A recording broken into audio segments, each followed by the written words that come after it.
Please join us in a national pledge allegiance. National anthem. Pledge allegiance to the flag of the United States of America and to the republic for which it stands, one nation, under God, indivisible, with liberty and justice for all.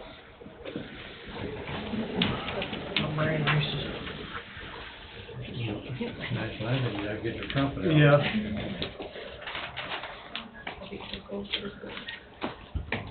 This first order of business is to approve the minutes of last Monday, February 7th.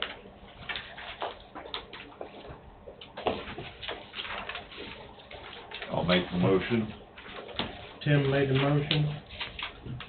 I'll second it. Don seconded. All in favor say aye. Aye. Passes 4-0.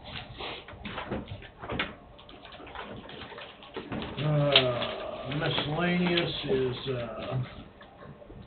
move to authorize direct extension agent Daryl Henson to advertise for formal bids for Coffee County Extension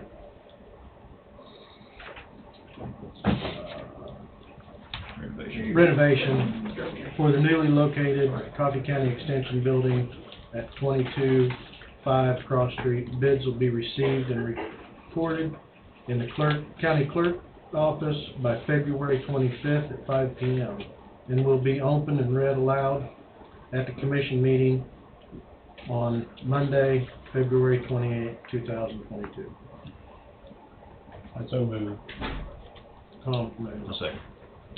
Bob second. All in favor say aye. Aye. Carries 5-0. Move to authorize director chairman to sign 2021 audit engagement letter with Jared Gilmore and Phillips, PA, in fulfilling KDHE requirements. Move. Bob moves. I'll second. Tim second. All in favor say aye. Aye. Passes 5-0. Move to authorize director chairman to sign Coffee County Sheriff's Office fee schedule effective February 9th, 2022. I'll move. Do we have? Yes, I have not seen a copy. You want to see him?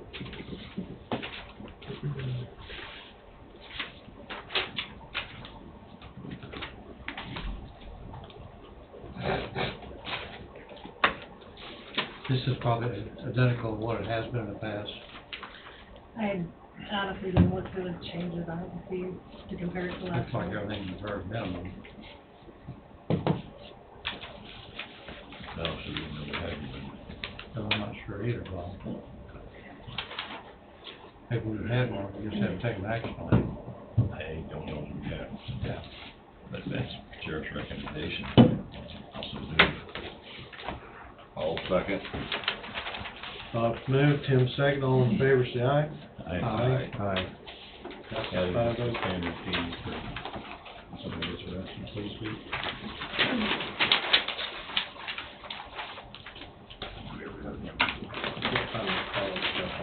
He's not on the call. Tomorrow is 10:35. 35.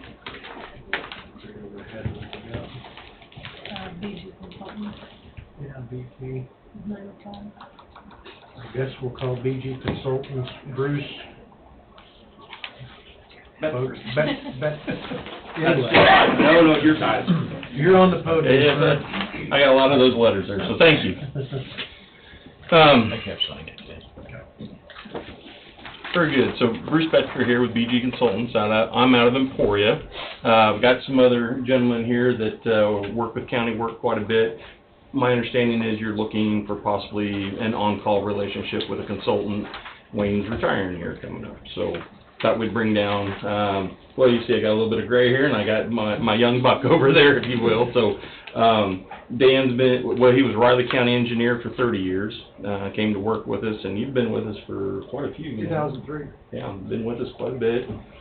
Brady's been with BG throughout his career, and he's leading our bridge division out there. So as we get into more specific questions, maybe bring them up. But Dan's a wealth of knowledge, Riley County engineer for 30 years, understands how the county works, the inner workings, the governmental dollars, how things move along, and HR, and dealing with personnel and such. Myself, I'm out of Emporia. I've been there since '99, took over the office in '04, so I've been a manager over there for quite a bit of time. I've done just a little bit of every type of work, water towers, bridges, sidewalks, wastewater treatment, county bridge work, highways. I don't get to necessarily design anymore. I do a lot more project management. So this really fits well for me. I'm 35 minutes away over in Emporia. This is the type of work that I do day in and day out, is project management. BG, we're a little unique than some other firms out there. Not only are we civil engineers, so civil engineering, you're looking at heavy highway, so highway design, bridges, hydraulics, those are typicals. But then you start getting into water and wastewater. We've got experts there. We've done projects in your communities. We've done streetscape up in Lebo, Gridley, and Leroy. We've done wastewater projects in recently, rehab there. Down in Fredonia, a little bit south of you now, we're doing a $13 million sewer project with them, rehabbing their system and wastewater. The other unique thing about BG, besides having all the civil disciplines, we've got our architects on staff. We kind of picked that up over the years, and it was from county government. That's where BG really cut its teeth when we first formed. We did a lot of bridge design. Then we started working with counties, and counties have a lot of facilities. So eventually you get a good relationship with the county. County says, what about the courthouse? We need this worked on, our restroom, or we need storage facility or a road and bridge department, and so added on architectural work, and so that's kind of come along from there. We've got a great staff there. They're starting to expand that scope that we do, not just county facilities, but they're doing a lot of school districts. Anyway, we can go on and on about those if you like. We've also added recently MEP, so mechanical, electrical, plumbing. So when you have HVAC for a facility like this, if you're doing a one-to-one swap, that's just fine. You can go to a local contractor or your HVAC equipment supplier. But when you're building a new building, that needs to be designed. Same thing with electrical, gas, plumbing, those type of things. So we have that in our repertoire also. About the only thing we don't do is geotechnical. Those will, a lot of times we'll work with, if you're doing a bridge, work with the county, go out for RFPs for you, help you select the best one and let them contract directly and then provide the information to us. But that's about the only thing we don't do is geotechnical. That being said, so I got a handout there in front of you. It's got our faces. The only other one that couldn't be here today is Jason Hodgkinson. He's out of our Lawrence office. He and Dan are both Lawrence. And Jason's a PTOE, Professional Transportation Engineer. So there's actually another accreditation just besides the professional engineer. So awful smart fellow there. And deals with a lot of traffic issues and technical aspects to that. Oh, you can see some of our, just who BG is, who the team is, you see the faces. The on-call engineering, one of the questions I had, it's kind of hard walking into an on-call engineering, just making sure to understand what your expectations are and what I want to provide you. Ultimately, when I walk away, I want to make you feel like you've been satisfied, or you're happy, if you will, that you've gotten good information so you can make good decisions. We've done it two ways with on-call engineers agreements. One way is we're contracted and we're expected to be down a certain amount of hours every week or every month. We're doing day-to-day things. There's other time, and we're billing hourly for those. So we're expecting you down 20 hours for the month. If you go over, that's fine. Let's see that it's applied to a project number. We have other ones where it's more of a long-term relationship, and it's on an as-needed basis. Good example of that might be Lyon County. So right over there in Emporia, Lyon County, we do more. They have a PE and an RLS on staff. Chip Woods, he's the county engineer, and as needed, will provide hydraulic analysis on some of their county-built bridges, or they need another structural detail updated. So we'll do that just on a technical review and just bill hourly for those type of things. That's just technical. Some of the counties that just have like a road and bridge foreman, not necessarily a PE on staff, and we have a good relationship with. There's not a lot of charges for the work we do, like coming to a county commission like this, but it ends up turning into projects. Consultants, we are billed hourly with what we do, but the on-calls isn't our meat and potatoes or where we're making our living on, if you will. It's doing projects, so it depends on how you'd like to set that relationship up.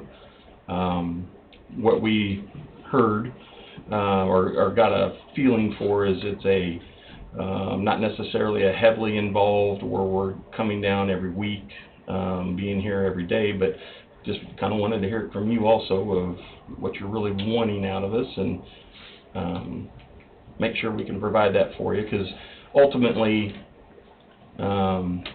it'll probably vary. Right now I'm sure it varies with how much Wayne needs to be over here or giving you updates. If it's a routine, he's doing it every day, you know, he's in the mode of doing those things. If there's some special occurrence, you're having more interaction with him. I'd say that's very similar with an on-call type relationship. So. Just 4 of you in this firm? Oh, I'm sorry, no. There's we're probably 90 people 90 total. Manhattan's a corporate office. So would one of you 4 be the ones that would be working with us? So it would be me, it would be your primary contact. Okay. Out of the Emporia, I'm sorry, I should have maybe stated a little clearer. That's what I meant by saying Emporia, 35 minutes away, I'd be your first contact. But as you see there, I'd have the other expertise to come along with me. So. So I think I've seen some of the other BG people at other meetings. Yes. And that's why it's the 4 of you. Well, there's a lot of, I'll be honest, we wanted to show you how important it is to us. Okay. Your neighbor right across the way brought the other 2 down here just to show you how interested we are. We're doing current projects with you. This fits what we do. We do a lot of county work. I think the other 2, they're coming to do it also. But important to us, and I'm 35 minutes away and over here quite a bit.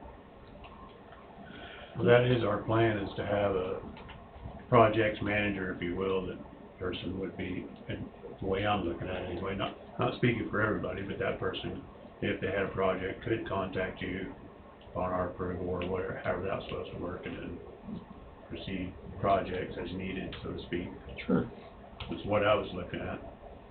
But you guys also do land surveying, am I correct? Yep. So I guess I didn't explain that, but yeah, there's not much in the civil world or architectural world we don't do. So land surveying, construction inspection, so we have KDOT certified for LPA, so when you're building a bridge out there, those types of things. So if there's a need for it, that would be in your realm as well. Yes, we provide those services. Do you guys do grant writing as well? Well, so a KDOT application that goes in for funding like that, yes. The CDBG ones, and I'm going to pick grid layout, that's a recent one. It was a USDA and CDBG combined project, and that you need a professional grant writer for, and when it goes up to Topeka for the Department of Commerce. But we wrote the report that went with it so they could write the grant. But for KDOT applications and things of that nature, yes, we do those. How would you suggest that we set a contract up with a firm?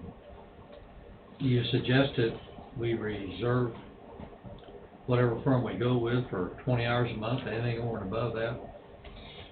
Or you just do it on a standby, call-in basis only?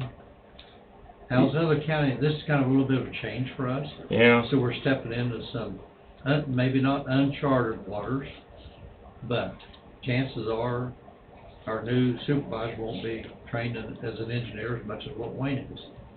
So we're getting into something a little bit different. And like Tom said, we're, probably be looking for outside consultation from an engineering firm. How do you suggest that the county does set it up? Or how most of your other counties set it up? Sure. I'm going to bring Dan up here for that one because he's got a really good example and a discussion on that. Where we actually had I guess he's close enough to answer, but we had one where it was an on-call hourly, and there were enough questions, enough activity was happening in the county that after a while, it was more advantageous for the county to hire a professional engineer to come in because they wanted that much time and effort out of us. And that's the biggest one for us to understand is how much you're wanting from us. And then understood you don't know that just yet. Yeah. So We don't have all the answers on some of them. yeah. So we may want to get into something 6 months down the road, or a year down the road, we may want to restructure. Yep. And I think that's just fine too. We're easy to get along with something like that. If you want to set it up to 20 hours a month, but you're saying I want you at every commission meeting and I want you to meet with Road and Bridge twice a week or make a phone call with it, we can do that and figure out where the hours are there so you can set a budget and then find out, does it need to be a little higher, does it need to be a little lower, or once your Road and Bridge fellows get a good feeling underneath them, they feel like they're stable, you may not need us very much anymore. It may be a few things to fill out some permits or things that need to be accomplished for your rules and regulations. So, but Would you have a contact person? I mean, no, you're the contact person, but would you have one for the county? Seems to be a tendency sometimes when we hire people, we have a lot of people who want to call that person. And I don't want to be charged for someone who really shouldn't be talking to you to call you and ask you a question. In other words, if we have a contact person, is that the way you work, or do you just take it from whoever?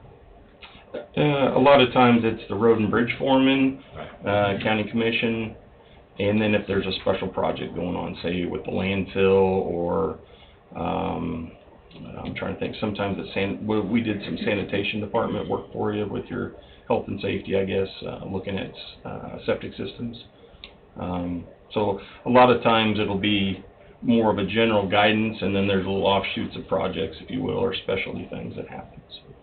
But yes, I would, when you boil it all down, for us to have good direction to make sure we're serving the needs for the county, is have a direct person that can be contacted back. I'm assuming that would be you or Brady, probably, right? 'Cause you're both out of Emporia, right? Brady's, Actually out of Manhattan, Oh, okay. but I'm down quite a bit working on ongoing projects with. So I've seen you in there several times, so. Yeah. I think we're talking about two different contact people. I'm talking about contact people yeah, on our on end. your side. And you, I figure you would probably be on this end, because you Yeah. already made a comment, we'd probably see you a lot. You'd see me over here quite a bit for the commission meetings, but if, I'd be down, because the county just covers so many different aspects, I'd be down for those. But if you're currently working on a bridge and Brady needs to come down, both of us come to the commission meeting, if you would, with it. If we're dealing, for some reason, water was an issue, potable water, we'd bring that specialist down at that time also. So is there a set rate? So we have, every year we update our billing rates, and so we publish those, put them in contracts, and then we also have an on-call contract that's a little bit feathered down. It's, I don't know, maybe 7 or 8 pages long, contractual, and then having a hourly rate agreement on the back end, or a billing rate on the back end of it. You mentioned other counties had done this. Has it been a positive outcome on those? I think it has. Dan, talk about the one that they wanted us on as an on-call, had a lot of hours, and then maybe went with somebody else, or hired internally, I guess. This is probably 15 years ago now. Dickinson County, I was the on-call engineer in Dickinson County, and that's what happened. We just started using more and more time, and it got to the point where I told them, look what you're paying us, you can go out and hire somebody for that, and that's what they did. I mean, it was probably in our best interest from a business to keep doing that, but it wasn't in the county's best interest to keep doing that, and I just told them that, and that's what they did. So we didn't do that. We stopped that relationship because it was we were a victim of our own success, if you want to look at it that way. And most of those we just do it on a, most successful ones seem to be just on an hourly thing. If we do something, and there's a lot of stuff that happens that, like, I wouldn't necessarily, somebody calls me, I'm not going to necessarily charge them for a phone call. I mean, we talk for 5 minutes, and we call me and we talk for 5 minutes, and that's just what people do. See, the biggest part of this whole thing, in my opinion, is developing relationships. as the county engineer, you gotta develop relationships with the county staff, with you all as a board, sometimes with some of your constituents. And when you have those positive relationships, all sorts of positive things start to happen, and if they're negative, all sorts of negative things start to happen. So that's, and a lot of that time is just spent doing that. I mean, I don't charge somebody to, I don't bill somebody to build a relationship with, like you. I wouldn't charge you, $10 to go out and do something with you. So, some counties, like Anderson County, I would come down there and just sit in their session sometimes. Yeah, I'm trying to learn the board, and they're trying to, so, I mean, it wasn't any business we had to do. I mean, I just sat there and listened to what was going on in their life, that particular day. So you get insights into what's important to you. A lot of it's community values. You know the community's values, things are going to go well. If you don't know the community, don't understand and know the values of the community you're working in, it's going to be a rough ride for everybody. So you've got to invest time in developing those relationships. And that's not time I would particularly charge for. It's just what you do with people. Very good. Good explanation. Very well. Thank you. I might make a confession. I grew up in Anderson County on a farm. My dad was a county engineer there from 1935 to 1976, so I was like involved in county engineering. I remember coming over here in about 1963 or 64, and Francis Wagner was the county engineer. He and my dad were kind of buddies, and the whole north side of the courthouse, the old courthouse, was going like this, and I remember talking with those guys. I mean, I just listened. I wasn't involved. I mean, just how they were going to try to keep the north side of the courthouse from being a rock pile. So. It was kind of fun times. You bet. Thank you. Yeah, Dan's seen a lot of it, and that's what he's talking about is there's a lot of times we don't have it. Even though we work with a lot of counties specifically and do a lot of their design projects for them, coming in and putting the KDOT application in, we're not charging for those type of things when you have that type of long-term relationships. Well, I don't have anything else. Okay. There's a lot of uncharted waters that we're stepping into, and we've just got to wade through it. And hopefully, we don't go over our heads. So, very good. Because none of us can hold our breath very long. Well, and I don't mean that's how it may sound, but I mean, even though we do have Wayne, we do hire your firm and other firms to do some outsourced engineering as it sits now. So, correct. I mean, and I can't see it being an astronomical extra cost to us to go the other way. That's what I'm trying to say. Right. Yeah, there's a lot of counties that don't have a PE on staff. There's more that don't than do. Right. So, you've just been operating this way for a while, and once you get geared up and switch the other way, I'm sure it'll run smooth. There's always a transition. Yeah.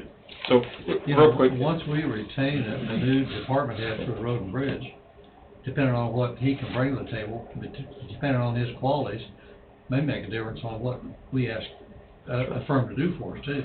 Sure. So like I said, we may start out reaching one agreement for 6 months or a year, and then have to restructure it so it'll be in the best interest of Coffee County and our citizens. So 100%. And I'm sure you understand. Yep. As a kind of the way I consultant, look at it. It'll make a little bit what we ask from a firm. Will make a little bit of difference what our new department head will be able to do for us. So 100% so with we're you a on little that. bit on uncharted waters once again. Yep.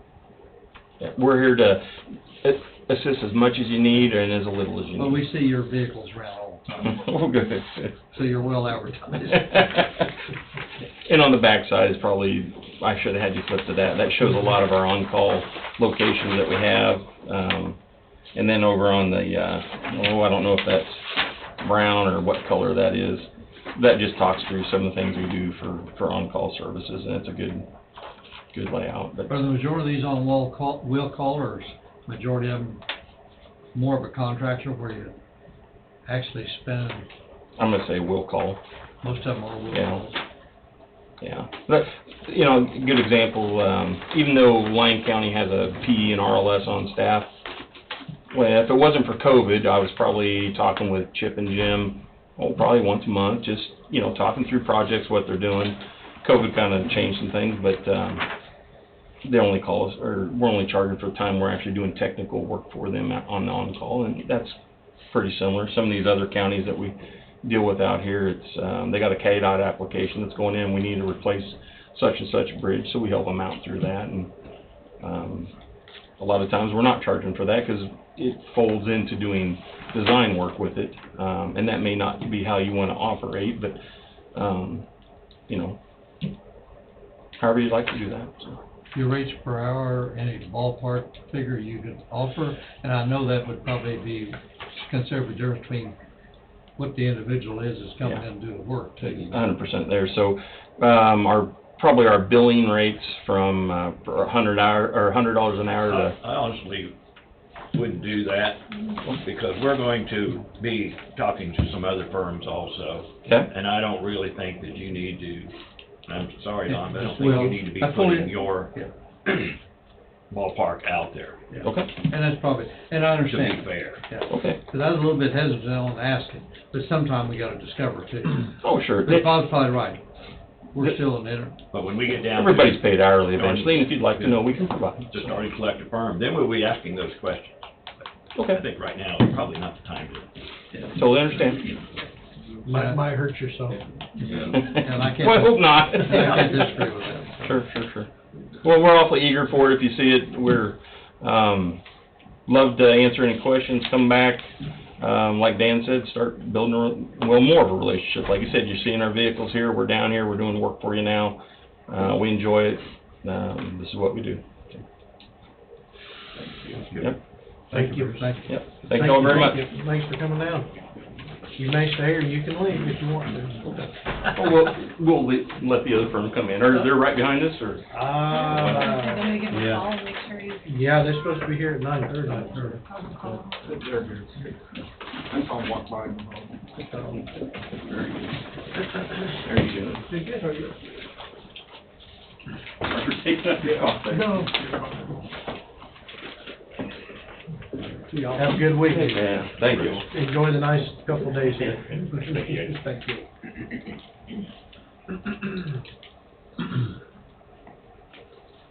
One thing I like, they're close. Yeah.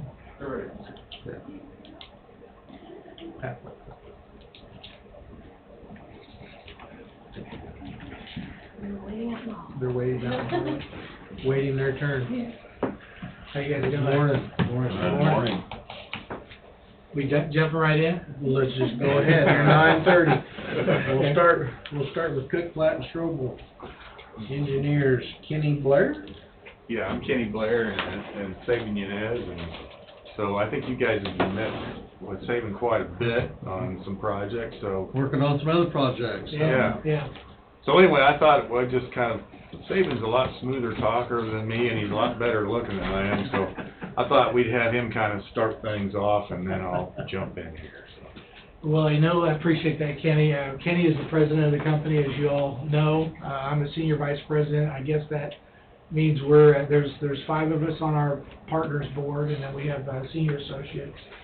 I guess at this point, Kenny and I are the old dogs of the company, even though I don't feel that old, except for when my back hurts in the morning. But we appreciate the opportunity, really do. We've enjoyed working with you all for the last almost 2 years, 18 months, and continuing a working relationship. I know there was 3 questions that were sent in an email, and I'll do my best to answer those questions, and Kenny can answer some as well. For those that aren't as familiar, my role in the company, I do oversee business development for the company. There are a lot of folks in our firm that do work on bringing projects in. Kenny, as the president, also heads up our structural bridge group and our construction inspection operations. A little bit quickly about the firm that you may have heard from me before. We are a full-service civil engineering firm.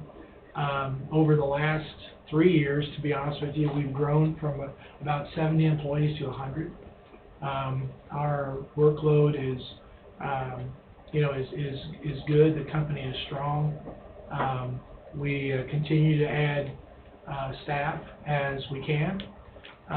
We have the headquarters where Kenny is at is in Topeka. I'm located in Kansas City. We have offices both in Kansas and Missouri.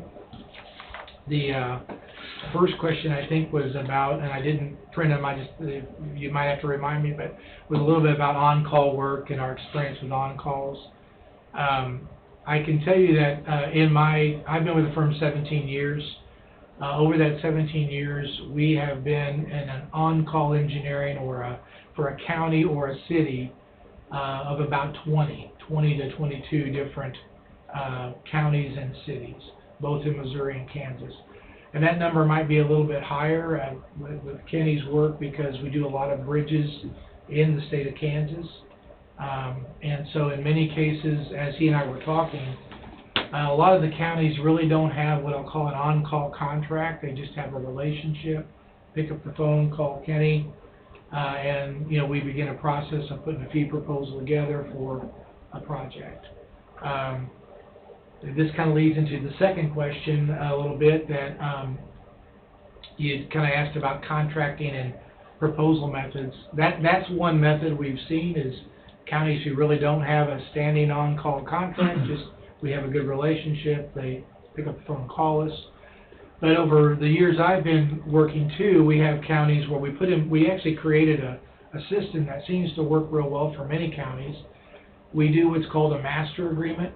That master agreement may be for whatever term you all want. It could be 3 years, 2 years, whatever. And then usually there's if we're doing a good job, you can extend it a year at a time before you call for another contract. And then once we have a master agreement in place, a master contract, then we have developed a one-page task order form, so that if you or your county engineer or your road superintendent or any of those have a need, they can pick up the phone, call us, and say, hey, here's the situation. We'll come out, we'll look at the condition, look at what the project might be. We'll put together a fee to do the work. We put it on this one-page task order form, so that, and we tie that and reference it to the master agreement. So it doesn't have to go through a lengthy process of your reviews, readings, things of that nature. It's connected to the master contract, because a lot of times some of these issues that come up are, you need something done quickly. I mean, it's like, hey, we've got a stormwater problem, or we have a drainage issue here, or we have a citizen who's calling, has a question on right-of-way, and we need some surveying done. So this expedites the process a little quicker. Typically, I mean, just to be honest with you, if that happens and we come out and look at it, we're not charging you for that time. We as partners are the ones that typically are going to make that decision.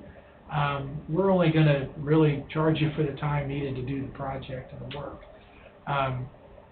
As it relates to, I think, that question too, you're asking about fees and rates, we do have an hourly rate sheet. We give it to all of our clients. A lot of our public clients, like you all, we would provide the hourly rate sheet on the master contract. We adjust that annually, so you're going to get a new one every year based on what the conditions are in the economy.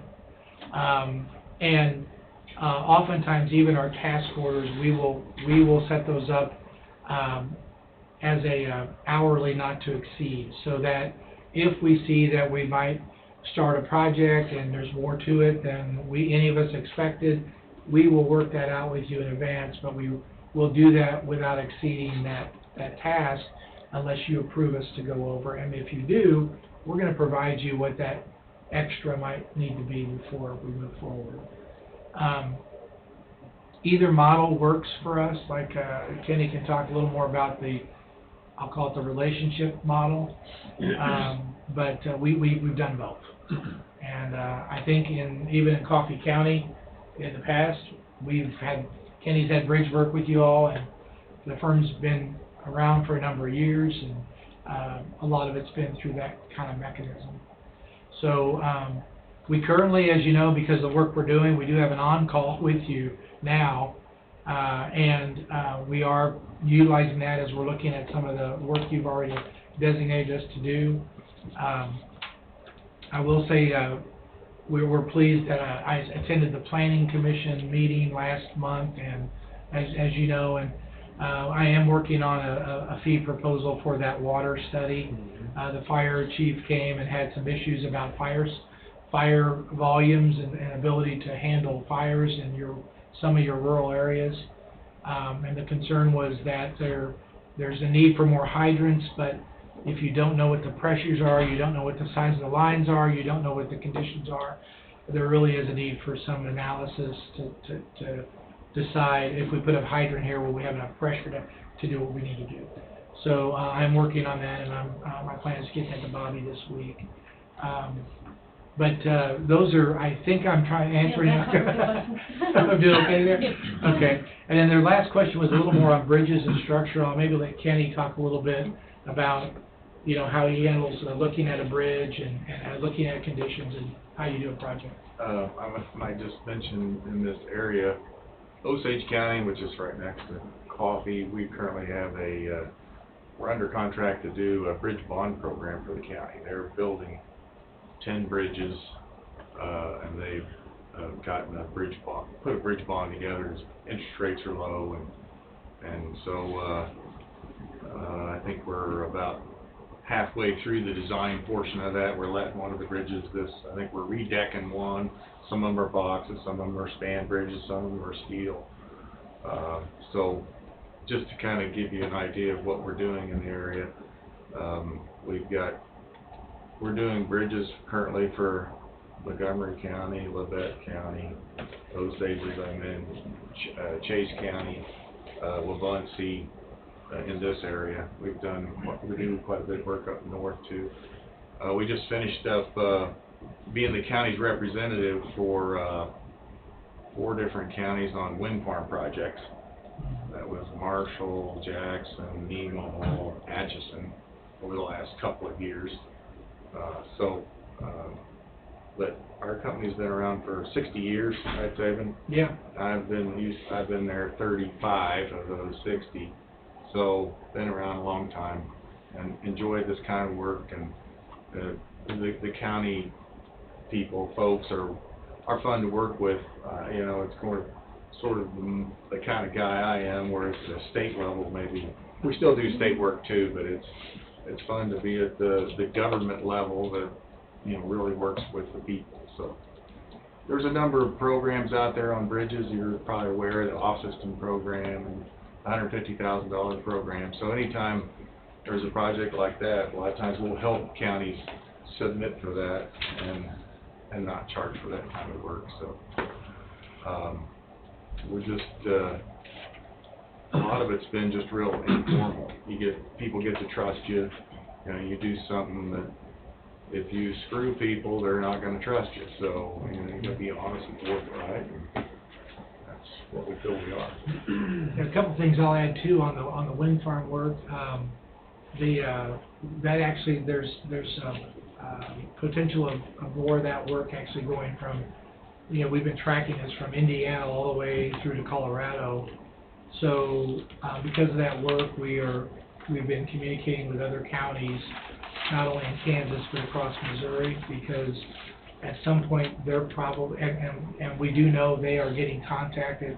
Those wind farm companies are working through the state to get their permitting and get all their processes in place. It's coming down the pike across the country, and most counties, particularly the rural ones, do not have the staff nor the expertise to deal with that. So in the work that Kenny's group had been heading up there, that work was, we're really working as your agent. We're not working for the wind farm company, and making sure that as they put their plans in place, they're not tearing up the roads, or they're repairing the roads properly. The bridges are, there's a before and after inspection. We've had people in the field the entire time that are out there just watching the work get done appropriately and checking the conditions of your facilities to make sure that damage is repaired. So that's kind of the model that we've had in that type of work. Yeah, we try to stay on the county side, and because the wind farm people are going to come and go, and we want to still be working for the counties when they leave.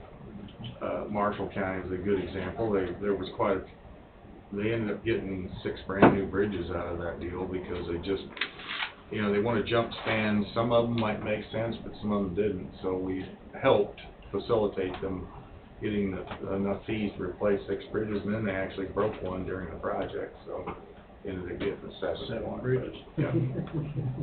So there's a variety of types of work we have done for counties and for in an on-call or relationship setting. We like the work. Kenny and I our work does tend to be more on the, I call it the public services side, the government side, whether it be city, county, or state.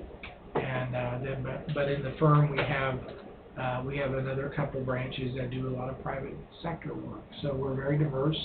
I think one thing I tell folks a lot that sometimes doesn't make sense, but when we say we're a full-service civil firm, I really mean it. Everything from planning and surveying to construction inspection services and materials testing.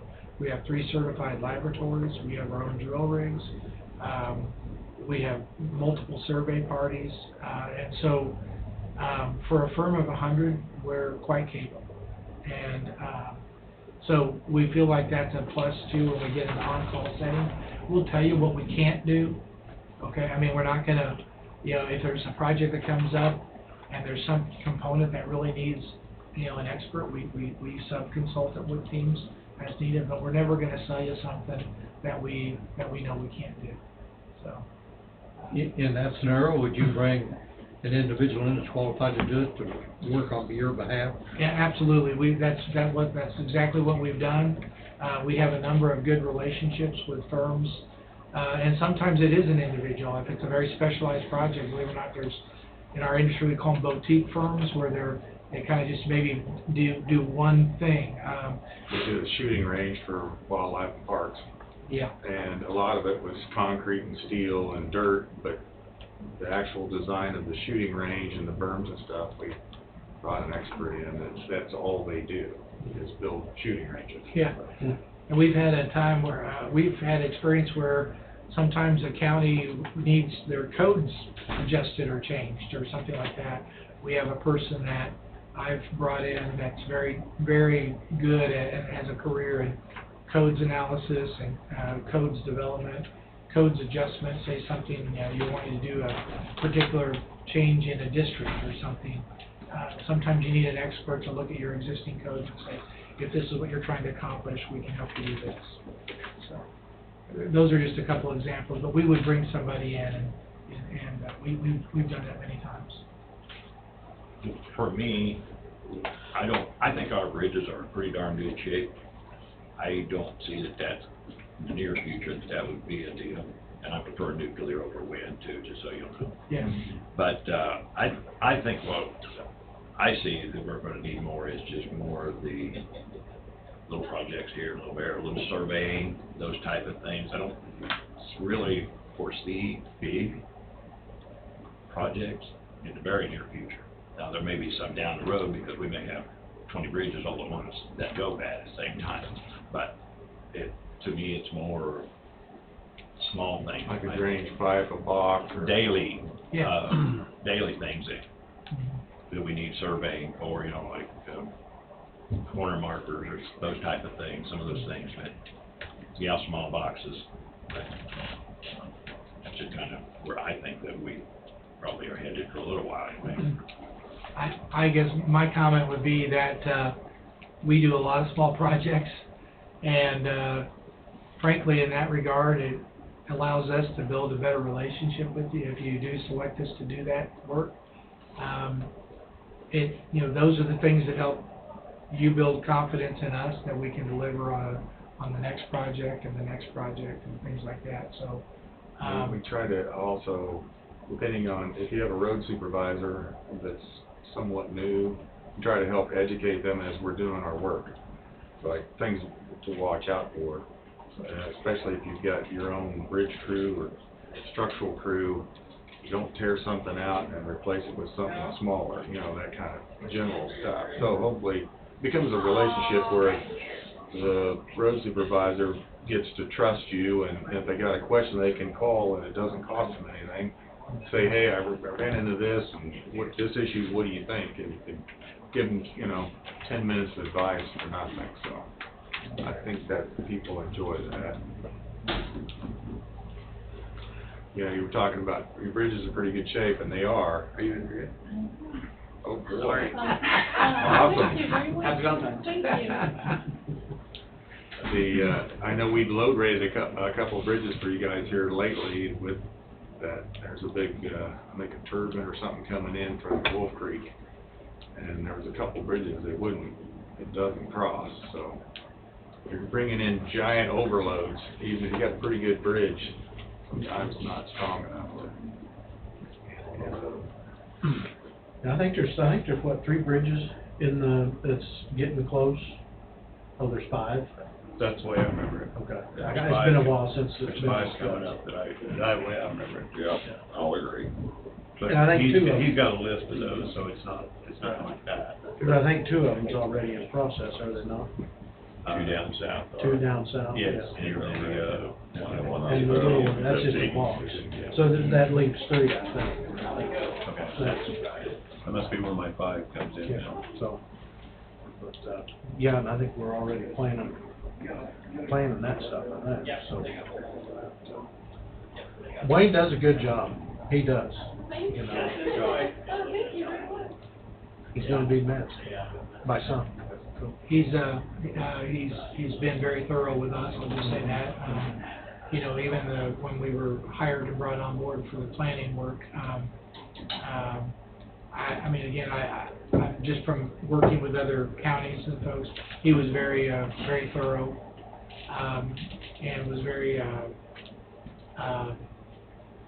he was very much thorough in the manner of making sure that our credentials are with the right questions that he had needed to ask to protect your interests. Mm-hmm. So we felt like it was a thorough process.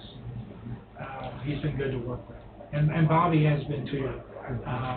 Been very good to work with. Your staff has been excellent. There's knowledge there that you're gonna miss Yeah. one of these days. Yeah. I guess the last comment is we appreciate the work we're doing for you now. Our job is we always got to ask for the work, so we would love to do the work for you in this contract. So please give us. We did Kenny. We got a little leak behind here. Yeah. It's just A lot of the work you're doing for us now, Jim's involved. Yes. Jim's involved in a lot of that stuff. Yes. and- Yes. And the relationship has been very good. I appreciate you saying that. Yeah. And he's going to remain in that work. As I think Thank we you. mentioned it. Thank you. Maybe before you leave, got a box of stuff you can take to Jim. Okay. I think we're gonna take a break in here. Yeah. And I will get it if you. Okay, so sure. You might want it for. I will do that. Wednesday meeting. He did want me to pass on his hellos. He was, I made him aware of the meeting, but I said, I think this one's not for you. I think they're asking for the big guy. And, I think he enjoys coming down and talking to County. He does. I think he's got a good relationship with all the cities. Yeah, he works very hard at that, and I'm not just blowing smoke. He takes it very seriously, the responsibility. It was, again, you heard us say when we were doing that study that what you all did there was very, very unique and progressive to involve the cities to that level, and it made it a much more thorough process. I think we're scheduled actually to have our first kickoff meeting with the work group is this Wednesday. 5. Is that, yeah, 5 o'clock. Yeah. I'll be a little late. 5 to 6:30. Yeah. Just let you know. That's good. So, anyway. All right. Awesome, I think you answered every question I had about the surveying and the kind of engineering you do. And survey companies, crews that we have. 3, what do we have, like 7? We have 7 crews. And probably need 7 more. Yeah, surveyors are hard to get. Yeah. When people- Yeah. I appreciate the honest question, yeah. I'd say the reason surveyors are hard to get is because you have to be smart and you have to be rugged and willing to fight the ticks in the summer and the cold in the winter. And Mm-hmm. so it's, Yep. Yeah. The market is tight. Yes, as everything Yes, else is. yes, it is. Find people that wanna do something. Mhm. Well, we appreciate it, gentlemen. Okay, great. Thank you. I'm sure we'll be in touch. Great. Okay. Thanks a lot. Appreciate it. Thank you. Thanks for being here. Take a break. Yep, we'll go ahead and we'll take our 9:50 break. Come back with engineering. Here in a little bit. Do one. Yes, Jim, Jim.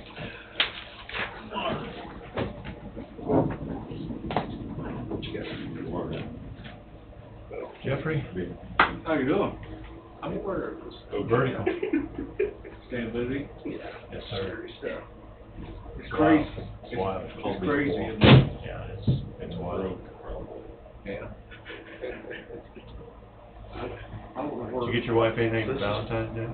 No, I sat down right before I come up here and I thought I'd order some flowers, and then I forgot she's taking off at 1 o'clock today, and I don't know if I can get a flower shop in for you to get something delivered by 1, this late notice. Did you? Well, I ordered this box of Hey, done, Carl. candies that's supposed to look like flowers online. When she opened up this morning, it was crappie jigs and bobbers.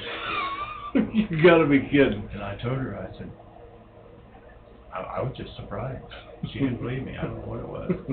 Well, I did catch Steve in the hall. I said, "You got anything made up down there?" He said, "Oh yeah." So I'll just stop in Yeah, you after better work. run down. I'll stop in after work.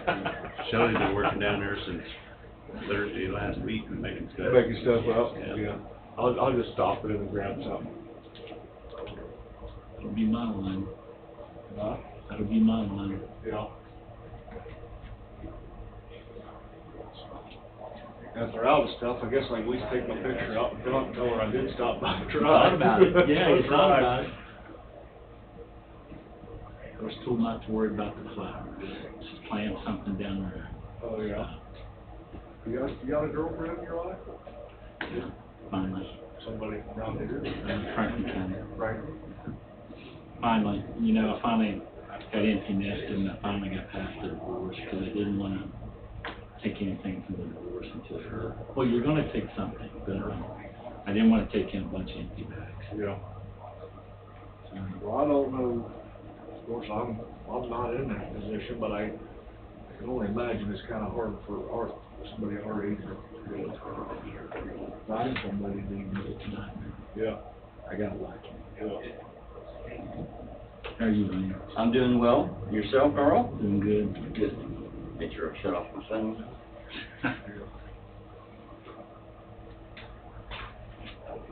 There's a thing in the back that it just takes a bunch.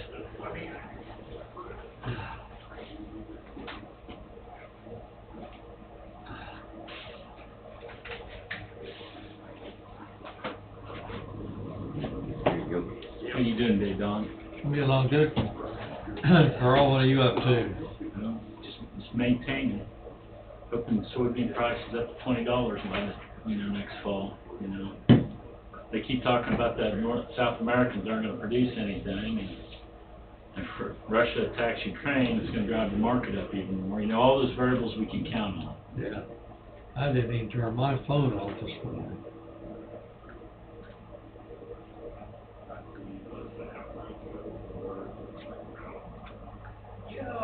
I really did, because somebody mentioned it. Yeah, these grains, it's hard to tell where they're at. Oh, man.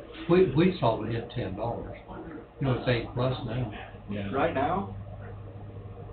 Futures are. It was 751 last week, and I finished over. Yeah, you're right, finished over. Deferred was down, it was above 8 here Friday. I know feed's about $200 a ton higher than last year.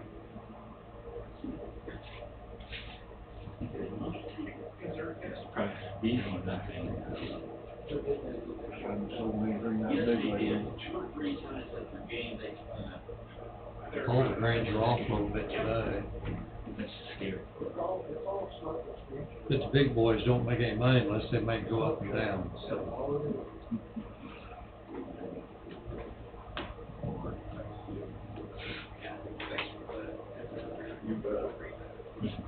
Wayne snuck in. Good morning. Yes, I did. I'm stealth like that. Yeah, me too. Yeah, snuck in. I made a comment, I thought was going, We was gonna be without him Be today. without one, yeah, darn it. Oh, well, that's wishes, but no. With Jeff, the presentation gets shorter. I know it. That's why I let him sit up front. I He's didn't say supposed to that. just watch. Just catch all the extra filter that goes over Jeff, Oh, right? I'm actually up for the next one. Oh. Here for the next one. Well, the equipment person is only down for 5 minutes. You ain't got much time. That's what she give me. I'll talk fast and depends on how many questions we have. That's what this gavel's for, 5 minutes. Time. I have a feeling you guys might have some questions there. Sorry, I didn't realize. We can do that right. I was moving it over on your space. I know. Yeah, we probably ought to say that. I didn't notice, so. Are we all ready? We might as well just roll into it. Jeff? There's some special issues in here. You'll see in the special issues, we bought a, instructions there, we bought a remanufactured engine from COD. They brought it the other day and took it back because we didn't realize our account was COD, so that's what that, one of those are for. I guess my main thing I'm here for today is, we ordered the dump truck last May. I think we've had some discussion. Kenworth held the line on their price, now Henderson won't, which is our body, our dump body. So I've got some information, but they come at us with a $6,796.84 adjustment that they want. Upcharge? Upcharge on that bid. I guess I'm here to see how you want us to proceed with that. The truck is done. We're just waiting on a couple parts for it to be delivered. Henderson they've closed their Fulton, Missouri plant. Now that truck will have to go to Iowa. I know the state of Kansas has canceled their contract with Henderson over this, not with anything that they had ordered, but their state contract beds. They've since canceled their contract and went to Monroe since they presented this to them. But that wasn't a truck or bed that was in line. That was future purchase. Does it have to be a Henderson? No, I know Henderson's good, but does it have to be a Henderson? No. As a matter of fact, I'll get into this just a little bit. Okay. I've got, you give us permission to bid another truck and body for 2023, and we'll be looking a lot harder at Monroe bed, that's who the state went with. They changed their contract over to Monroe. Can we put a Monroe bid on this Kenworth? We can, I just don't, timing's what we've waited since May of last year to get this truck. How long will that wait be? And I don't know how long the wait would be for another bed. Henderson already has the other bids, Henderson is getting ready to bake that's part of their problem. They're in their business plan, they wait till about 45 days before they get the body, or before they get the truck to build them. Otherwise, if they'd have built it, they didn't build it in May when we ordered it, they're waiting on the truck, so I'm sure that's fairly common practice.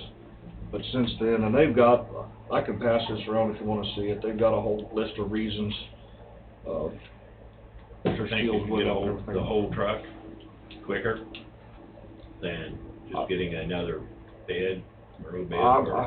Well, I'd like to pursue that. What you want to try? I'd like to pursue that because I believe if they get the parts, that truck's not far from being delivered to the body shop. I could maybe still get it on the ground in 60 days. Is Kenworth doing that down in Wichita, putting boxes on the trucks? Well, that's who we'll be talking about, Monroe. Yes. Well, I got a lot of things to talk about, but I know I've only got 5 minutes. But they don't have beds available down there? No. They do not. No, as a matter of fact, we bid Monroe last year when we bid this, but there was none in the country for us to physically see. We didn't want, and they were slightly higher.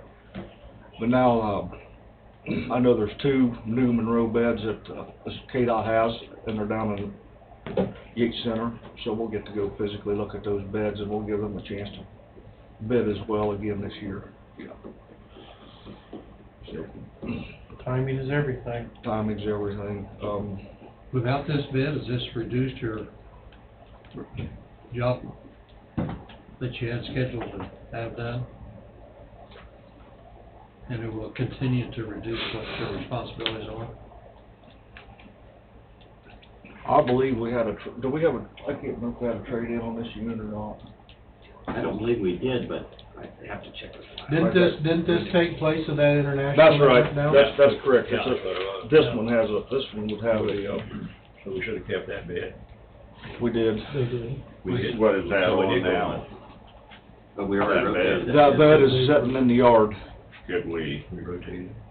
That's what, exactly, I mean, that's a barrel bed type truck, where we reduced this to 1. So that has handicapped us some, Don, I mean, Yeah. as far as just running with 1 barrel bed for our heavy duty stuff. If we kept that bed, we'll be putting this truck in the fleet, kicking the bed off the other truck and retooling it with a heavier bed, heavier body. So the truck that you have now is not gonna get the bed that you got sitting in the yard? No, You're it'll gonna get the put new it- Henderson bed, the Yeah, you're new gonna put, Kenworth get the Henderson bed. and you'll rotate another One one of the out trucks out. to put the barrel bed on. That's correct. The heavy use bed. What's the other truck got on for bid that you're gonna rotate out? I don't remember what kind it is, but it's a mild steel. It's probably just a material bed, isn't it? Is it respectable? I'd have to look at it a little closer. Looks to me like you need to do some exploring and bring some more information back to us next week. Tell me what you want, or tell me exactly what you want. I mean, I can get the price of a Monroe bed, if you wanna look at canceling this order. Is there a penalty for canceling? I'll have to ask them that too. I haven't It's seen probably one. be a 10% penalty. I have not read anything in here that there's a penalty for canceling it, but I can do some more research on that. You probably already said, but when do you get the truck? It's built, they're waiting on a couple parts, Okay. and So, a couple of weeks so it'll be. Henderson hadn't even started making a bed. Well, they should have made it by now, 'cause they should know that truck's coming. It's about a 45-minute, and they talk back and forth. Kenworth and Henderson talk back So and do forth we about know that delivery that's dates. in, It's not in transit, it's not in production, the bed? the bed. I can check that as well. It So should if the be. bed's not in production, get a hold of Monroe, same time. See what the And timing also, is. with Henderson, we need to know if there's a cancellation fee and. Okay. I can do that, To me, it doesn't Or matter. price Monroe first. yeah. To me, it doesn't matter whether it's in production or not for $6,796, just upping it from an agreement we had, basically. I agree, let's get a hold of Monroe, and see if they've got something we can put on this truck, Get a price, I can do that. And availability time. I can do that, pretty simple, because I've got a truck price, I don't have the bed prices for the 2023 truck. I will say that something that I did not see on last year's order, it wasn't on last year's order, from Kenworth, and we can talk about this at a later date, because I don't, being held hostage from these truck manufacturers and bed manufacturers is not a good feeling, and it's not how I'm used to doing business, so it's a learning process for me as well, but the current build date, they wouldn't even put it on here, and due to current global part shortage, there may be delays and associated surcharges, final to final delivery. Well, they held their price this year for the truck that we have ordered, but that's telling me they may not hold the price of this truck, and it may be a year from now before it comes in, so. It's a little more verbiage they're putting. we live in. It is. Why not, if I price anything metal, it's good for a week. Right. I mean. Right, it's not. In that story, it's good for a week. But Kenworth is holding the price for this. Kenworth come at us, I don't know, 3-4 months ago with a proposed price, well, at the same time they come and seen you, We said no, and they said okay. So they're trying to work with the municipalities to hold that price. I know that can't feel good to them, but they're trying to maintain our business as well, so. I'd just like more info on the beds that we have that we can possibly use on that. I will do that. I know we went to these stainless beds. This will be our third or fourth one, because we've had a lot of trouble with mild steel and our salt. And so, like to continue with that if we can afford to. So this Kenworth is not capable of providing for a barrel bed, then, the one that you have on order? Of putting this bed on it? Right. I mean, guess my question is, why aren't we just putting this barrel bed on this Kenworth if we don't have another bed? Is the truck not capable of it? I'm not saying it's not capable of it, but it's going to be a lot better vocational truck than that other truck's going to be a little more off-road, a little more rugged use, and hate to do that with a brand new truck. We have in the past, but. To me, that doesn't matter. You use it where you need to use it. I'll bring back a few more answers. I'll see if we can cancel the order. I'll see what the price from the road bed is, and I'll look at the condition of the bed we have. So, I'll do that. Just one more quick thing. I know my 5 minutes are surely up. You got 10 more. We was early. What? You got 10 Oh, more. all right. Just a little bit of an update on the fire damage. Still have no checks. I have no idea what they're going to pay out. We had a structural engineer there last Friday. We actually have a fire investigator there today, which 10 o'clock. He should be there now. That was the insurance company wanted that. I know the sign truck is in total loss protocol with EMC. So they're supposed to be working up that price and letting us know the value and what a buyback would be on that unit. I know I just sent in the estimate for the loader as $36,000. Sent that in, and $2,000 for a tire for about $38,000. So waiting on that. The building, I have no idea yet. I do know, as we've sat here talking, I've looked at it. I've got a line on a Kenworth low profile truck, used, 4,000 miles, still has a warranty on it. It's kind of expensive, but I don't know what expensive is anymore. It's in about a 125,000 used. I would like to potentially go look at that and bring back more information on that as well. The used market's kind of tough. You guys let us go look at a used chipper several years ago. We didn't end up purchasing it, but we had some leeway to enter into a hold on that. I just want to feel you guys out on that. Is this truck bedless? It would be bedless, yeah. I'm not saying the frame wouldn't have to be adjusted. We can buy back our bed, because it looked to me like there was not much anything to do. Right, we'll have to redo the hydraulics. The frame might have to be shortened on this truck. I mean, there's all kinds of things to look at, but I'd like to just kind of keep the ball rolling slowly, even though we don't know what insurance is going to pay. I hate to be out that truck for a long, long time. I'm not kicking out buying new, but it's going to be a long time. What year is the Kenworth? It's a 2021, I believe, 4,000 miles. What engine? I couldn't tell you. That's why I'd like to do some more investigating. Like I don't want to go down there and say that the commission give me permission to buy it, but I'd like to at least go down and look at it and say, can you hold it for a week so I can do some more talking and investigating. Is it local? If it's in Wichita, Kenworth. Pack lease, they've got some. I just don't have a low profile truck. I never even thought about that until they told me they had that. I never even thought about needing low profile, but that's what that international is. A little smaller than the ground. So just some information. I understand we don't have permission to enter in the contract, but I'd just like to be able to do some serious talking.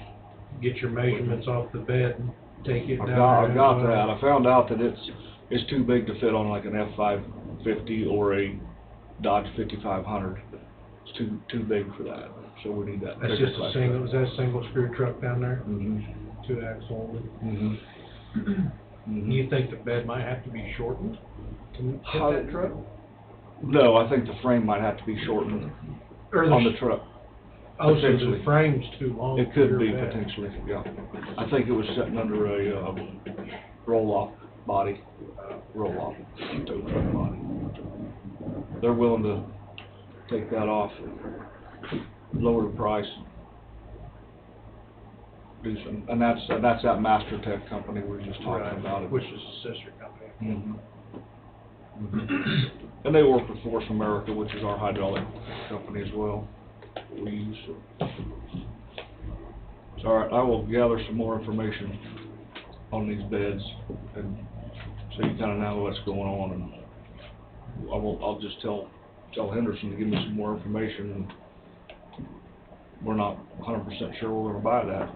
He just saying he wants, does he say why? Is it because of price? Yeah, I can leave this, yeah, I can leave That's this. probably about double the price, isn't it? Or at least He's showing some, he's got increases of all kinds of stuff here. Some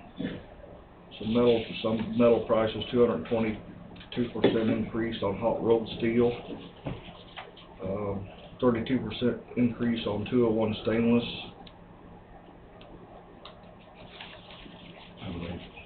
Oh, I do too. Inflation. I do too. 10% on increase. He doesn't tell me what some of this stuff is. I know that's true, but if they would have been working on the bed when the truck was ordered, they would have had it done, they would have had all that increase. Or at least order the steel.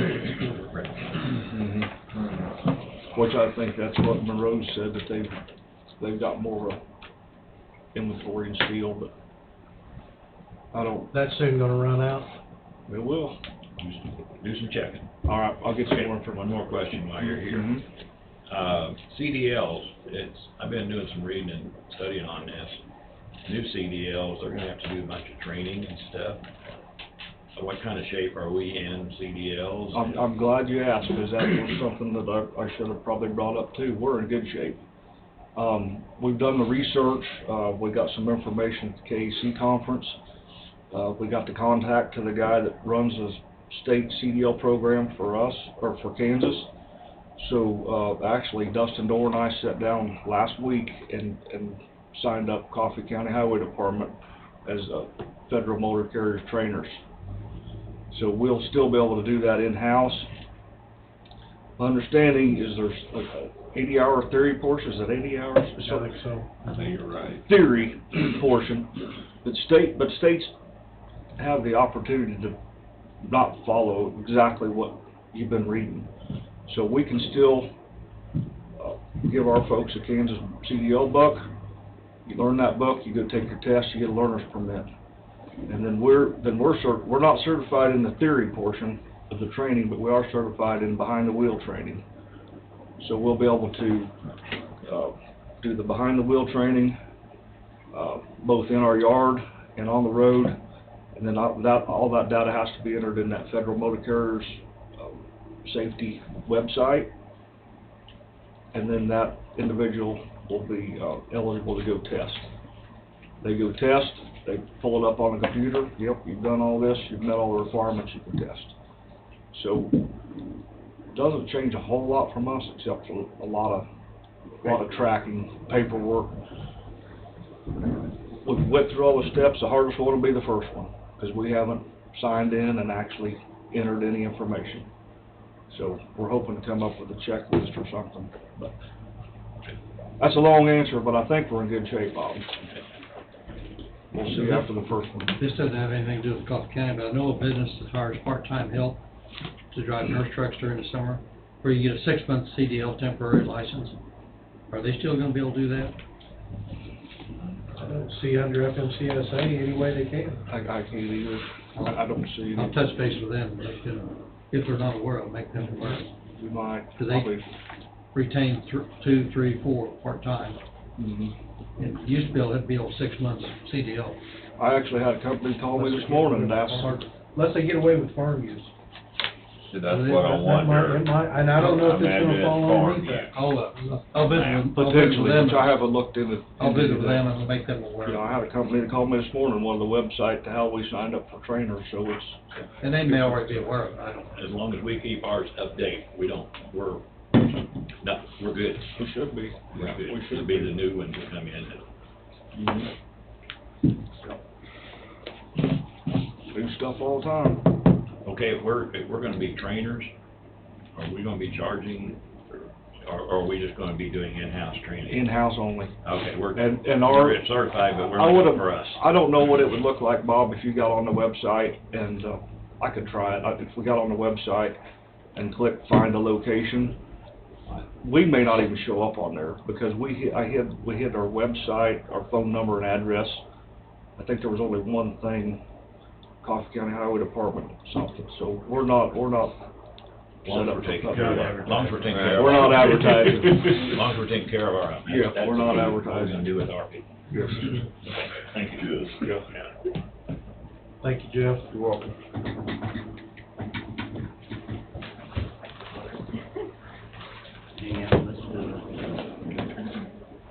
Andrew, you want to sit and wait and do yours? He's gonna be here with us. I go in. Wait, 20. It's what? 20. Yeah, I have 500. Today, not look at my rates. I don't know what he's saying. 15.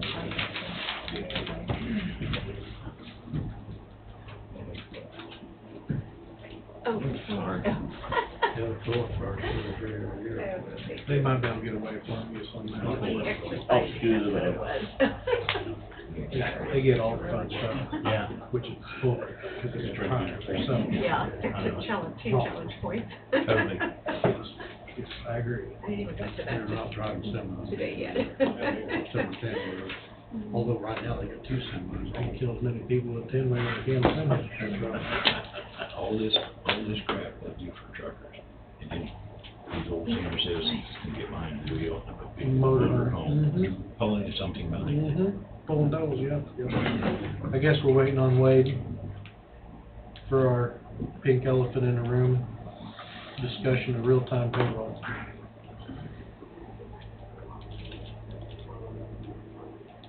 You mentioned last week you wanted to be set. Yeah. He is in Henderson. This is where the timing gets messed up on our schedule today. Shouldn't, We're only gonna do this for 20 minutes. shouldn't very much, really. I can give you an update on the department head meeting if you want that. How'd that go? Good. After a lot of discussion, Bob was there for it. You were gone, so he sat in. I think everyone kind of decided that they wanted to look at going with electronic time clock type app that you can put on your phone or computer or something like that to check in and clock in, and thinking that that might help the turnaround quicker. There was still discussion about biweekly pay and monthly pay, and I talked to Christina, and she suggested that based on whatever you guys decide today, that maybe we send like a survey monkey out to all employees to kind of see what they want to do. She said she would initiate that to see if they want to go biweekly or monthly still, and she said she has ideas on still staying monthly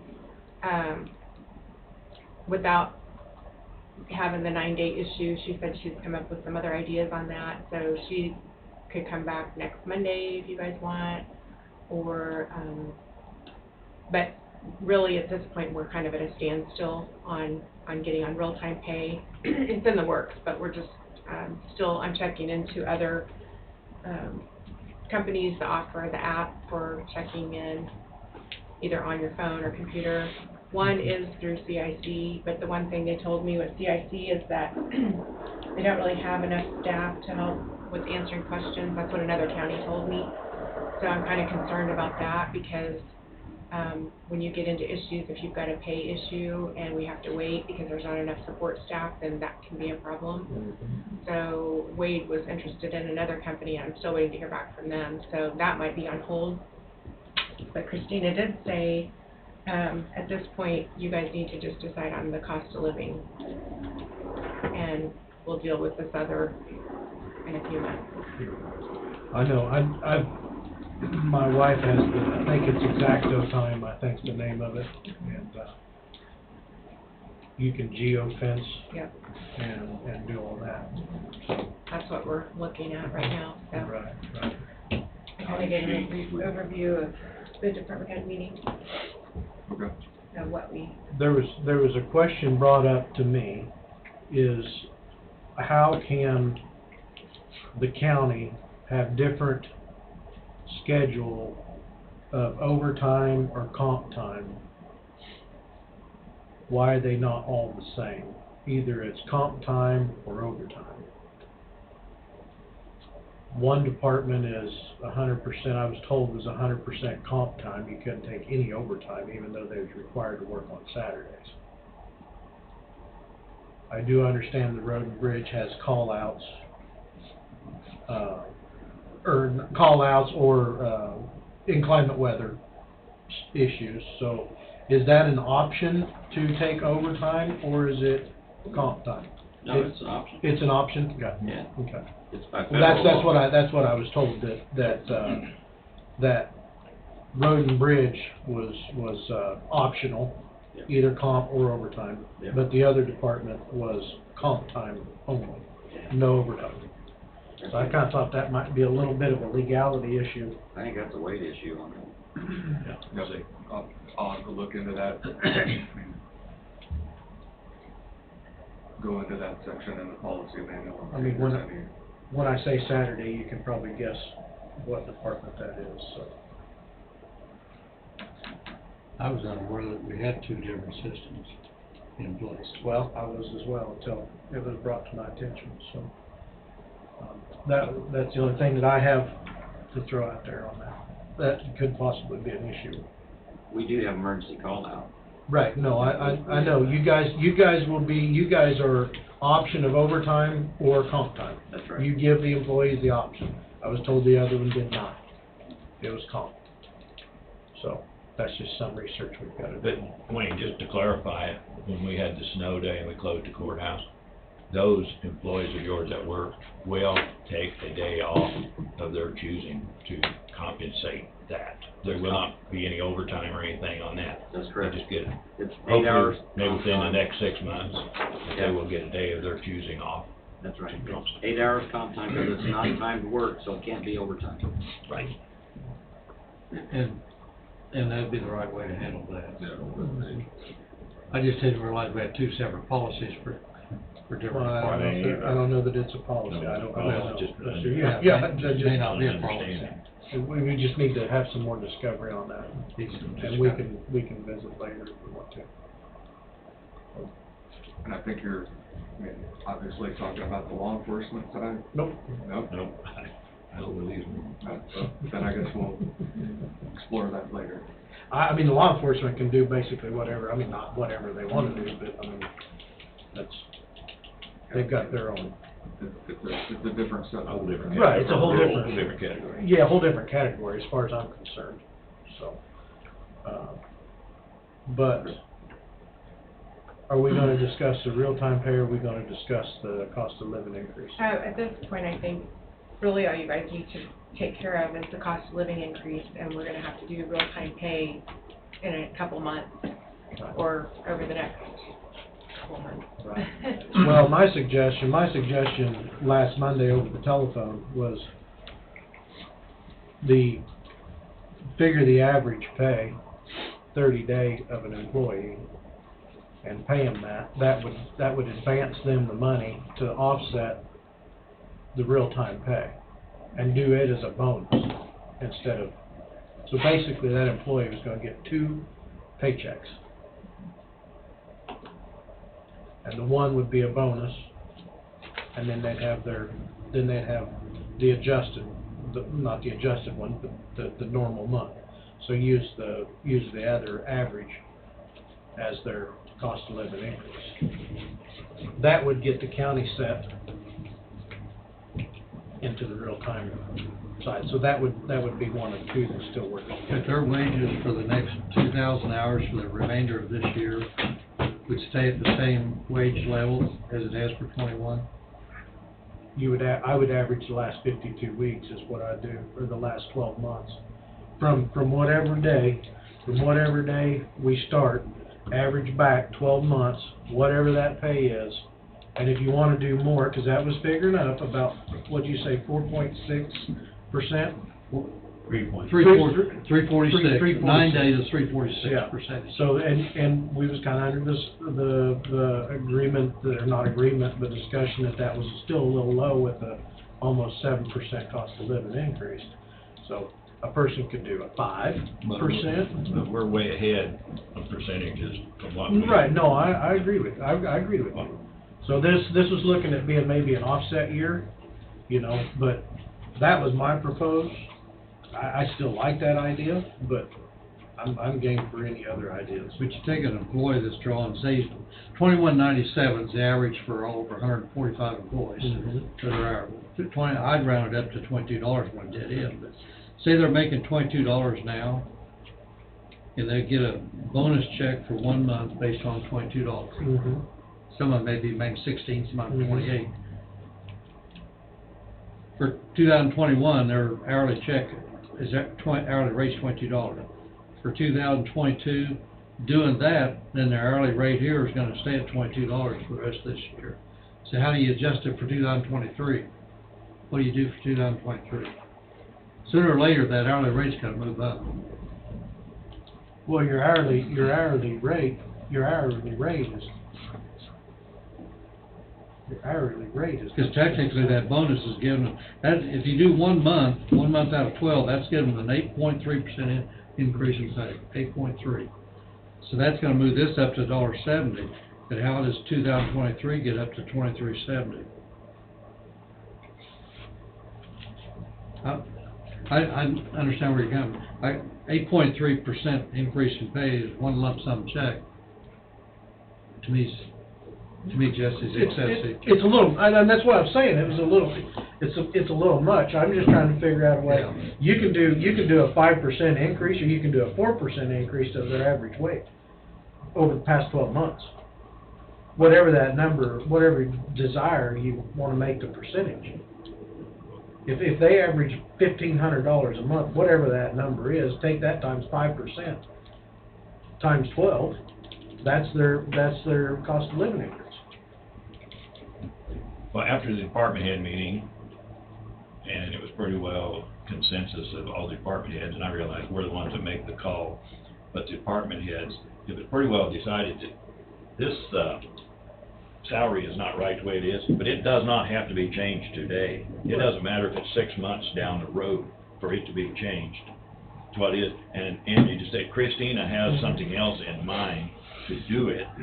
So we need to hang back and see what she has to offer, but we probably need to go ahead with our CPI, take care of it, and worry about, I don't care if they, sometimes in the next year, whatever, take care of the salary, but when we do the salary, let's do it, because we've already backed up once on what we were going to do.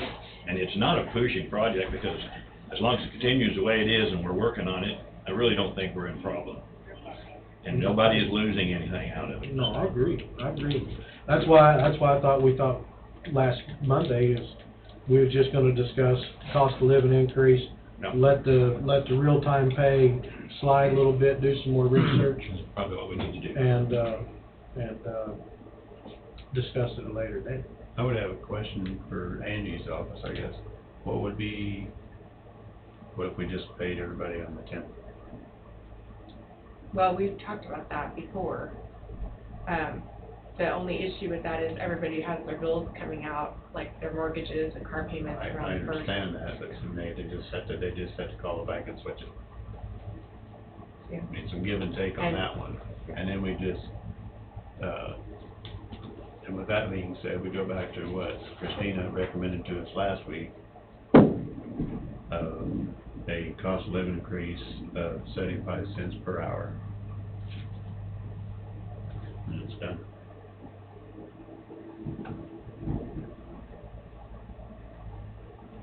So, As a bonus, not adding 75 cents an hour to No, the no, per hour. CPI. The CPI is CPI. 75 cents an hour.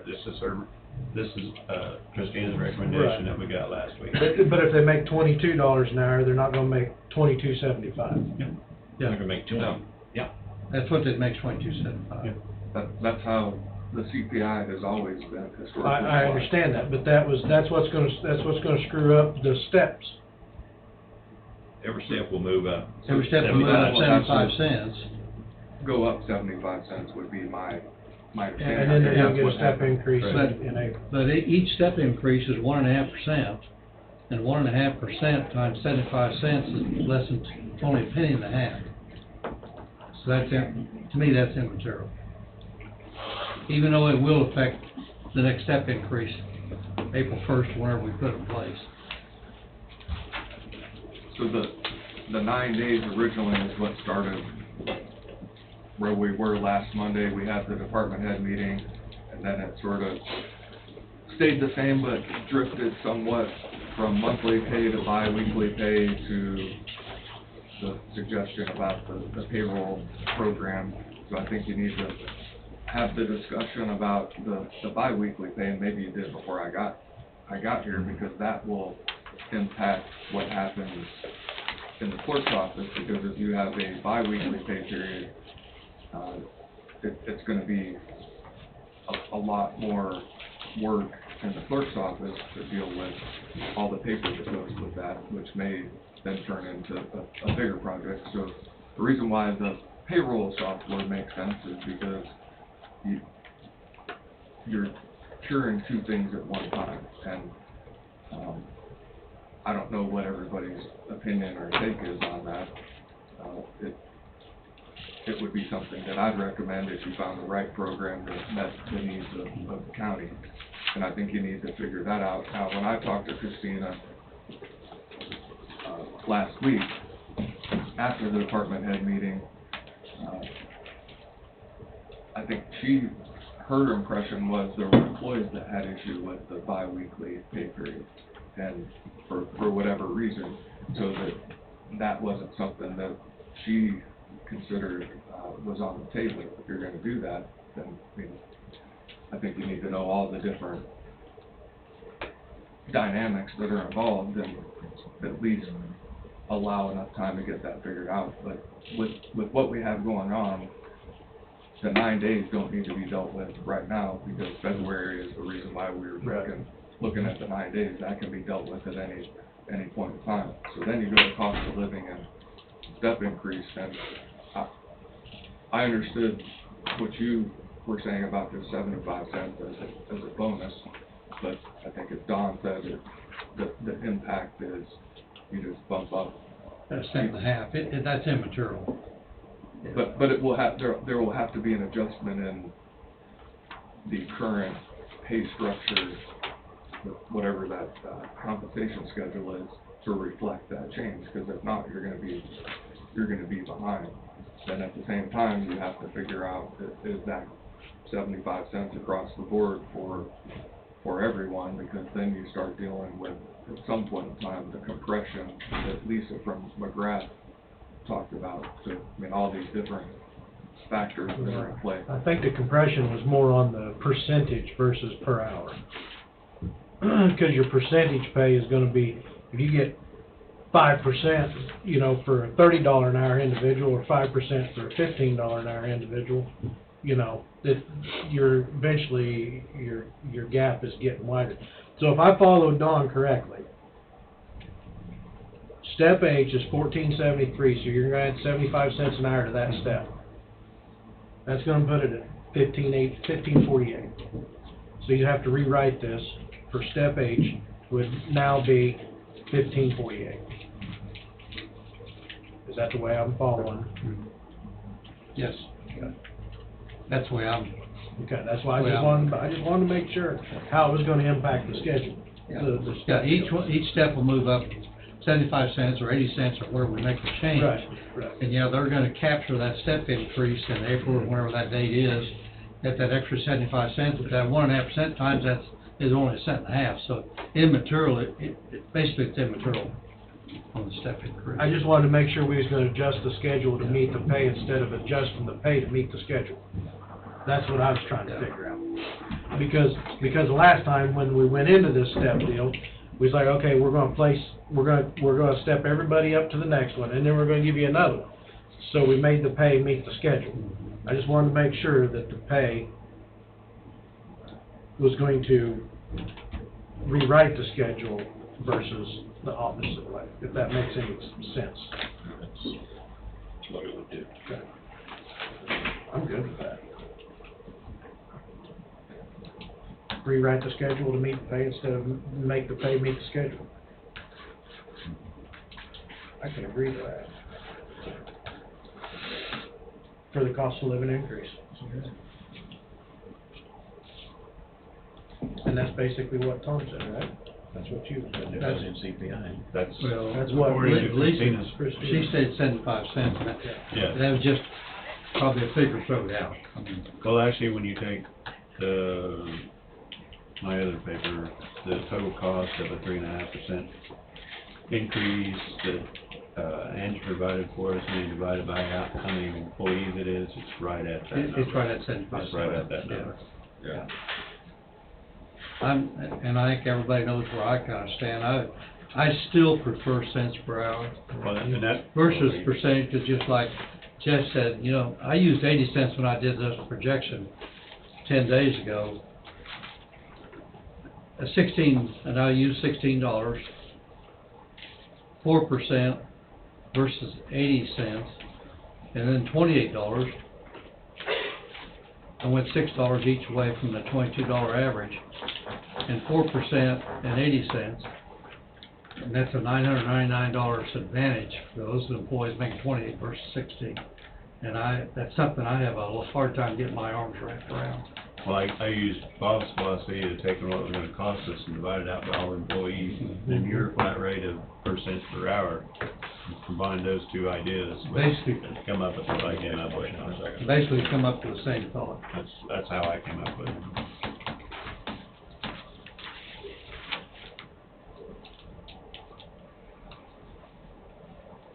Tim, I see smoke coming out of your I'm ear. just thinking. That's scary. I didn't mean that way. Larry, how are you? Good, sir. And I haven't talked to You any know, I other. jumped on board and made the motion to pay the 9 days, and then, because we was told it was the right thing to do, and then next week it was the wrong thing to do, so. Yeah. Is this 75 cents an hour right? Is it wrong? I think it's adequate. Well, we just gotta figure out the percentage. I think it is.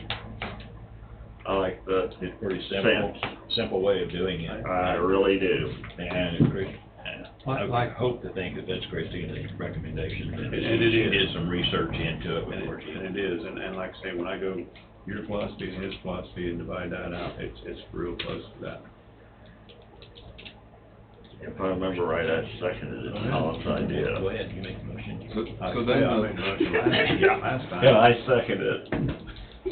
so Tom, I guess for everybody, so recommendation number 2 from Christina came after recommendation 1, which is the 9 days. Correct. Recommendation 2 was to go into effect March 1st, because COLA historically has occurred on January 1st. So Correct. since the 9 days is occurring, would that change the recommendation from March 1st to potentially retroactive? Or not at all? I mean, just food for thought. I'll make a motion that we, for CPI, we give everybody 75-cent raise this year for CPI.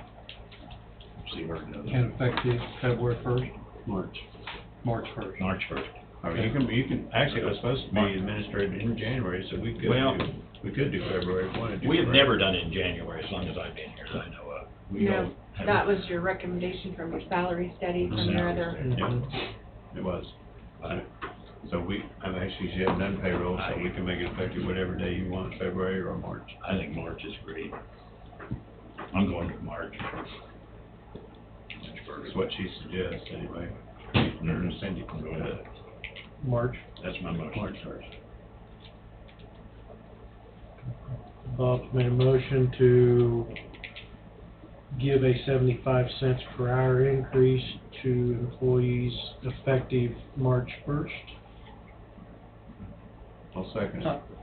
Okay. Tom seconded. All in favor, say aye. Aye. Aye. Motion passes. See, that wasn't so hard to figure out. Just as long as we're not looking at it now.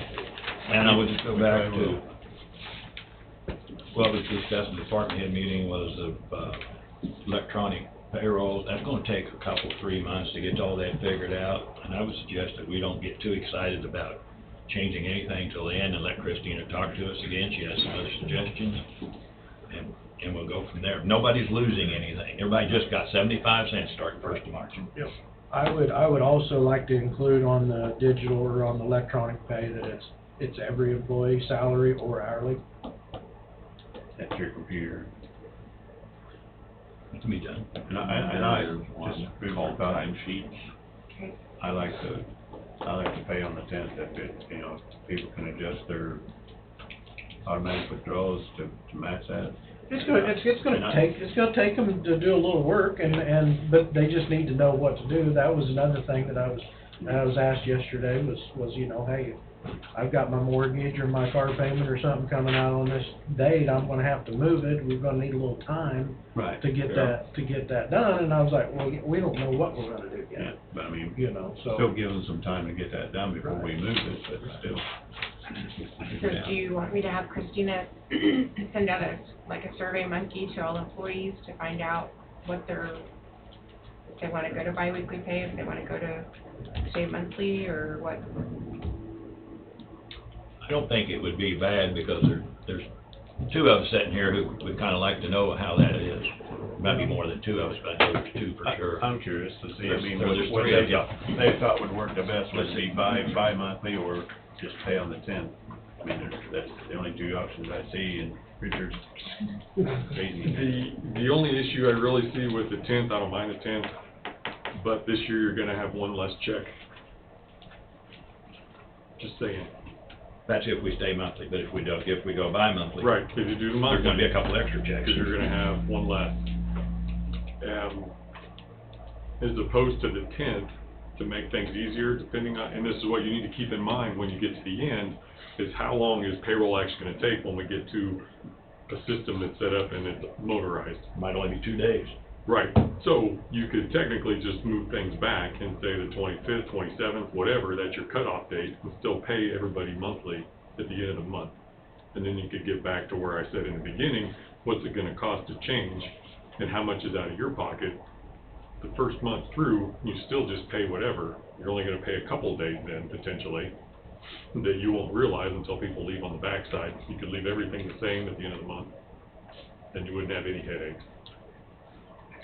I personally haven't heard one complaint or issue on the monthly payments. And I know last week it was mentioned about new hires. To me, I'm probably not worried about new hires, even though they may come on the 15th and may not get paid for 45 days. Most of those new hires are leaving another job, probably have a little vacation paid to them, maybe unused sick leave, and maybe a little bonus or something on coming in. To me, I can't. We hire new 10 or 12 people every year. Some of them may come in on the 15th, some may be the 22nd, some of them may be the first of the month. To me, I don't want new hires to totally mess something up that's working so well on monthly pays. But I have probably no problem with exploring what the employees, what they'd like to do. I don't think new hires are the problem. They come in knowing the situation. Well, that was mentioned last It's our week. employees that we're gonna make a change to that. But if you go back to the other where it's just a few days and now the cutoff date is the 23rd, then you don't have that big lag time. They're still gonna get a check at the end of the next month. Might only be for a week. Yeah, but the comment was made last week, new hires have to wait 45 days to get it. That's with a cutoff date in the middle of the month. Yeah. Which you could totally move back Yeah. and then not have as many issues, not have as many dollars coming out of the county. Kind of tied what up. Brad said, maybe at the end of the month, is the end of the month is the 30th. the 3rd of the next month could be payday, because it's just, pretty, once you get it set up, it's pretty simple how it is. Yeah, it don't have to be the 10th, It could be any day. yeah. I think if you back it up a But couple anyway. days, if you pay them on the 30th or last day of the month. I'm gonna suggest that we just kind of, But yeah, that's Put for this a later on. date, because you need to see how long things are gonna take from the programming side. when we get, see how that goes, and then we jump into it. Fine with me. Yeah. We got done what we got done. Yeah. Yep. Okay, so do you want Christina to come in next week, or do you want to wait a little bit?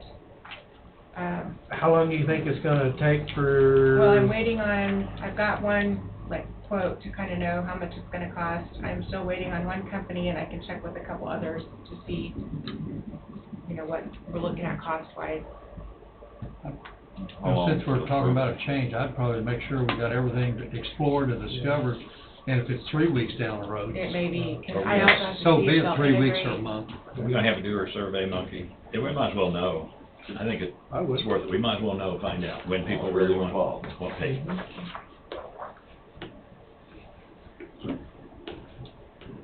I mean, I understand everybody's set up on the monthly deal and so on and so forth, and I like Richard's idea, back it up to this and boom, there. Yeah, it don't have to be the 10th, just Yeah. right after the end of the month sometime. Yeah, before that. so, I mean, I have to think if we, especially if we go that route with some computer timing or cell phone or whatever, although people are gonna complain, oh, I gotta use Well, my own cell phone to Well, that's clock why, in, that's why clock out. everybody in here's got a computer, so. It was suggested in the department head meeting, and I don't remember who suggested it, Wayne probably does, is that we look out here, we set a date, okay, guys, 1st of July, we're making the change. If you have mortgages, you talk to your company, you get it changed, because 1st of July, we're making a change. And I remember who made that, Wayne. Wasn't me. Yeah, it was. Well, who made it's Yeah, it was. immaterial, but I mean, I Yeah. understand. And just tell them, and really, I think most of the department heads say, well, that's the way it's supposed to be. But anyway, we can look at that. We'll carry on with Mr. Carl Lee. Thanks, guys. Thank you. I think that's a smart way to do it. Keeps it integrity. We'll try. Morning, everybody. Keeps integrity. Right, Carl. right. I thought I had it in front of me, but I. What did I? Had 2 memorandums of understanding, one with Woodson County, one with Lyon County. Right. You guys wanted to review? It's in the back of your book, Another 10/3 time. yep, before Right. Goldberg. I still got mine.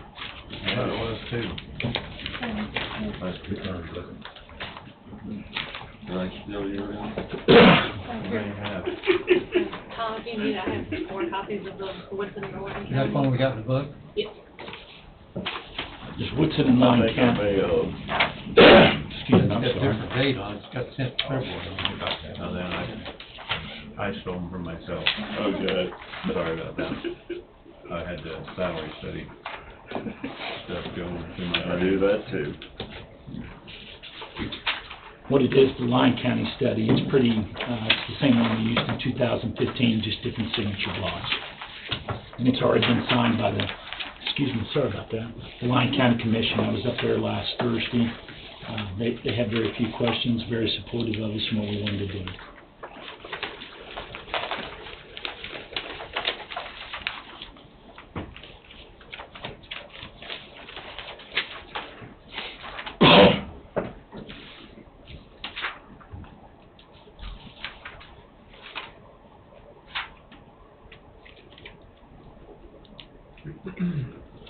It was quick to recognize that we've got a great relationship, and it reflected back to 2010 to the Reading tornado when we was the first county there for mutual assistance to help them out. So they want to keep our good relations going in the right Boy, direction. that's gonna, just makes things function so much better when you get along with the surrounding counties or. So we need a motion to enter into this agreement. I'll make the motion. Tim's made the motion to enter into agreement between Coffee County and Lyon County, 252, due to a nuclear accident at Wolf Creek Generating Station as of February 10th. Yes. This is the original right here, if you want. He's probably not much sure what Woodson County is, but what's in our book is Woodson County. Well, there's two. Well, there's two of them. There's two of them. There We was got Lyon and we got Woodson. One should have a yellow mark, which is Woodson County across the Okay. top, and the pink mark would be I only have one of them. That's what I have, Carl. right there. Those are the two. Probably pretty much the same as what we looked at last week or 2 weeks Yeah, ago. there is a difference between the two. Yeah, there was one, and like I say, I don't know that this is the right one that I have, but, It should be highlighted in two different colors. okay. So Tim moved, I'll second. Tom second, all in favor say aye. Aye. Motion passes. Now, Woodson County has some differences. They're asking, for $10,000 for the use of the fire barn down there that we use, and $75 per person that goes through the training that would support it. That's the big difference between them. If I remember correctly, we paid for the generator, that $50,000, correct? Right, and that was, we started that back in 2015 and hasn't done anything but the supplemental of the volunteers. What's gonna happen to that when that generator gets, They take full possession of it on February 24th. okay, it's their baby, we don't have That's to right. buy another generator? We did some building work, some doors or something for them too. I know that we build a loft, but I don't know about the doors, yeah, We did because that's where our something else. supplies are housed at. Woodson County, they do a very good job. The rural fire district is supporting the Gridley and Leroy stations when necessary. Nick Barney's been my contact with them, and they work with Gridley quite a bit as far as fire response. So we have a great working relationship with Woodson County. But at the same time, our stations do a very good job of Supporting supporting them. them also, so. Yeah, they're very adamant also about always being able to help each other out no matter what. Okay, need a motion to move in a memorandum of understanding between Coffee County and Woodson County due to nuclear accident at Wolf Creek Generating Substation, as of February 24th, 2014. 2022. Yeah. I'll make the motion. I'll second. Jesse's moved, Don second, all in favor say aye. Aye. Motion passes, 5-0. You want to be this with so that we can get signatures on those signature blocks.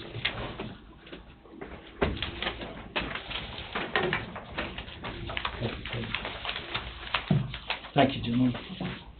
Thank you.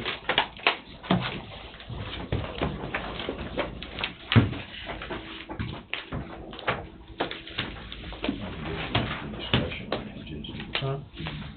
Discussion's probably a good thing, because probably what I said would be.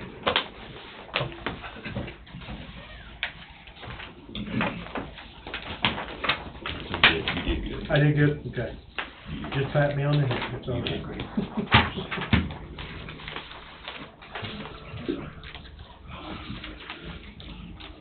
All right. Need your signature on page 2. Does anybody need a quick break before we go into the Goldberg? You I good? could use one. You wanna use a quick break? Yeah. Do a quick break. Sure. Quick break, and then Never turned because this is gonna be a lengthy study. This is gonna be a lengthy deal.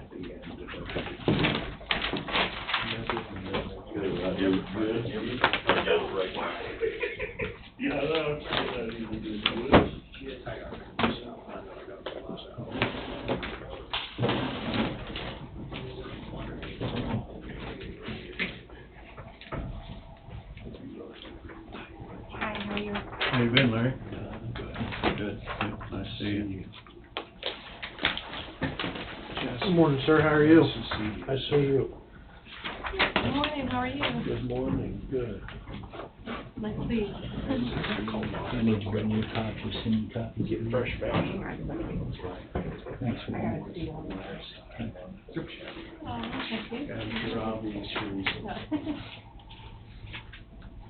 Hey, where you at? Hey, Andrew, you going down to Bobby's? You said, we're gonna have Andrew put a key on your desk. I'm good. That will enter the, That will enter the lock gate, the red gate up front. Hey, how are you? I'm good. I don't know if you remember me. Oh, yeah. Okay, good. And, get that. And, I will text you the code for the door. As soon as I can remember it, I'll send it to you via text message. So that'll let you, that code, you can enter the east shop door. That won't get you into the office, so you can show me the back. I'll have to send my son up there to grab those letters. So, better yet, when you enter that door, on the east side of the building. You see where Osage passed, right? Just turn left and put all of those, Shoot a one.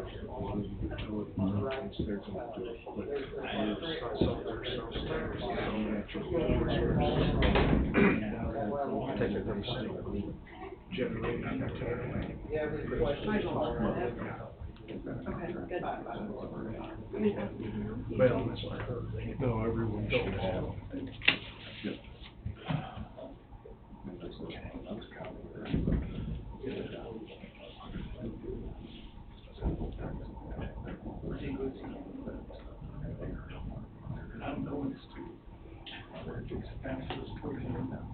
Yeah.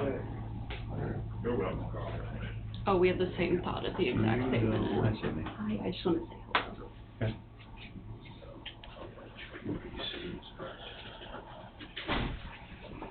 I hear astronomical 225%.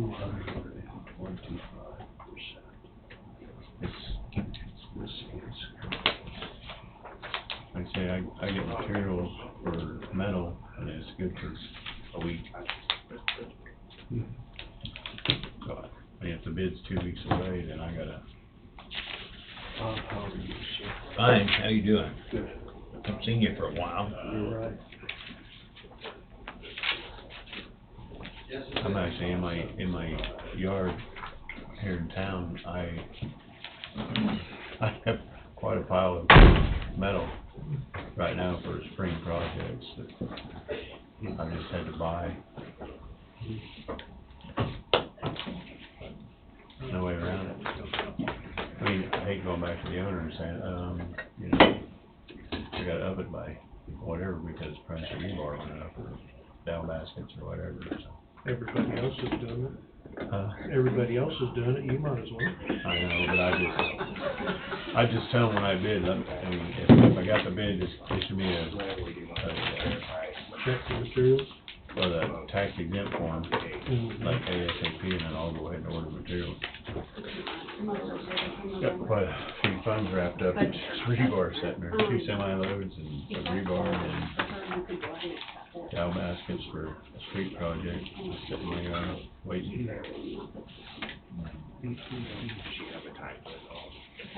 Well, roughly I feel like cows, though, they'll make me some money. 35% of a construction budget today includes materials that come from petroleum. So what do you think that means? Well, now can you imagine what's gonna happen to asphalt prices just for somebody on the highway? It's all gonna follow suit. Well, the only thing good about that is a small asphalt project I can beat for the concrete. Concrete prices aren't really going up. It will. Now, they'll get a surcharge. How you doing, Larry? Good, sir. I guess we'll hit our 10:30, Mr. Goldberg. We're laughing Morning, back. Larry. How you doing? Good morning, commissioners. I'm always the tail end of any agenda. Imagine why. And, all right. Jesse's still got this. That's right. I might just hit myself in the head with it. That might be- I was gonna say, I might conk myself. All right, hopefully you have the following documents. You should have this. And that would consist of a site plan with all kinds of comments and explanations. You would have a ground floor and basement floor of a new proposed law enforcement center. And you would have a renovation plan for the back of the courthouse itself, where the existing jail is. And last but not least, you would have some renderings.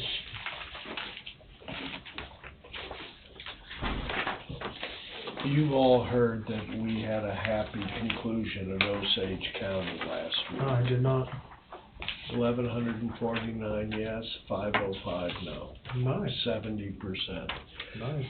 Their renderings have this big stupid disclaimer on the front where I literally say it's generally the color. We'll wait and see what materials are affordable and available. And everyone's going, what are you making this out of? And it's like, well, we're not sure. No such thing here. Here I am proposing gray brick next to the courthouse with precast trim to match the trim around the windows here. Now, it doesn't mean it has to be that way, but when we get to scope and budget, that's what we have made as an assumption, because we feel like the thing ought to look like a homogeneous, coordinated whole. Okay. In addition, you should have 2 documents from me.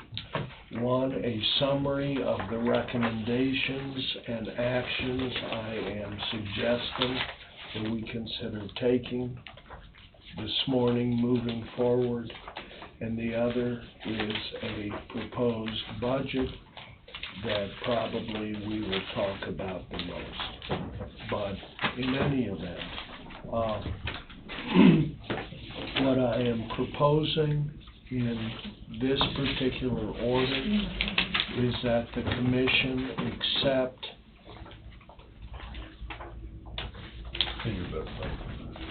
It's in the book. Yeah. I've got more No, copies. if it's here. It's in there. Okay. Larry, those are dated February 9th, 2022, and February 10th, 2022? Correct. And which one's which? One is the amended study recommendations, and the other is proposed LEC/project cost estimates. Do you all have these? Okay. The first decision I would suggest is I am asking that the commission endorse or approve the new site, that being behind the courthouse, attached to the courthouse by a link, approximately as we have shown here.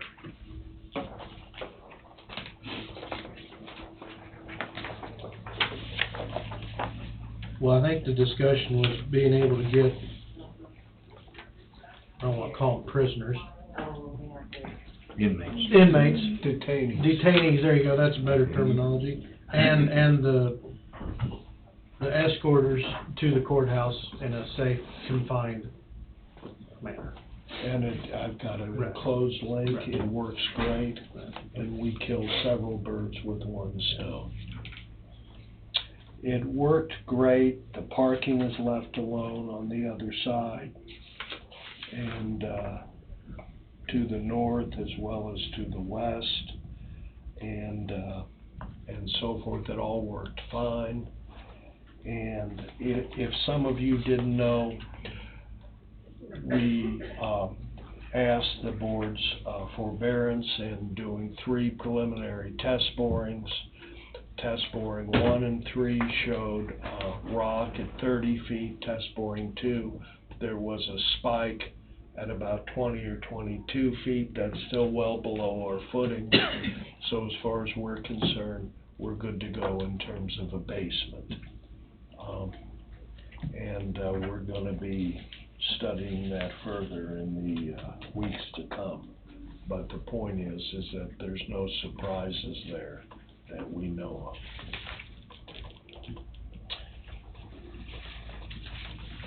Number 2 is we have designed a facility that ultimately can accommodate 92 general population detainees. We are recommending 60 with 2 future pods that will be blocked in.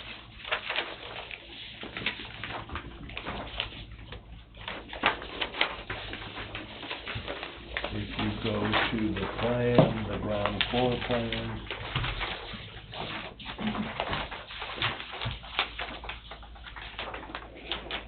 How are those put in, Larry?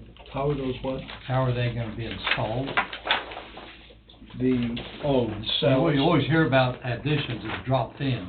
And they're either dropped in or we create breakout panels in the exterior that allow for a hole and then you wheel them in. We're not sure which one. In Lynn County, we're adding them from the top, and others we've added them from the side. From the side. Yes, sir.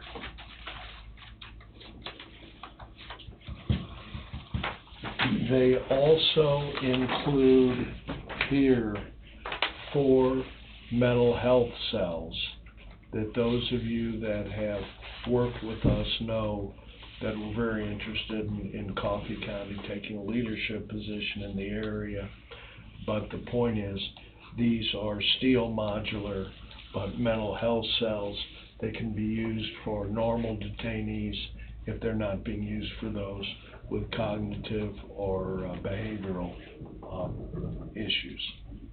You mentioned 4, but there's only 2 there. There's 2 down, 2 up. Okay. Okay, so it's, okay, I got you.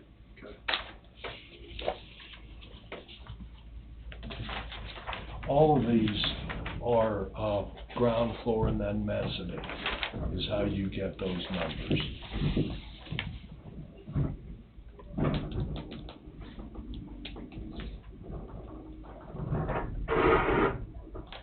The indoor-outdoor activities, which is this part here, is equipped with big mechanical louvers up above so that detainees can look out and see sunlight and so forth.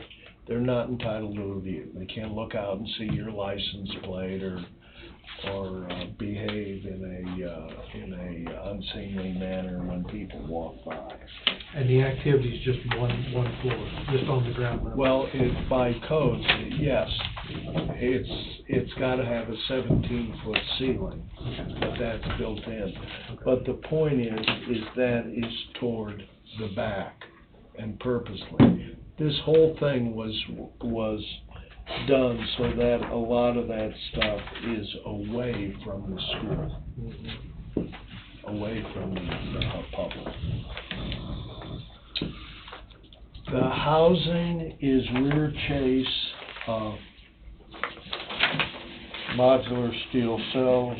So what that means is the window in the cell doesn't coincide with the window on the outside of the building.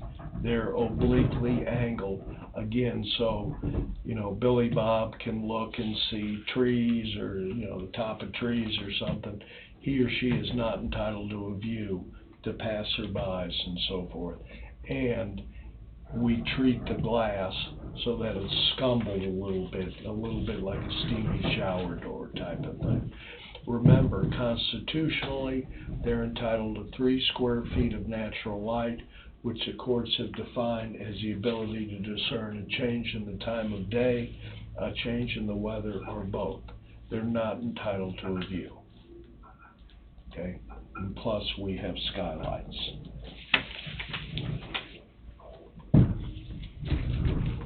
All right. Are we building the building now? What's that? Are we building the building now? Waterproofers. Oh. Shut up today. Okay. UP Solutions. All right. Below the building, the main floor, I've got a partial basement because generally I try and avoid putting a lot of functions below housing.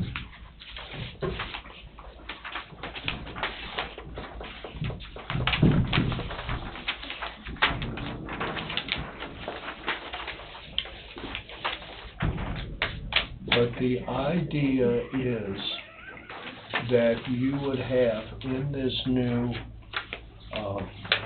sturdy envelope, you have your emergency operations center, your 911 dispatch, your evidence lab and storage,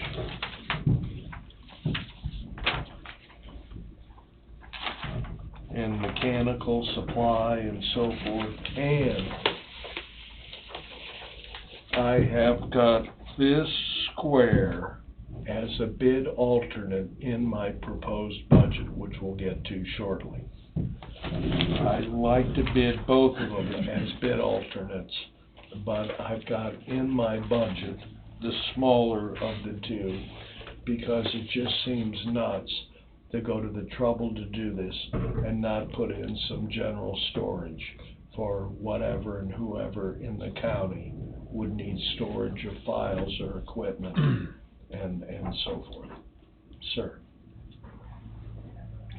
You saw something. I was just wondering, when you went through and did your research on the existing facility, was there room for storage there, or pretty much everything's gonna be occupied for everything to be fit, paint to match, so to speak? Everything's pretty well occupied. That's good, that's good, okay. All right. Now, let's continue here. And we'll wrap this portion up. All right. Go to the renovation page.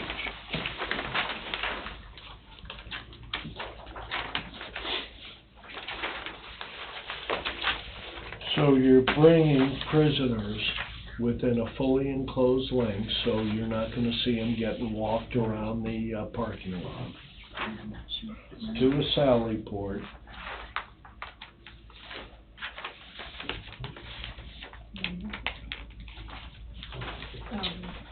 And then what happens is they come to either court.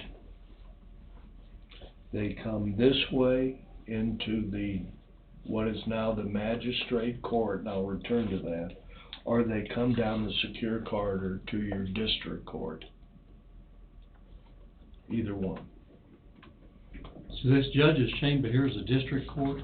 No, it's below it. Okay. Don. One thing I wish you'd have done is had a cover page. You know, we got R&R, we got pros office, we got JM. We've got so many abbreviations there. We have no idea what those stations are actually for. Okay. Well, RR's restaurant. We could guess at some, like EOC and stuff like that. Yeah. But the rest of these, we have no idea what the letters stand for. Zero. Okay. To me, that would have been a cover page and identified those abbreviations. Well, I'll add those. I appreciate your comment. OFF is office, RR is restroom, admin is administrative or clerical, CONF. So I kind of guess on some of Okay. it. You can kind of guess, but Although I have to tell you, down in Oklahoma, I had CONF on several rooms, and they assumed they meant they were confessionals. And the newspaper headline the next morning said, "Architect proposes to meet prisoners' religious needs with his design." But in this case, it's conference room. Okay. Note that, Mark. Now.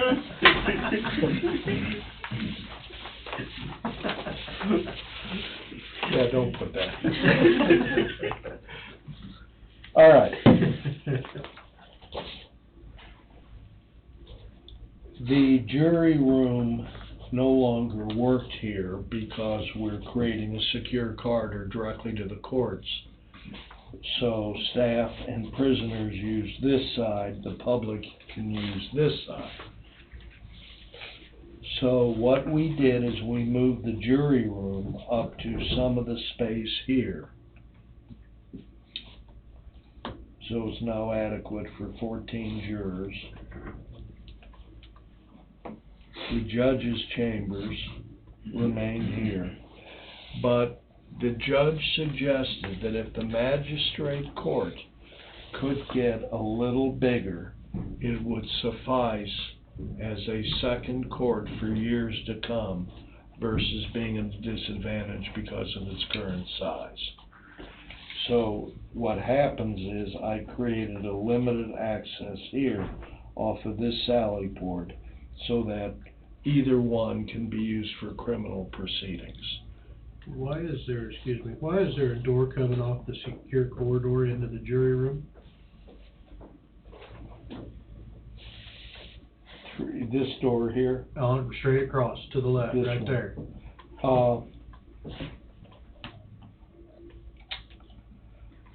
I guess second means of egress out of the jury room, but I'm not sure it's necessary. I'll take a second look at that, Jesse. Is that kind of a risk?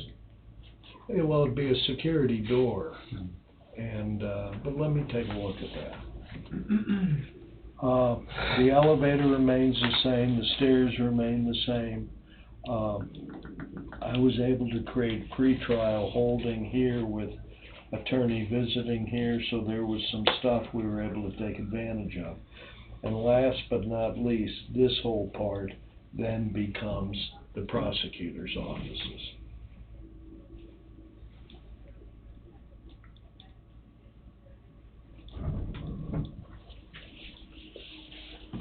We get everybody happy? Yeah. Now, these plans are not final, they're schematic plans, but all the pieces fit.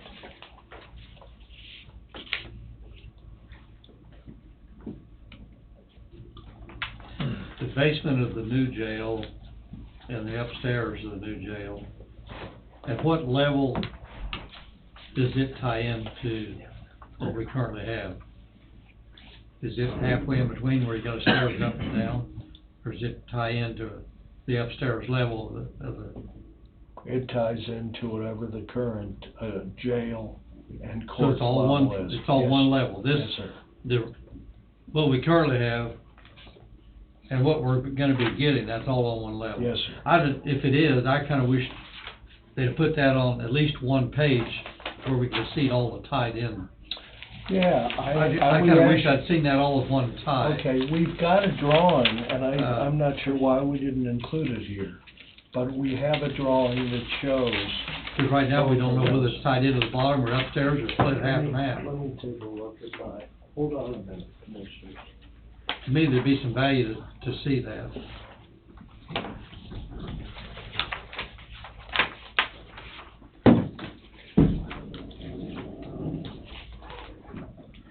What are we remodeling the I'm sorry? old jail into? Right here. It's gonna be the conference, Conference, that's kinda what I thought. that's what I'm assuming. The lawyers and the attorneys and Yep. visitation. And he was just showing us. Yep. That's the whole current facility, they're just replacing it,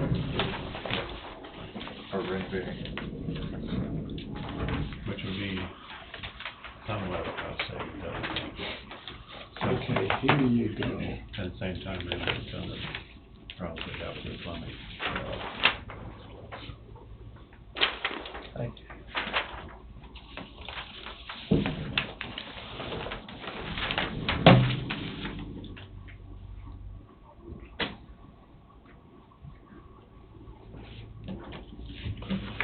All right.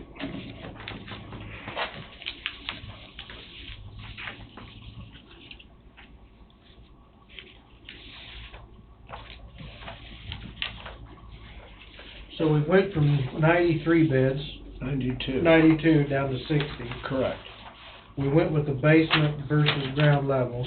Right. We've got the option of 2 more pods. Right, 16 beds each. And I wouldn't mind bidding one as a bid alternate. What would be your expected bid on that?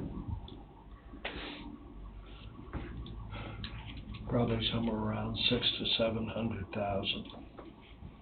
We've done this before, and I'm surprised it'd be quite that low. well, And I'm not trying to hold you to it. understand, and we're going to get into costs in a moment. Right.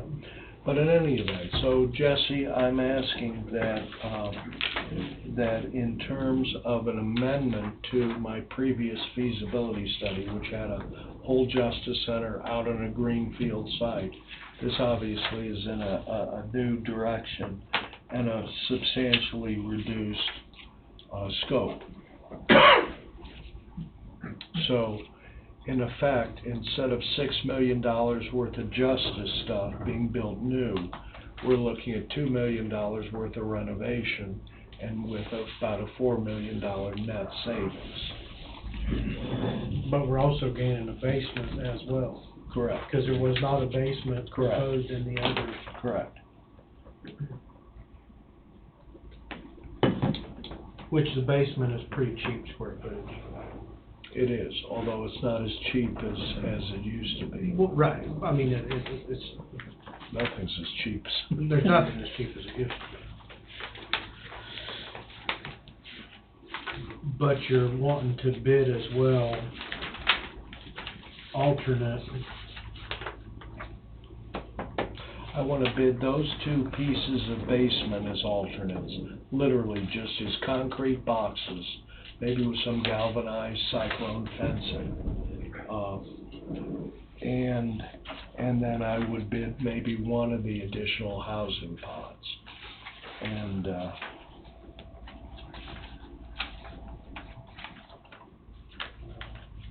So this is not going to be the footstep of the basement. correct. Just this. The vehicle sally port wouldn't have been included anyway, right? Yeah, that's unexcavated. But theoretically, you could do as much as this whole box as a basement.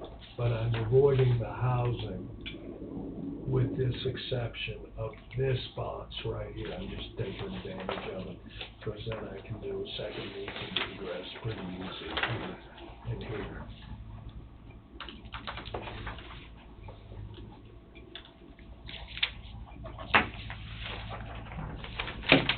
If you don't do this, how does it affect this? And then that just becomes slab on grade. Slab, that would be slab on grade then? Right. Okay. And if you did do this, then it would become over that. Correct. In your bid, Larry, and I don't know when you wanna get to that, you got the base bid. Shell ground floor, $800,000, 2,236. What's that shell ground floor include? That is the housing pods. And what that includes is your walls, your openings, your utilities are stubbed up to the slab, and then they've got a plate on them. And then it means once you slide the cells in, you then attach the mechanical, electrical, plumbing systems to the back of the cells. They're in place and you're in business. The mezzanine stairs, all that would then be added. You know, it's funny. So that's not an order, that is part of the bid, would be included.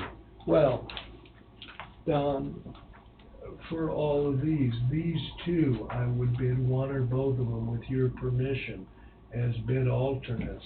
But in the base bid would be the walls, the stub up and so forth. So that is part of the HC, okay. Yeah. The storage in MECH, basement floor, okay.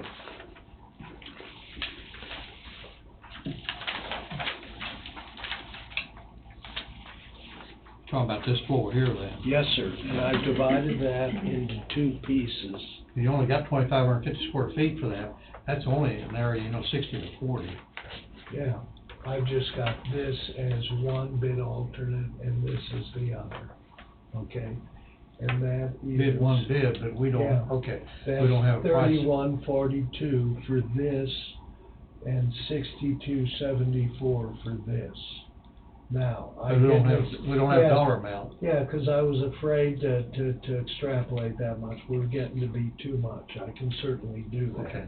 So what I did Three, I couldn't is figure I out. included, a basement now is Yeah. about $185 a foot. Isn't that the darndest thing? Empty basement with an area.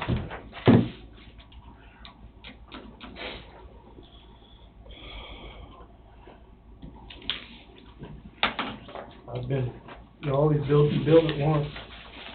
It's true. Okay, so my second request or recommendation is that you approve the concept and scope of the project, subject to obviously final drawings and detailed design meetings with everybody moving forward, that you authorize us to start getting this thing ready to bid.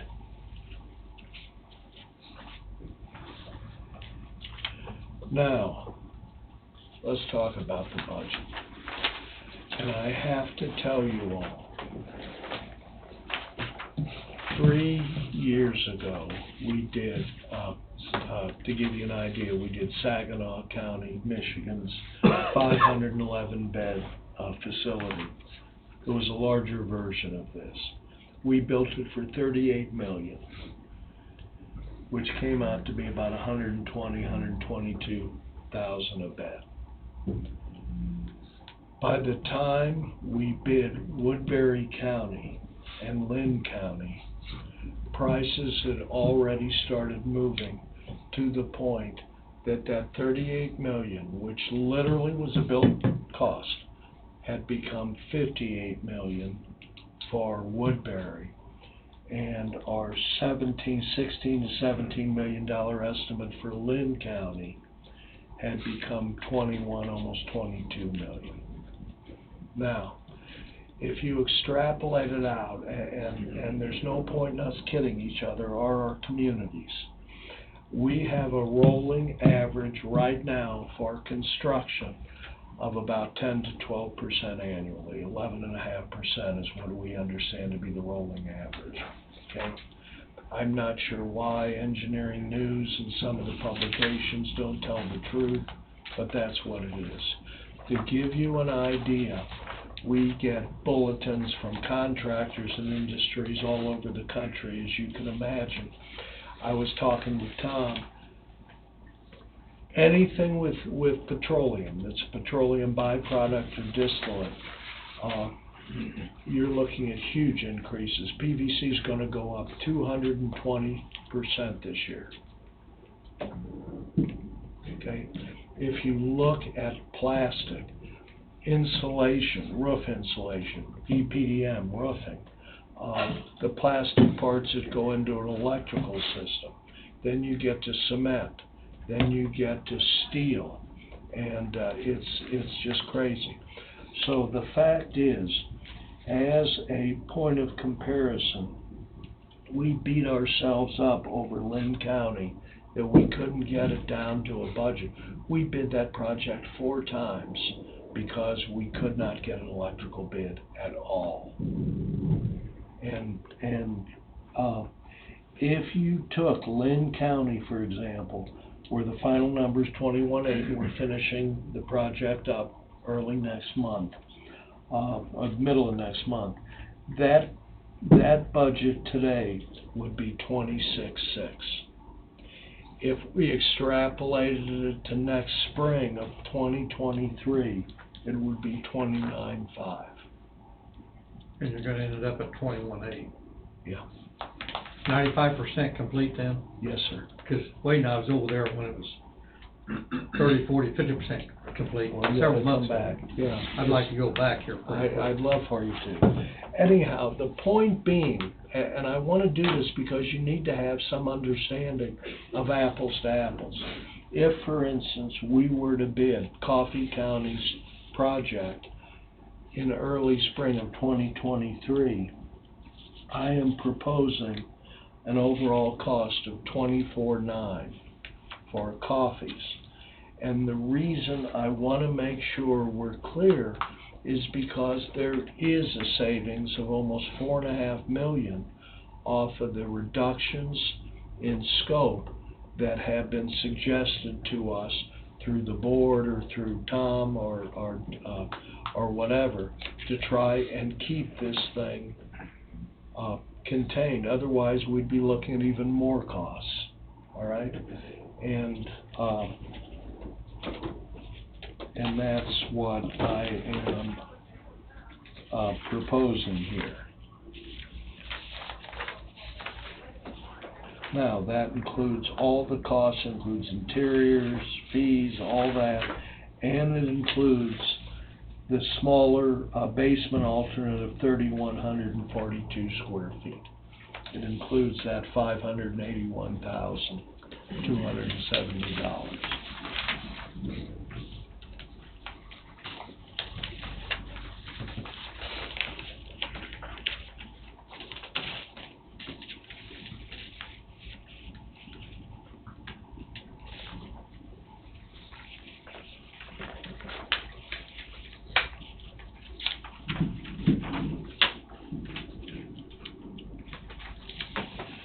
Generally speaking, your housing is the most expensive portion of the project at $630, $635, $650. Your support then is $525 or so. Kitchen, laundry, medical, booking, intake, so forth. Your courts, which in this case are no longer part of the project, come up next with $330, $380 a foot, and then your offices are fourth, and your basement is last. And you can see those reflected here.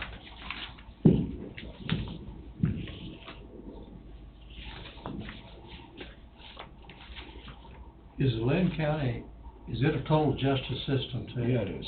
I was It's thinking, got courts, it's got prosecutor, it's got everything new in it. you know, the day we were over there, of course, it was hard to get a good visual concept of everything. But it appears, you know, the offices in here,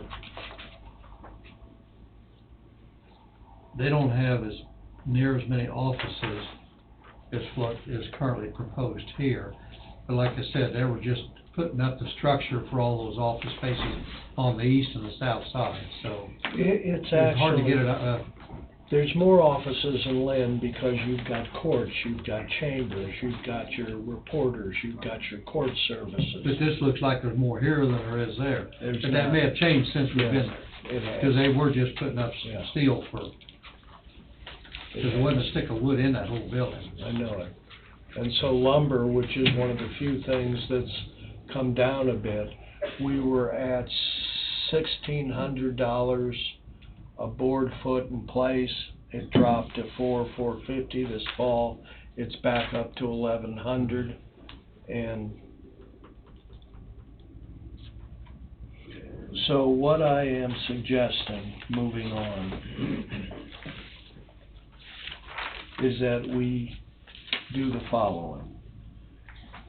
That you approve this scope. You approve the budget subject to, obviously, all the economies we can bring to it. You approve the use of reserves to some extent, and then finance the balance, my understanding, such that no tax increases are anticipated for the project. We put it on the ballot in July. We create a, Can I say something about that? If you put that on the, you're talking for the primary in August? Or I'm having a trying to separate avoid election? a separate election. Okay, July is gonna be interfering with my special or the primary starting, cause, it starts in July for advanced voting. Okay, Angie, all I'm trying to do is avoid Yeah. the period from August to November. Yeah, Which we could is- back it up to even May, that would be better, a May election. Okay, Like, I mean, I'm just curious why it couldn't go on the August. Yeah, that's what I want. He said separate. well, I'm just trying to avoid I the mean, blood. July 12th, you're in 2 more weeks, you're doing the August, aren't you? Well, we'll be starting at July, advanced voting starts. Why wouldn't we want to July do August, 13th. for example, we have, August would be my second choice. we I'm have 3 just, commissioners that are up, so we're gonna have a lot of people come vote in August. okay, that's, A bunch, there'll be a lot of, if they don't vote. then August would be, And it'd would only be be your... 2 weeks, 3 weeks. What I'm past really July. trying to do is avoid going into November. Yeah, no, we Oh, just- yeah, I agree 100% on that. I'm trying to avoid that whole period. I would So say if just get on August the would be your choice, that'd be fine. There's plenty of room. You all understand the fundamental makeup of elections has changed hugely. You've got 15 to 20% of your voters that get their information traditionally, and everybody else gets it from social media. So, I was thinking August just because, you know, the time frame. I think we need to get the public meetings and all like that and educate as much. I mean, May would bite me a little quick, I don't know. We May could- would be quick. Yeah, we could do it. It would be quick. Because of how people absorb information now, you know, 3 months is still 3 months, and so much of social media is on an even shorter timeline than that. That being said, the more time we have, the more preparation we can do. So you all know your community better than we do, you know, certainly, you know, if you're more comfortable with August, we will have more time to prepare for that. I guess I'd have to ask the rest of them. I mean, if you wanna try and push for May, that's pushing it. I think we got enough information now to go out on the streets, and, I mean, the drawings actually are awesome. I mean, the outside of the building and all like that, and plenty of information here to start having public meetings, I think. But I don't know if May's too soon to be on the ballot. Or, I honestly think special elections in this community are not good, because you're gonna get more naysayers than you are yay-sayers in special elections. Those days come out okay. I mean, they did. Although that didn't happen, I don't know. apparently didn't happen. But that's not in Coffee County. Again, you all know your community, and if you're more comfortable with August, all I'm trying to do, again, is avoid really November, and then we're into spring or summer of 2023, you tack another 10% worth of costs on this thing, and we're in duck soup, and that's what I'm really trying to avoid. So if August does it as a political compromise, then let's do August. Can I jump in, and we should have at the beginning, can I introduce myself? She's Sydney. Hi, I'm Sydney. I'm Sydney Goldberg. I'm Larry's daughter. I'm also GGA's marketing director, and so the reason I jumped in on the kind of informational campaign stuff is because I coordinate that for our office. So I don't need to get in the weeds with it now, but if you all want to hear more about what we put together for your community to use as resources, I'm happy to go through that. I have some examples I can pull up, or just talk through it. I'm happy to. So I just wanted to say hello, though. It's a pleasure to meet those of you that I haven't before. Yes, pleasure to meet you in person. Finally in person. Yes, finally. Now everyone knows why you can push Larry around.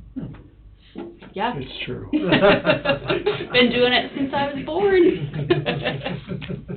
You know, I'm just gonna throw out the date, if we do it in August, and it's successful, what's the time frame in getting bids in place? And are these projected costs based on that time frame? They're based on that time frame. Having the bids in, what's your, August, would you have the bids in by January 1st? November 1st? How long does it take to get bids? About 4 months, 5 months to get ready. And so these bids are based on a January 1st bid? Yeah, early 2023, not middle of 2023. Yeah.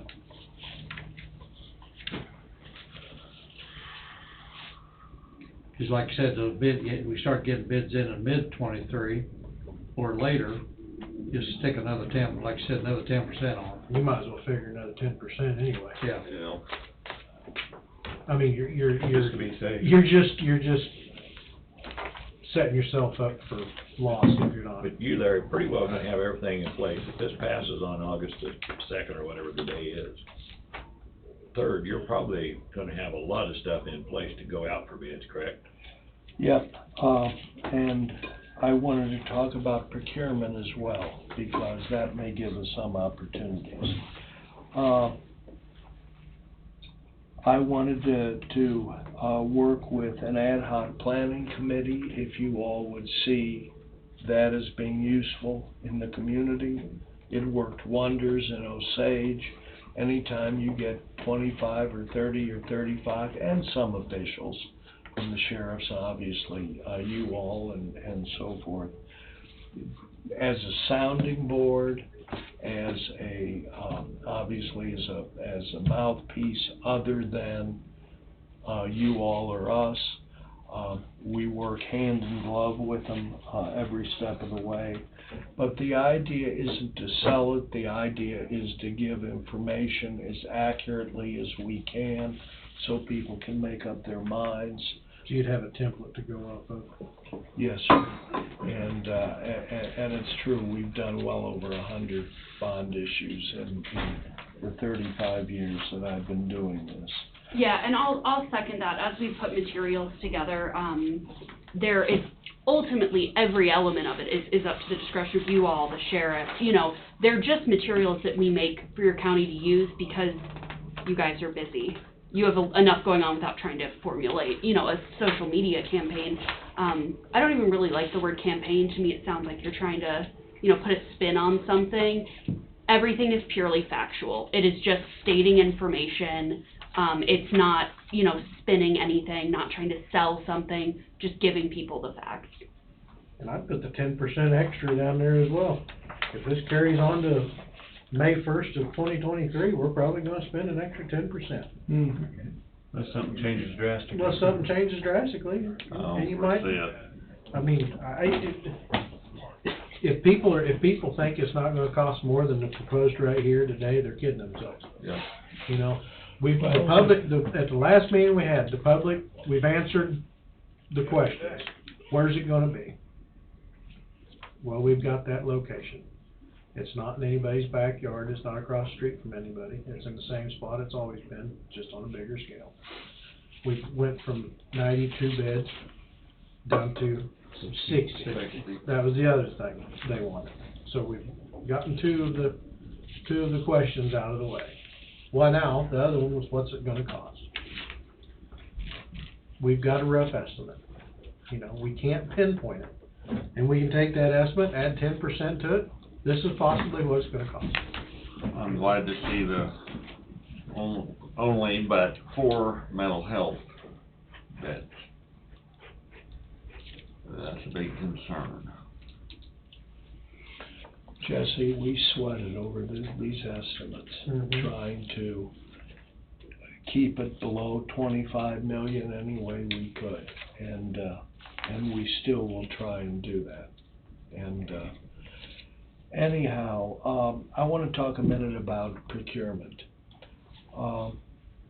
My understanding is there would not be a contractor in Coffee County capable of building and bonding a $20, $25, $30 million project.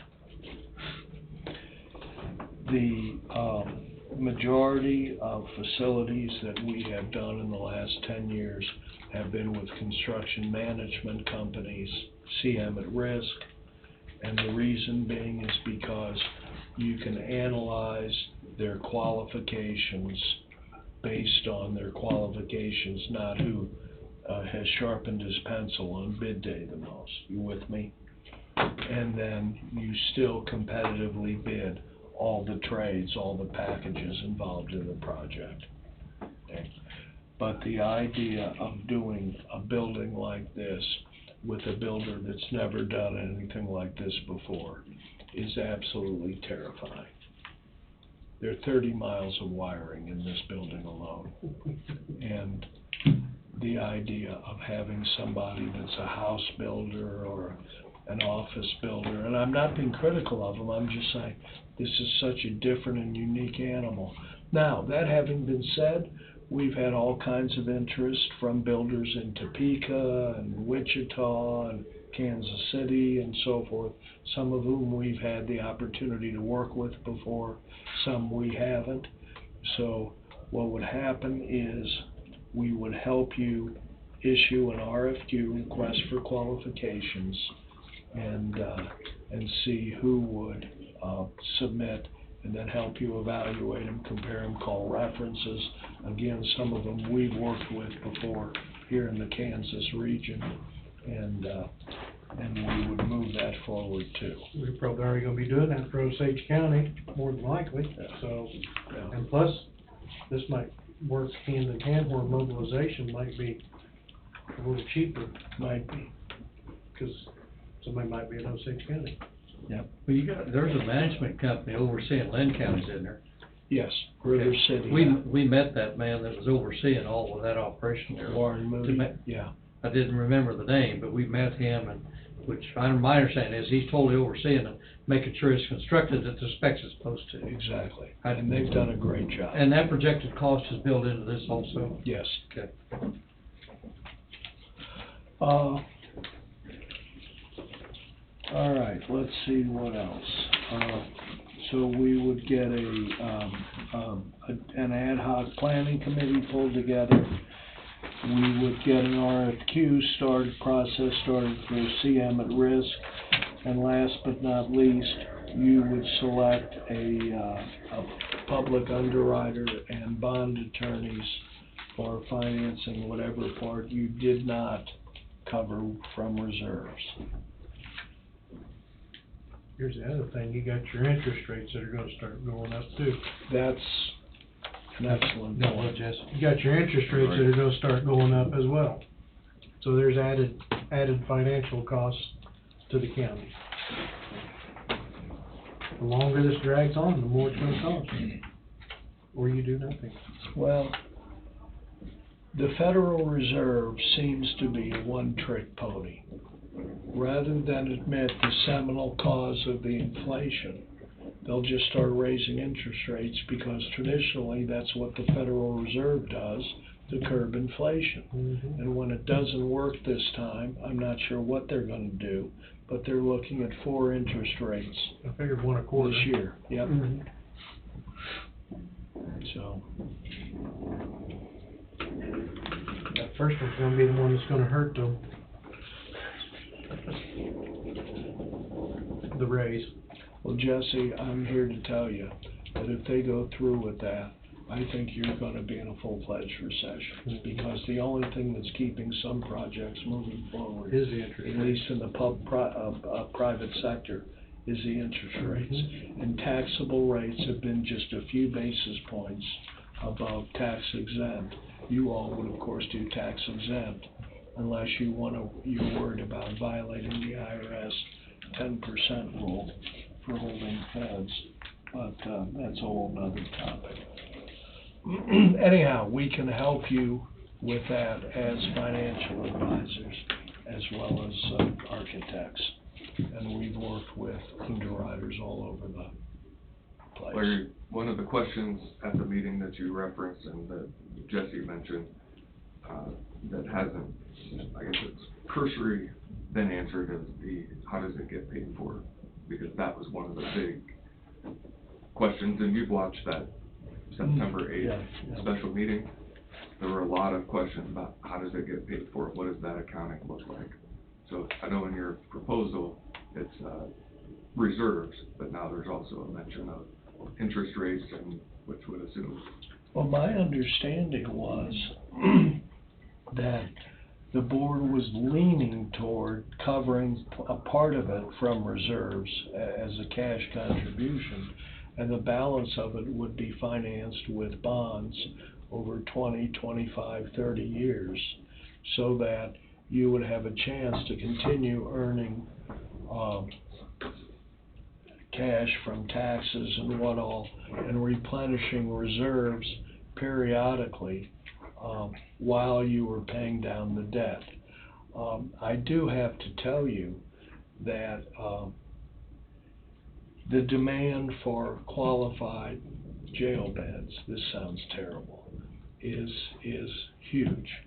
I mean, we're working with the marshals, with ICE, with states, and as well as local jurisdictions, and the idea of being able to charge anywhere from $45 up to $85 a day for holding prisoners from other jurisdictions. And in your case, you would do it incrementally. You wouldn't build something that you're going to hold 100 of these under contract. but there is the opportunity to earn some, and I know that coffee would be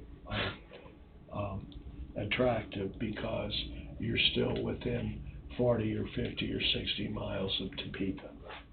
Not being a skeptic, but my concern with that is with Osage City having so many beds. Well, to give you an idea, Tim, right now the U.S. Marshals in the Midwest need about 12,000 beds. So I'm not overly concerned that Osage would hold 50 or 60 of them, because I did those numbers, and that you might hold 10 or 15 or 20 from time to time. So nobody is counting on hundreds and hundreds of prisoners. Their break even, to give you an idea, is 36 federal prisoners, and I think we had 12 or 16 local prisoners, and they break even, in addition to their general fund appropriation for the Sheriff's Department. What's the interest on bonds right now? Probably somewhere around 3 1/4. 3 1/4? Yeah, tax exempt, maybe 3 1/2. Can they, taxable. can they be paid off early? Is there Yes. a sunset date? What, I guess they call it sunset. Well, what it's called a call provision, and what that means is they usually will write into the bonds a declining penalty up to 7 years, 8 years, 9 years, somewhere within that range. If you don't pay it off prior to the call provision, then you pay no penalty and you're free to pay it off at any time after that. If you pay it off earlier than, or can pay it off earlier, decide to pay it off early, what type of penalty is involved in it? Usually 1.5 points. Point and a half? Yeah, something like that. It's not huge, but it's still money. But the point is, paying it off early, just like paying your home mortgage off early. What you save so outstrips the penalty that it's worth doing. But, and I have to tell you, there's lots of jails here in Kansas and new design that have paid off early. Rice County, Donovan, Cherokee, or they've refinanced the lower payments and stretched it back out. Sedgwick County is now back in duck soup after building 1,600 beds over the last X number of years. It's just crazy.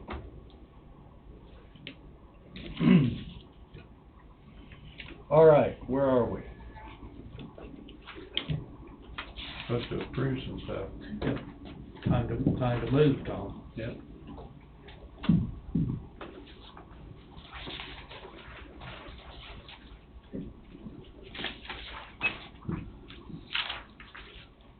We need motions.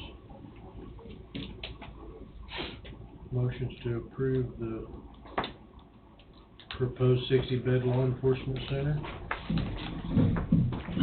as Well, I'd say we need, demonstrated. I would guess we would need to make a motion to put it on the ballot for whatever that is in August, Angie. August. First Tuesday, whatever that is. Would be Is that correct? the primary election.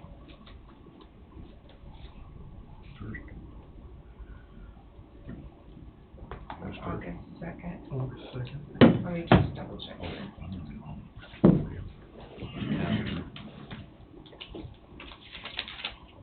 At this time, we don't have a guarantee there'll be a primary election, do we? Yeah, there will be this year. Here's some pressure. First Tuesday is August 2nd. Yeah.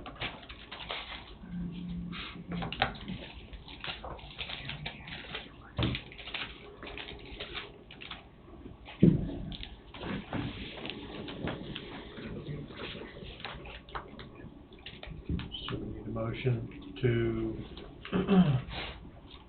put this on, to vote for the primary election, August Correct me if 2nd. I'm wrong, but do we need to do that first before we go? I mean, we can't approve the proposed law enforcement If you don't have a bid, if you don't have a voting date. Correct, if you don't have a vote. So we approve placing on the ballot for August 2nd. because we did say we give the taxpayers a voice. Yep.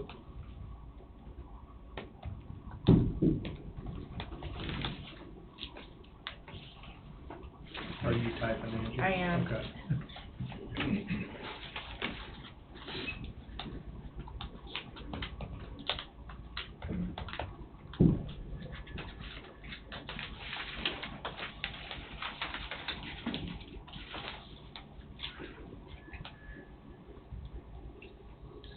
Move to approve placing the new judicial center question on the primary August 2nd, 2022 ballot.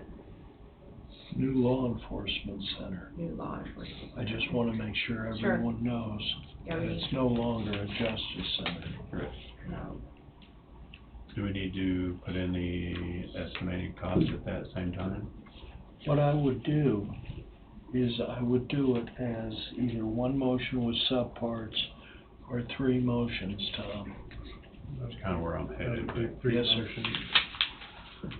Let her finish that one. Okay, we'll finish that one. That's all I have. Do you think I need anything else there from your side? Yes. I mean, at Oh, least in one. that Well, one. that one's Okay, fine. okay. Yes, ma'am. Would you not also include and renovations of the? We're gonna get to that. Okay. That's gonna be the next. That I'm requesting that the board approve the 60-bed law enforcement center, including partial basement and renovations to the courthouse, for an estimated amount of $24,912,000. 27,500,000. Okay, then say 27. Well, Jesse and I he was saying add 10% to it while we're at it. I know it. And I hate to do it, but I mean, I've got to. You might as well let the public know that it's possibly gonna cost that much. Yeah. But you've got projected into this as, bids coming in later, you've already got, have you got I've got projected some of 10? that included in You've got this. 10 or 12% already projected Oh, into yeah. this, correct? Yes, sir.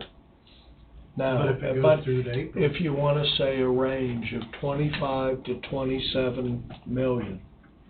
We could do, we I'd need be to more do- comfortable. It's an I would estimate. too, Okay. yeah, We need to Okay. be fair, I fully understand that. but we ought to back up our first motion first. We've got the first motion out to place.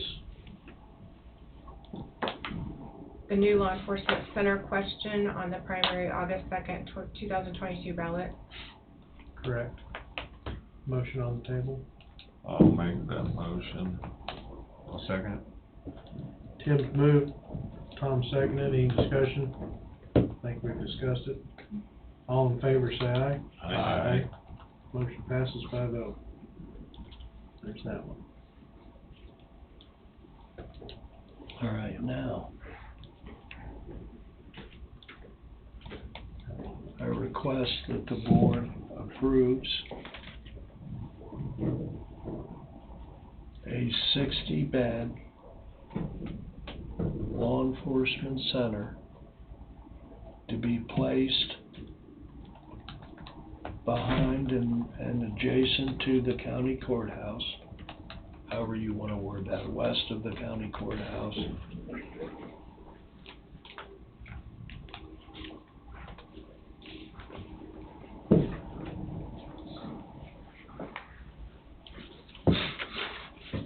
To include 60 beds, a partial basement,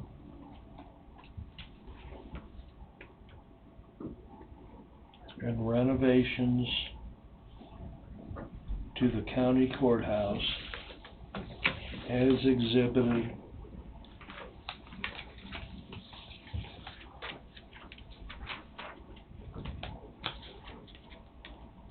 on the graphic documents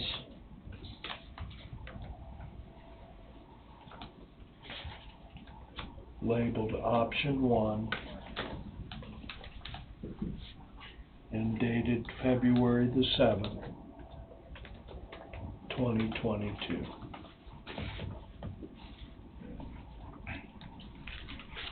For an amount estimated between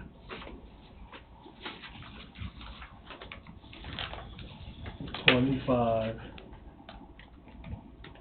and $27.5 million.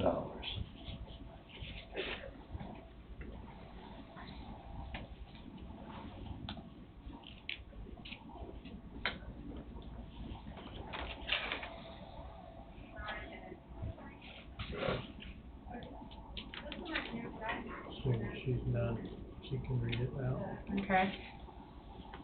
Move to approve the proposed 60-bed law enforcement center to be placed behind and adjacent west to the county courthouse to include 60 beds, a partial basement, and renovations to the county courthouse as exhibited in the graphic documents labeled option 1 and dated February 7th, 2022 for an amount estimated between $25 million to $27.5 million.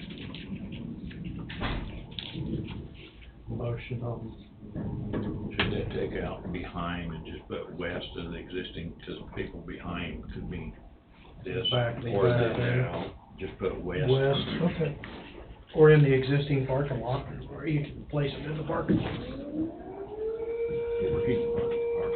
Yeah. With that, I'll move the motion. I'll second. Jesse's moved, Dawn seconded. Any discussion? All in favor, say aye. Aye. Aye. Motion passes 5-0.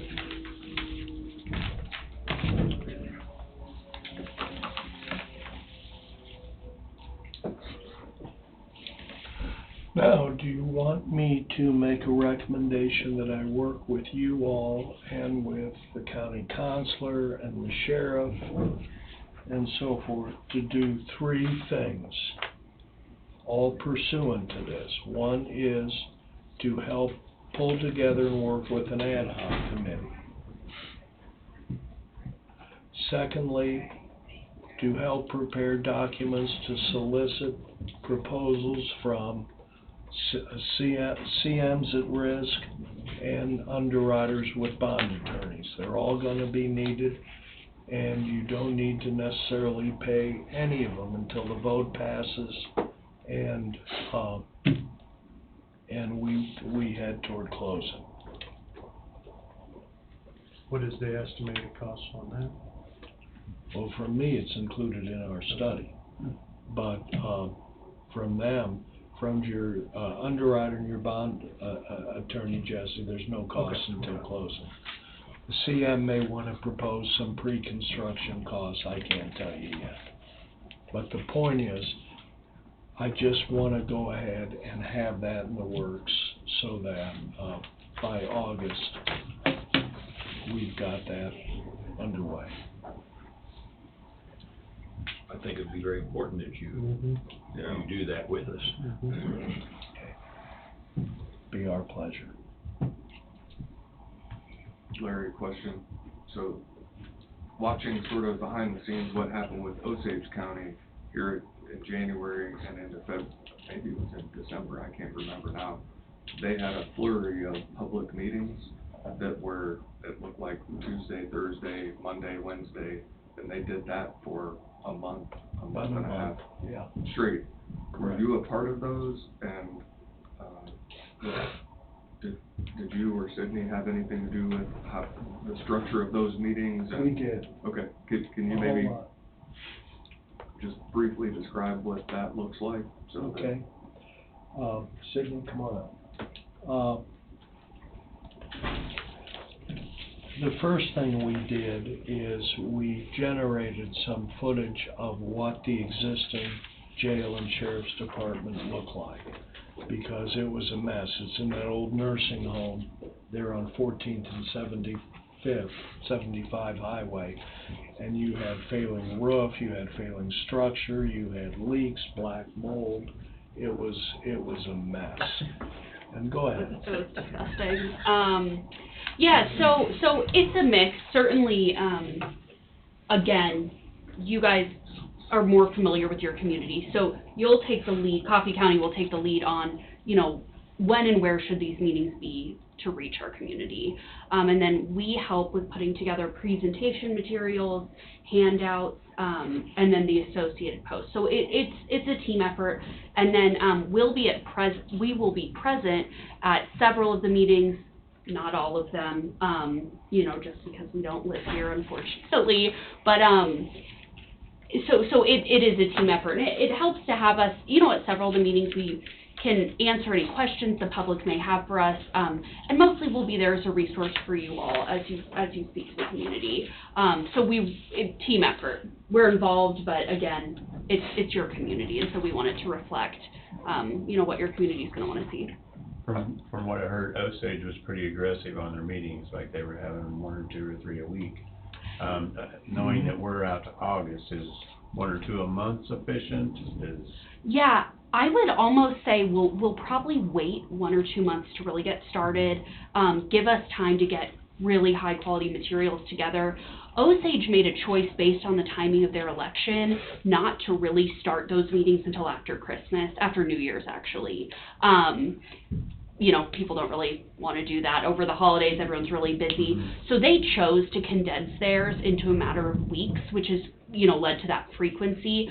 I would say, yeah, I think maybe we'll start in like May, do 1 or 2 a month. And that will, ideally, I think there would be 1 to 2 meetings that would happen on a weekend, to make sure that was some feedback we got for Osage, just to accommodate everyone's schedules. And then as you get closer to the actual election date, we maybe ramp it up a little bit more. Now, let me interrupt. Yeah. We had a 35 person planning committee in Osage, and I presented to them the designs and financial pro forma of 2 options. One was a 70-75 bed option that represented exactly what they needed, no revenue. Then I presented an option that was 120 beds that had what they needed with some revenue, because the sheriff had already entered into discussions with the marshals about the possibility of being, you know, 20-25 miles south of Topeka, and offering that kind of deal. The board considered it, and we asked them to recommend directly to the Board of Commissioners what they felt those 2 options represented in terms of success and so forth. And obviously they chose the revenue-based model. Now, the twist came, the commissioners weren't happy with the idea of capitalizing all the costs into the bond issue. So that's where that short-term 4-year sales tax came in. And frankly, that was the biggest obstacle to overcome, because nobody likes a tax. But we communicated it was for 4 years. It might not even all be drawn on, but it was to avoid some additional capitalization until the facility was up and running, and prisoners came in and they started getting revenue. You with me? So it was startup capital, if you will. And but the sheriff was deeply involved, his undersheriff, their communications director. They worked their butts off to get that thing passed. And I know I attended 6 of the meetings, and Sydney attended 2 of them, and we helped. Well, I mean, it's in your guys' best interest to be at the meetings, because it's almost 27 million through your company. Absolutely. And that's absolutely true. We actually want to be a little bit careful about that, because we don't, the point is though, it's your community's project, and we don't want to seem like we're just pushing it for our benefit either. You got to find some common ground out there, or you can actually create a negative situation. Exactly. And we don't want that. No. So we also need your help. So how many beds did Osage County wind up with? 120. 120. And I'm then saying they've got some shelved space to expand to 144. I thought that's what they voted on, but they voted on 120. 120. Yeah.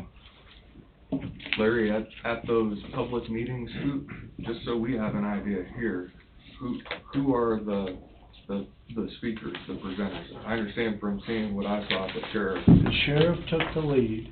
Jay Bailey, the presiding, attended.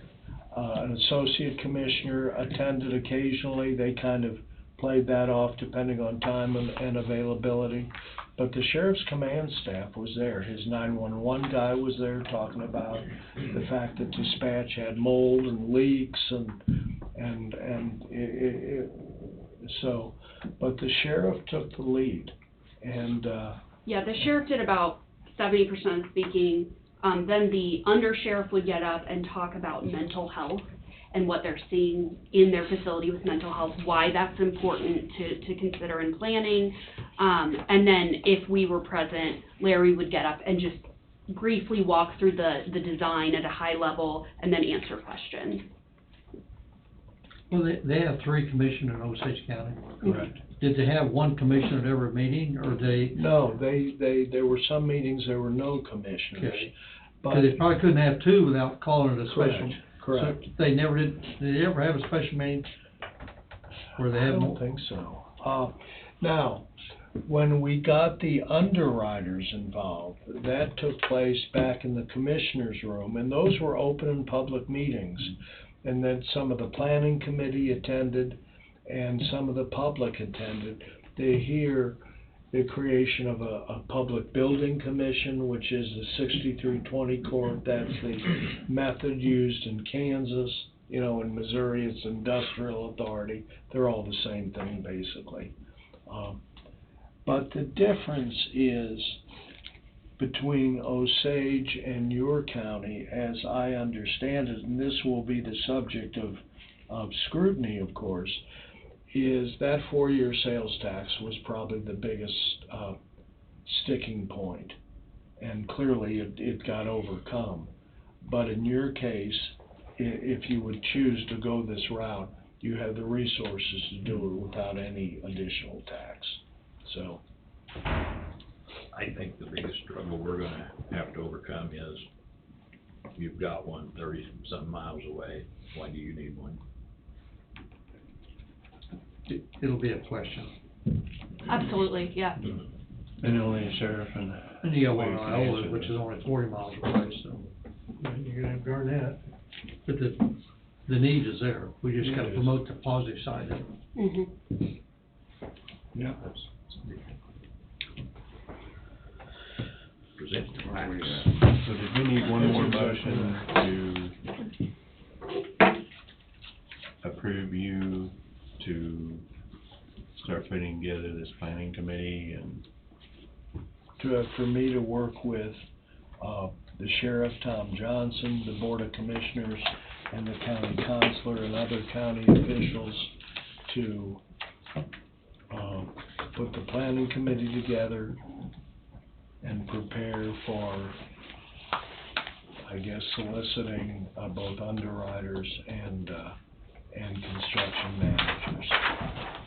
Is that one that he handed you? Sure.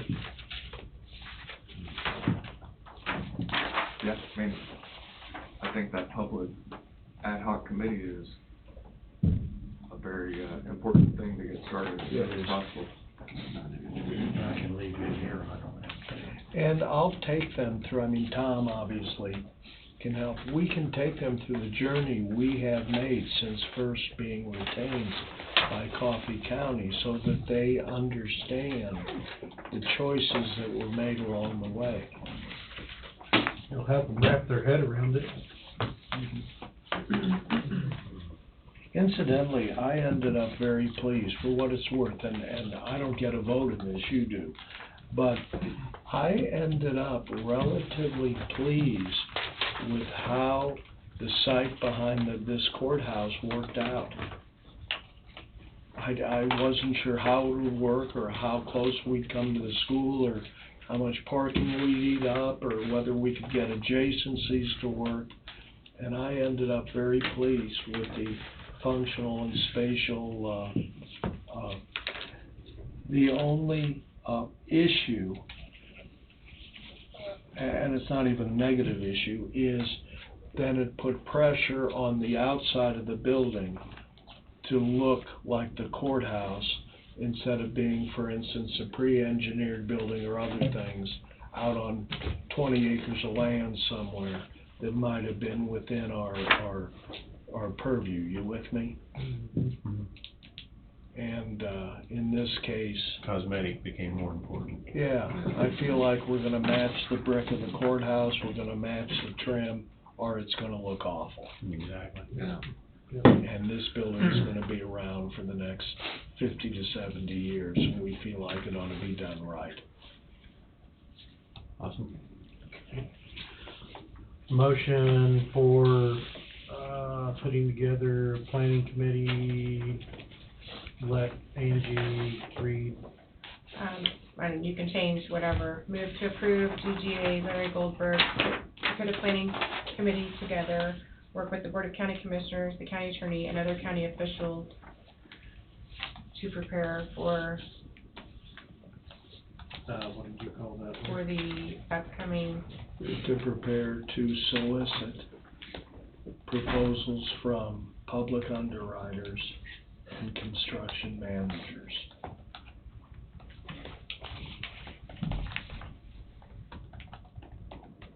Okay. I'll make the motion. Tim's moved, I'll second. Tom seconded. Any further discussion? All in favor, say aye. Aye. Motion passes 5-0. Yay. Thank you all. Thank you for Thank everything you. you've done. Finally Thank got the you. last one. Thank you for everything you've done for us so far, but look forward to the continued working with you. It finally has a I do home. too. What's I that? said it finally has a home. And any of you that wanna come over to Lynn County, you're more than welcome. I mean, you certainly don't need us to. I'm gonna visit with Tom. I was there when it was a third and a half done. I'm gonna visit with Tom, see when he plans going back over. His gold doors have that one in it. The sheriff, his mother, Vicky, They did. used to be chairman of the county Took her board. 10 years to get that done. And yeah, if you guys think of any other issues that are, you think will be prevalent for the community, shoot them over, email them to me, text them to me. We can incorporate all that to have a more effective, process. You have an extra set of. Extra set documents I can hand.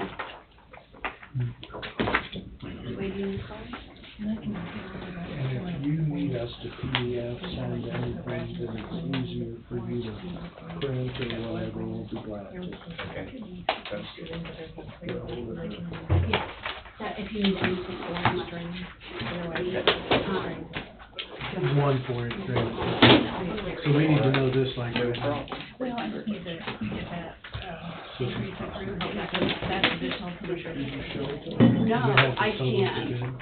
Here, to give you an idea, Like, we you have to know, do this. And this, I want to say something about this as it goes around. So this was a mailer that went out to voters in Osage County. We cannot alone send something like that out. That goes back to not being a good idea. But a coalition of citizens came together to do it, and we helped with materials and getting the floor plans in there. It's a great example of something that can be done to get information out. And Again, that's supplied to every household in the county, Yes. supposedly. yes. Yep. Really, you don't wanna do it, and we don't wanna do it, because they already know our opinion. I mean, they already know our stance. Yeah, and See, so what happens is the planning committee then becomes, planning committee for justice, or whatever planning committee for blue skies, whatever they wanna call themselves. And then what happens is you start getting legs and a mouth on this. It's not somebody with a vested interest. And that's what you want.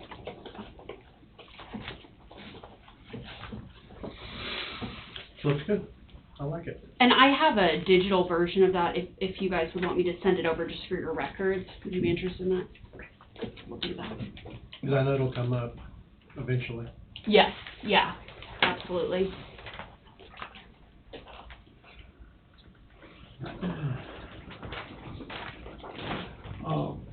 One small item of unfinished business. We had our engineers inspect the ionization units that were installed, and it looked like Modern Air did a good job, with the exception of one electrical connection that we reached out and asked them to correct and let us know when they corrected it. It was no big deal. So I'm not sure what the timing on that was, but other than that, they did a good job. Good. Did you guys all appreciate how we coordinated to have some construction going on, kind of set the mood, ambiance? Yeah, with that being said as well, we'll switch over to the basement company. Andrea just handed me the footage drain. Currently it's 4-inch drain. It needs to be at least 6 for replacement. There's none available. We'll have to do 2 4-inch drains, and it's gonna be an additional $4,200. And I just let them know that would have to be a separate check because they wanted their final check when they were done. So I told them, since they said that would be the amount, their additional cost, that additional check would have to be separate. So they would. Were they the same company that put the 4-inch in? No. No. It's a different company. So I guess we need to approve that The additional. $4,200. Thank you, Larry. Thank you all. Thank you all. Talk to you soon. I'm sure we'll be in touch. Absolutely. And they did say they could come in here and explain that if you wanted them to, since they're there. Come right back, would you? I don't know that they need to come in. I mean, it's their, I don't know that 2 4-inch is gonna be enough, but 1 6, it's gonna be 8, but still, you're still putting the same amount of water through a 4-inch drain, even though you got 2 of them. You're kind of, Should be able to handle twice the flow. I mean, without going out there and laying eyes and seeing exactly what they're trying to accomplish. Funnel it into one. Yeah. So I guess we approved $4,200 additional charge for this. Do I need a motion for this? Probably, yeah. So the original pipe is a 4-inch. I mean, just so everybody, if they wanna do a 6, 6 is not available. Not available. Right. So they're gonna do 2 4s. Parallel, I'm assuming, so. Are you going to use the existing one or putting 2 new 4s in? To putting new 4s in. Wrote 2 4s.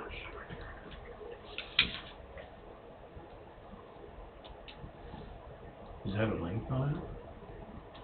I didn't get exact, I asked if he said that was gonna be Do the we whole wanna length have of the them 2 come up? walls that they're doing, and he did say yes, that was gonna be for the entire length of the. Oh, okay. She said they would come up and explain it to us. You think we ought to have them do that? I'm just, me seeing it in my mind and digest what they're trying to do. I mean, I've been around it before, so I kinda get it, so I'm fine. Okay, need a motion to approve a $4,200 additional cost to previous bid.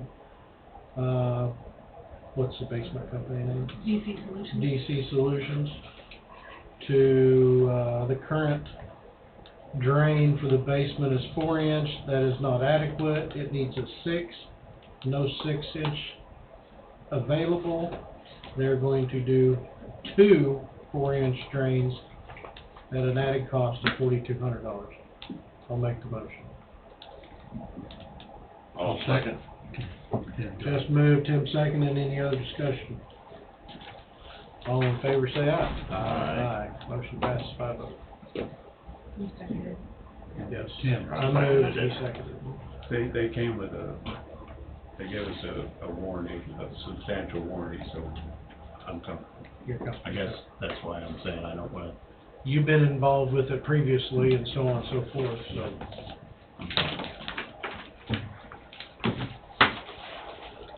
Okay. And then Bobby. Oh. And he said if you need Wade for those, Wade has approved it. He stepped out. Okay.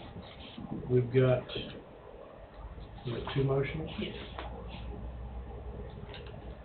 Oh, motion 1.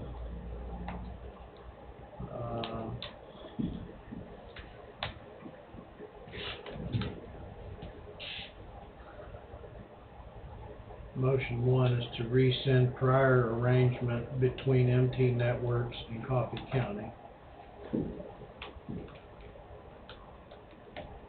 Motion 2 is to authorize the chairman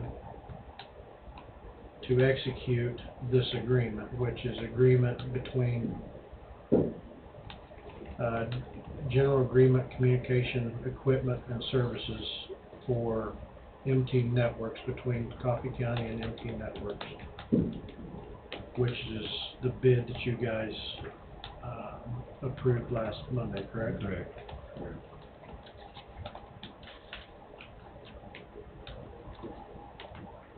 I need to see something, because I couldn't type that fast enough. Okay, motion one is to rescind prior agreement between MT Networks and Coffee County. That Okay, was I've one that got was that one. here several weeks back. What's the Which purpose prior, of rescind? which prior? I mean, it The just one we said approved, prior. we were down to basement. We Yeah, approved the And we had to go out for bid for the Wi-Fi deal. So do we need to put a date on when the prior agreement was? There is no date available. Because if we're doing it today, we're also, it could be just It was last the year? agreement we did last week. Was it last year? Yeah, it Yeah, had it to have was. been prior It to was. the, yeah. then we came back a few months later and said, well, we gotta send out for bids Yeah, according to the rules. because of That's why the we're where we're at. findings. We probably need a date for when that agreement. Well, that's what I'm just making, I've got two of them here, so I just wanna make sure, one's not the old one and this is the new, so that's what I'm, Let me see if Bobby's back yet. He had a he's meeting. not, he went to Depot.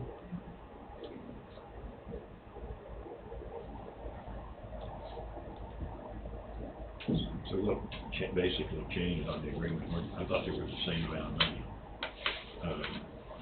55.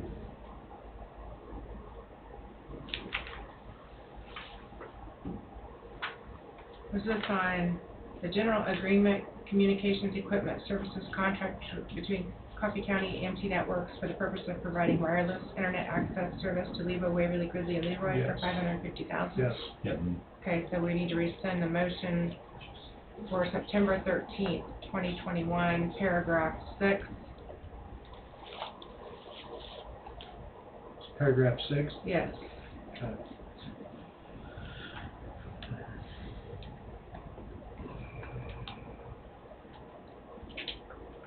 I will read it again. Motion to rescind prior agreement between MT Networks and Coffee County as of dated September 13th, paragraph 6.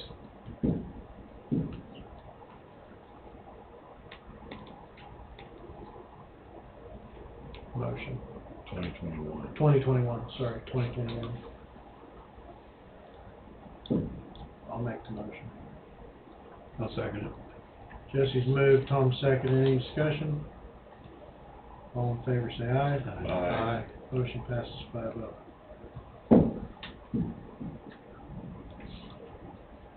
So what is different in the agreements?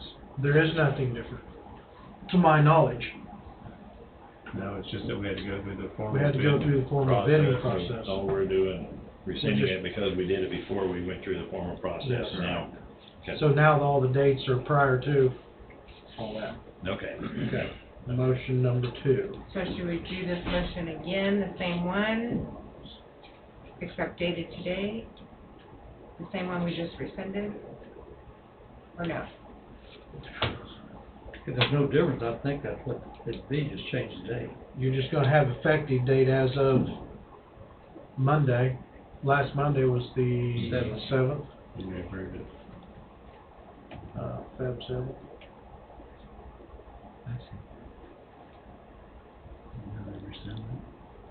I thought we did. Yeah, we already rescinded it. I don't think we did. I think we did. It kind of said we had to go through the bidding process, and we just kind of let it lay. Right, and I think that's what, I thought that's when we rescinded, maybe we didn't.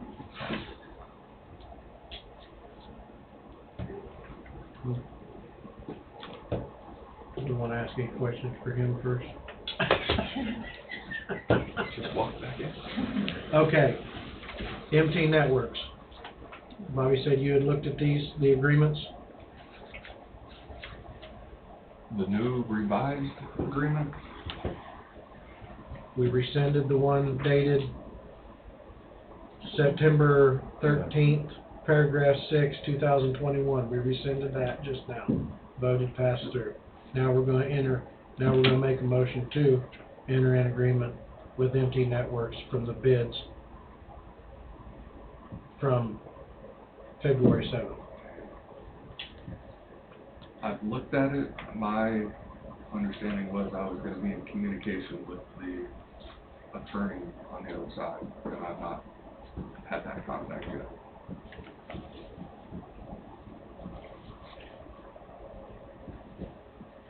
Do we have to take action for that? Since, do you know if it's gotta be taken action today? He didn't say, he just asked. We already approved it. Yeah, you guys approved the bid last week. last Monday. I don't know what else there is to approve. Well, so the contract language is in turn or in line with the federal side of it where the money's coming ARPA from. funds, So my understanding was that the wording needed to be a little bit different now. Maybe he was hoping to get it approved, but it became. Yeah, I've looked at it. I don't have an issue with it. I just wanted to make sure it cleared the hurdles that it needed to clear. I guess you can, what I don't like doing is approving something moving forward and then having to come back and. redo it because somebody didn't like some verbiage. Right. I know it's been in, that's where things are. It may be that the version you have, there's no issue and it can move forward, but anytime attorneys are involved, I like to communicate, make sure that both sides understand. Do we need to rescind what we did last week until you have the opportunity to review it? I mean, I've reviewed it, I just haven't had that communication. Yeah. All we did last week was approve their bid. Now we just gotta approve to enter into the contract, is that Right. correct? The contract is what the issue is. Yeah. The original contract with MT Networks has to be modified, which is what you see, to deal with some specific language that what is it, the American Rescue Plan, I forget what it's called, the American Rescue Plan requires, and that's what the language was that was modified. Now, my understanding is we needed more than just that modification, but if Bobby says that's okay to move forward, and I thought there was something in addition to that. Do I need to call him or do we need to call him? But if we approved it, we approved to enter into the contract, can't we, I mean, will we sign the contract or move to approve the contract? I mean, we would always basically have our attorney look it over, I would think. And it was sent to me, there was just a dialogue outside of the contract that was going on that needed some follow-up. So we can wait till next week to do it and you have a chance to look it over or do what you think needs to be done? And if it can wait, I think it would be a very quick thing on the next meeting. Maybe not.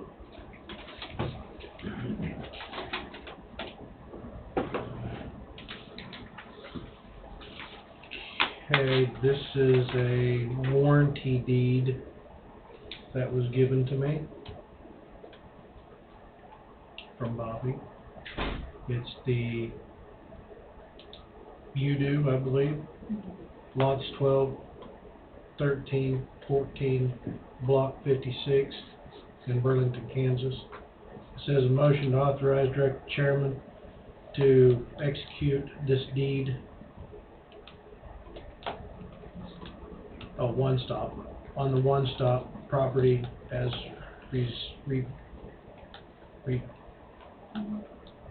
what's his word? You know his spelling? Revised? Reserved?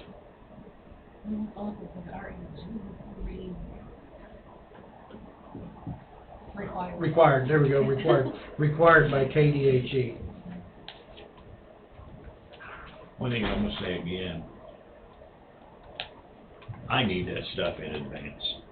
I don't really like coming into a meeting and there it is, make a Do decision. we want to table that till next week, so you can review it? Let wait for them. If it's not an issue of tabling, I'll probably wait till we have the opportunity to look at it. So he can review it. I've seen it, I just had a question that references exception number 3. Exception number 3 made for the purpose of modifying a previously recorded deed. So, just want to make sure I know what exception number 3 is. Okay.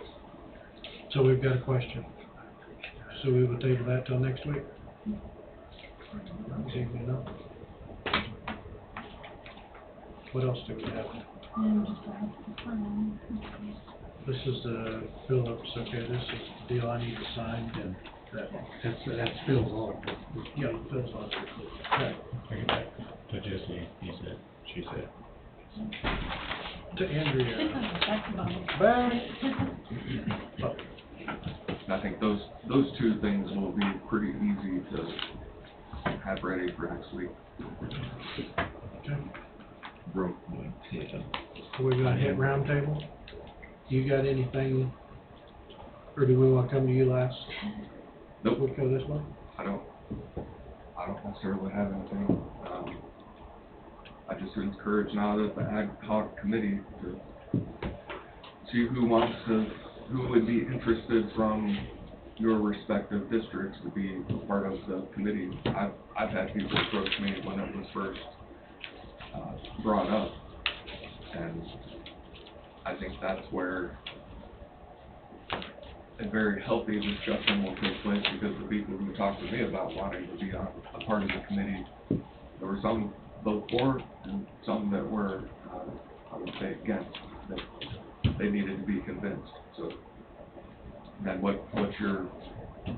how you're going to determine who can or cannot be on the committee, what that process will be. Do they reach out to Andrea? Do they reach out to Angie? Sheriff? To the sheriff? So hopefully you don't have an issue where you have more people. Well, maybe that is a good thing. You have more people want to be on the committee than don't, and then you have to have a cap somewhere. Well, and somebody might be involved and then drop out, or, something happen, then you can always pull somebody else in that might have been on a list or something. When we had the CARES committee, that committee worked and operated very, very well together. And then they brought their recommendations to the board. And I attended several of those meetings, and they had very healthy discussions. And I think that's what would occur with this situation as well. Very well. On each, I was trying to discover 2 or 3 in our district, maybe, to serve on that committee, to at least initiate the early meeting. Who they gotta contact? Have them contact the sheriff's office? Or have them contact Angie or Andrea, or then they can relay it? I know it's from our district, but I'm not sure that we shouldn't have someone from each community. Well, I mean, Yeah. from this Burlington, Yeah. Strong, Yeah. Waverly. Well, that's what I. From that community, Yeah. Right. And then, well, kind of like we did for that one deal, the cities kind of found someone, Mm-hmm. and we each found someone, Mm-hmm. so.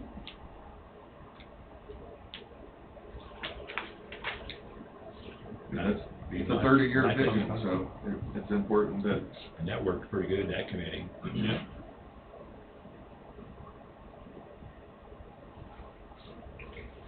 I'll search around, ask a few people in my district, which is Burlington.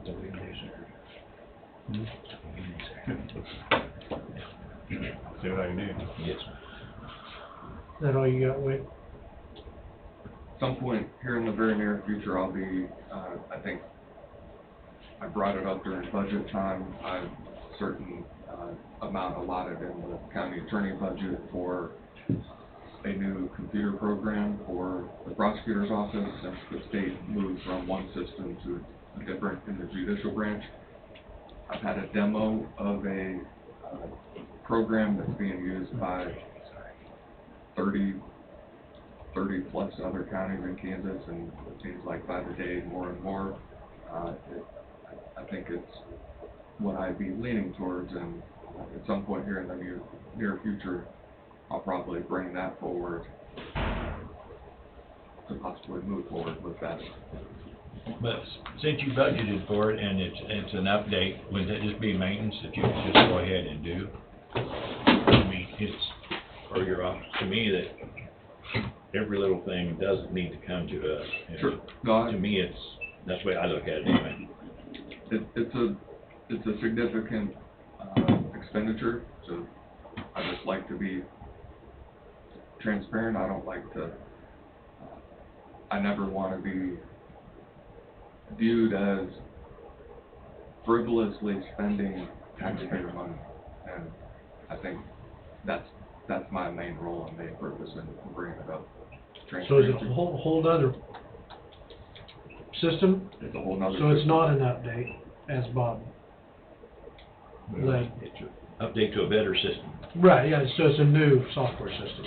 Correct. New. The current system is being phased out, and part of the reason why it's being phased out is it had interface with the system the judicial branch used down in the clerk's office. That doesn't occur anymore.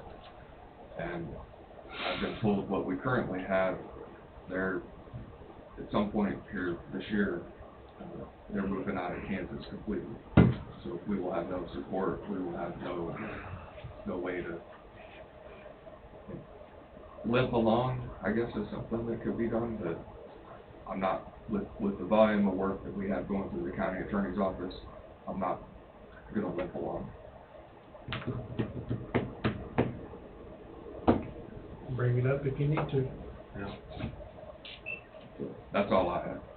Angie? Yeah, I just had a quick question. Who is currently the backup on the HVAC system for Andrea? Brad? Okay, because I know at one point I was, and I went to log in last week. So then my second question is, I can't get in. So my second question is when is the heat going to get fixed? Because it's been freezing in my office all week last week, and it's freezing in here today. I can hear the heater running. So I'm just curious as when the heat, because I did talk to Andrea last week, and she had worked on it, but I just wonder when's that going to be fixed? Well, those are the settings that Adam with Modern Air kind of went through and adjusted a lot of the settings, because he said that's part of our problem, is everyone has such different settings, and then everyone's using their heaters.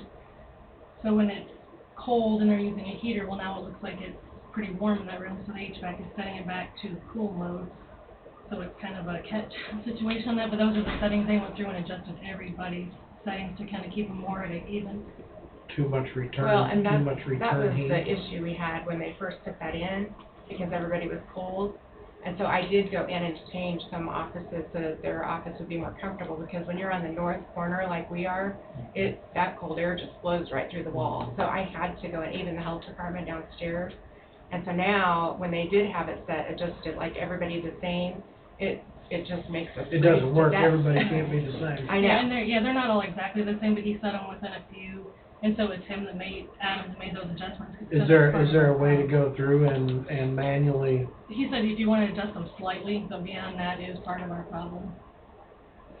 Because some of them, like, when they're setting them, people are like, okay, I'm hot, and they're cranking it down. Yeah, up, down, up, down, up. And they're not, and it takes a couple hours for that to adjust, but when it didn't instantly kick in, they're like, okay, well, it didn't kick, now I'll turn it up more and more and more. Right. Because they're waiting to hear, like when you're at home and you're waiting to hear your furnace kick in or your air to Mhm. kick in, and it's not doing that here, so they're going so extreme. And some of them have like local settings, so that people could adjust it within 3 is what they recommend, 3 up, 3 down, either way. But, so they do have some adjustments, but beyond that, with everybody cranking them up and down, and then they put, everybody's got, I guess it's been an ongoing issue for years with space heaters, because everyone will put a space heater, and now it's looking like the room is hot, so then essentially the HVAC is trying to cool it down. Cool it And down. that's true, but people weren't using them as much before, but, because I hardly ever used mine, but now I'm having to run it daily because I'm freezing in my office. And Terry's freezing back in her payroll office, so I don't know, I mean, it's What not do we very do, just comfortable. come through and And if they're, Yeah, 'cause they no can one. crank their thermostat up or down, maybe we ought to put covers so they can't. Well, and that's why the three, when Modern Air has it set so that they can't adjust it, even when they're cranking it all the way up, it's not gonna adjust more than 3. Degrees. Right, even though they're thinking, okay, well, I'm hot, let me just crank it down. Max over on Yeah, max, that's still yeah, only gonna so be. it's only changing it 3 degrees. So Modern Air is aware of this. Yeah, they're the ones who came through and had changed all those settings last week when he went through to see, okay, why are we here day after day after day when the air handler unit keeps going, it's freezing and then it's going out and it was locking up. So when they came through, Adam went through and was looking at all these different settings and he's like, well, this is crazy, you've got this setting here and this setting here. So he went through within a certain, so when we looked through them, some people are like, okay, well, I'm freezing and it says it's 72. The next person from the next office is like, if you were sweating here, well, there's that 72. So they're looking to see, you know, okay, well, according to the computer, it looks like everyone is relatively, and I can pull up, you know, or you're all, you know, you can see what it shows on the thing, but depending on who's hot or cold, it's like, well, they're all like about 71, 72, 73 in a certain range of temperatures. But certain offices in that setting are saying we're freezing, so the next office is the same temperature, is like we're sweating. So that's why they give them 3 degrees either way. And everybody was pretty much set like that before, except for these north offices. Are a little hotter. So freezing, no, we're freezing. Right, no, that's, need them a little Yeah. hotter. Yeah, and the sheriff's office was sweating, and they're all showing the same temperature stuff. Mm-hmm. Sounds like it's almost a no-win situation. Yeah. And of course, everybo's comfort level, Right. you know, it's probably different. varies 3 to 4 degrees. Right, 2 people working in the same office, my hands are frozen, the next person's like, well, I'm sweating over here. Mm-hmm. I don't know what the response. I don't know, do we need to up the temperature on the offices over there? And we can, I mean, that's. I mean, I would appreciate it. I I can mean, give as you long the as settings I used you before. up the temperature a little bit and unplug the little electric heaters, then it's not gonna be fooling with the return air, temperature sensor. I mean, I would think that would be. Because it's just like in dispatch, 2 people sitting right next to each other, one's like, okay, I'm freezing, the other person's like, well, I'm sweating, so Mhm. at a certain point, is it the room, or is it? Right, or yeah. I hear you.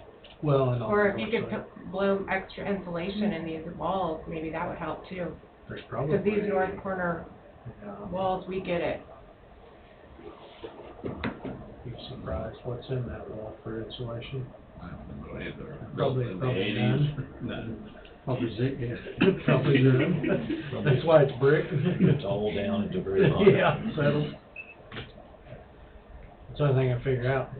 Try to get it up to a little bit to keep them from freezing, so they don't have to run that, which screws with the heat. And that might be another thing too that could be in the works as far as HVAC, because the sheriff's office, and this has been for a year, when something wasn't working, you go outside and you reset it from the outside. Well, we had to reset that again the other day, so at a certain point, Modern Air is kind of something we might have to look into because we're resetting it a lot because that shut down, so I don't know how much longer resetting that will kick it back in over there too. Sounds like there's gonna be an issue with the HVAC here before too long. Did they say anything about total replacement? We discussed that. We did, and I didn't asked him if he could kind of split up for me what might be more of a priority, and I'm waiting to hear. I sent him another email, and he said he had thought he sent me that, but I didn't get. But like if we need to do something more urgently to kind of keep, or I have a on total question cost. before you, I just didn't, not ask it publicly, I guess. Okay. You know where to find me. But I need to do something before this meeting's over. Okay. Want to take a quick break, 5-minute break? Sure. Can we? Take a 5-minute break. Why you go get Sorry to interrupt your HVAC thing, but it sounds like Modern Air's working on it, They are. and everybody's working on it, and And, fluctuation yeah. of body temperature I've been seems trying to to be an hopefully- issue more than anything. Yeah, be able to adjust some of them. That, good old wind's gonna blow, what, tomorrow? Yeah, and with our extreme temperatures, one day it's 60 degrees, the next day it's 20, so when it's kind of compensating for this, and the next day it's freezing up when it was 20 degrees. Yeah, and- 25 is the high for Thursday, so it's Yeah. changing again. Yeah, it's gonna be 60 tomorrow, I think, and then we're gonna possibly Almost snow the 70 next. on Tuesday, Tuesday. And so every time we're trying to compensate, you know, people for years, I think that's been the ongoing issue with the fire marshal's office, is because they kept telling people, don't plug your space heaters into extension cords. So I know that's one for a lot of years. People have them under their desk, their feet are freezing, well, Right. the next guy's over here going, can you shut that off, I'm sweating over here. It's a no-win situation. And it's I mean, everywhere you go, so That's like my office, my little office is freezing.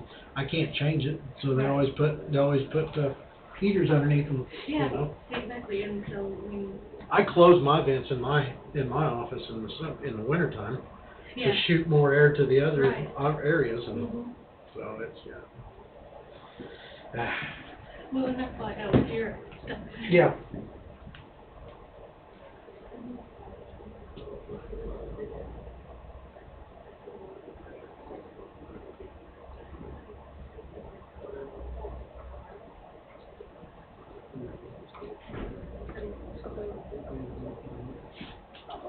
Hey, buddy.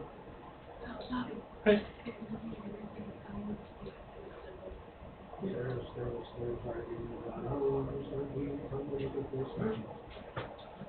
All good? Got in, got out? Yes, but the engineers will be, okay, that's fine. So it's not, okay, that's fine, so it's just the engineers, yeah. So get there, and then I'll be ready. Once they get there, that's the destination, they're ready to go.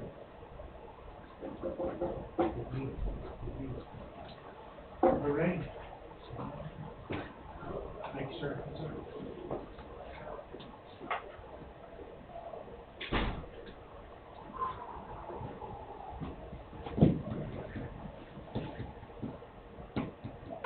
Did you get your significant other something nice for Valentine's Day, did you? No. No? Didn't get my wife anything either. You didn't get your wife anything either? I did not either. We're past that stage. Hey, what's going on? We're past that stage. Yeah, I am too.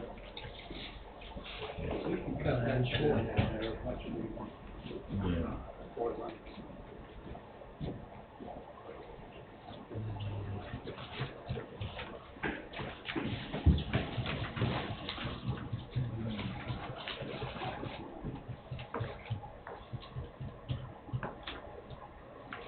I guess I gotta take these apart, don't I?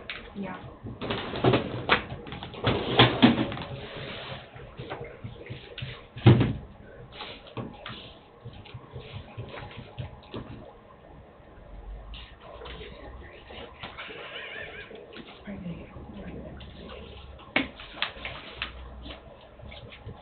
I guess I don't have to sign this, I'm not signing the check.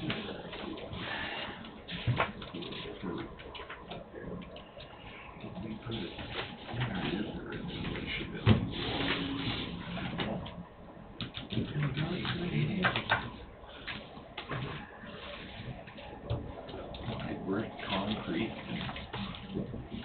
sheetrock. Okay. We're not good, ready. Mark left as mayor of New Strong. Now I have 4 new council members.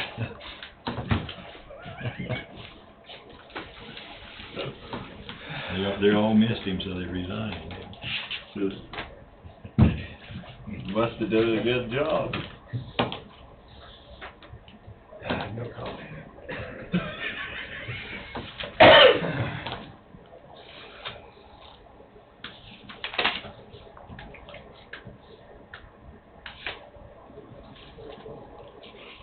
I very seldom miss one of those city council meetings, so I missed that one.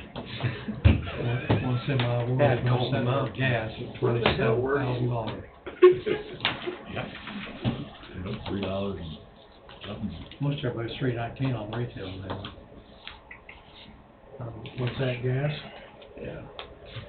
Well, my diesel, I just Go got, ahead and sign them. my price is $3.38.6 today, and it's down 0.6 It's cents. down 6 now. 0.6. Oh, did you make it?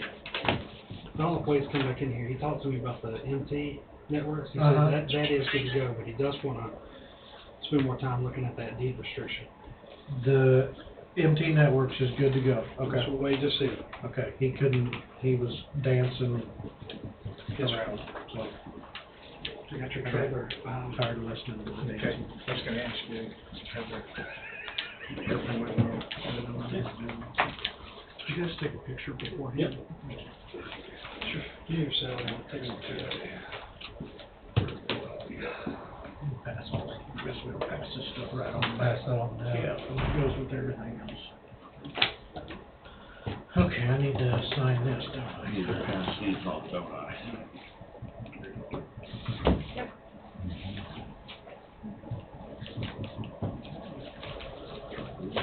For him.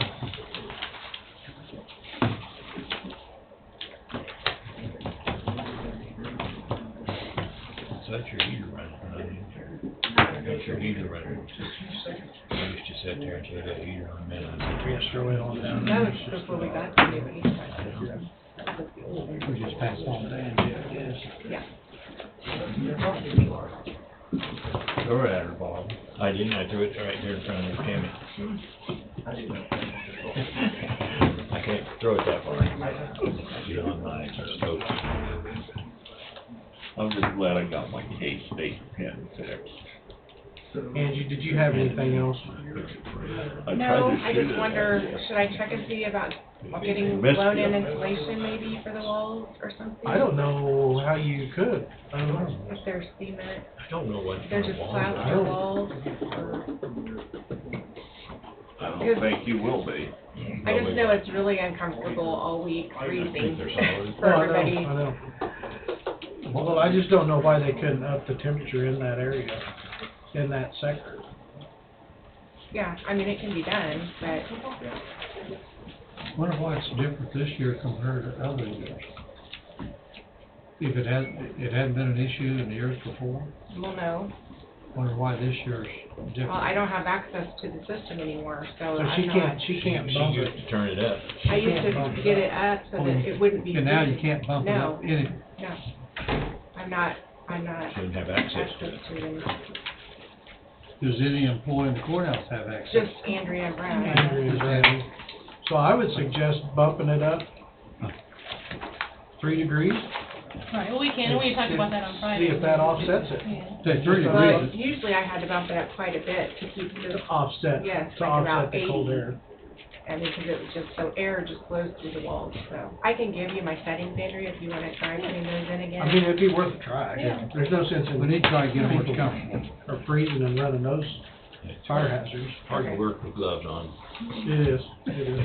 I don't have anything else. Okay. And 3 degrees probably makes a Especially the significant yellow difference.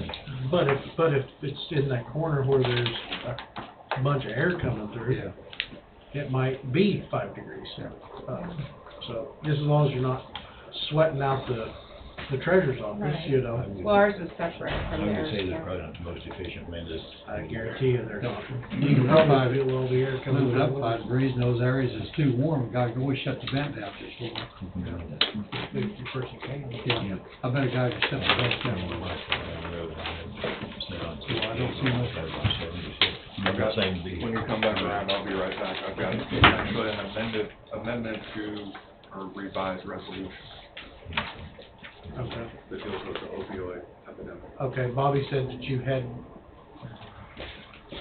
the MP Networks is okay to move on. Yeah. Well, But then we're gonna take off the other one, and the exception number 3 on the deed still needs to be. We'll just go ahead and do this. Yeah, we'll just go ahead and do these. There's 2 of them. You're not here, President. No. Yeah, You'll be here on 27th. we'll come in Tuesday next week. Okay, motion to authorize the chairman to execute this new agreement between Coffee County and MT Networks dated, I guess February 7th, 2022. And the sum was $550,000, is that correct? Yes. Okay. Not to exceed, Not to actually. exceed $550,000.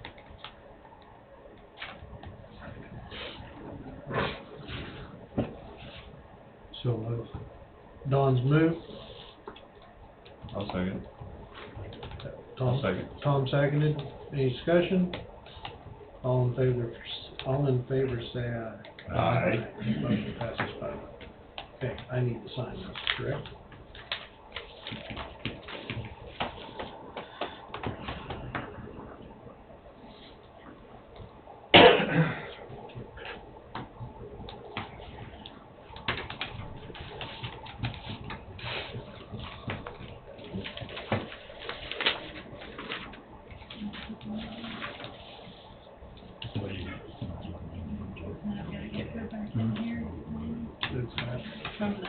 Working on Yeah. Diane, so. I'll have Bob know.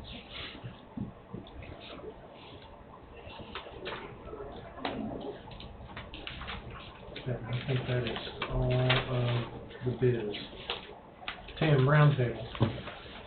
ESG, Environmental Social Guidance. I think I put out paperwork. I think that's something we need to learn the definition of. I'm afraid that we're not gonna like it as it grows. Right now, it's under companies and investors. As far as how their company is evaluated, how it affects the environment. In comparison, it's kind of like a credit score, but it works backwards. The higher the number, the more, I guess, you harm the environment. So it's going to cost, how's it going to affect you? Eventually, I'm afraid you're gonna have an individual one. So it will affect everybody eventually. Right now, it's basically companies and investors, and basically an investor will look at that score, and the higher the score, the more unfriendly you're supposed to be to the environment. So you believe this is going to take roles on people's individual lives as maybe a tax, higher tax? Yeah. Or if you can actually borrow money from a bank. Cause more interest rate. Yep. I have concerns. No, I believe it's going to be a green store. And if you fall in, they're gonna rate where you fall into, and either they're going to tax you more. Happy Valentine's Day. Happy Valentine's Happy Day. They're gonna tax you more on your personal taxes, or you're gonna wind up getting credits. I did talk to our representative, Eric, and right now there is a bill that he co-sponsored that is going to the House. That he tries to handle that through, as far as calling it discrimination. We don't So like what- to pull that tag. What, you looking at the county as a whole? County, individuals. So, I mean, I'll just use my company, for instance. I mean, if the county wanted to come through and say I was practicing environmentally safe practices, is that I'd what- say that'd be the federal government. They'll rate you. Okay.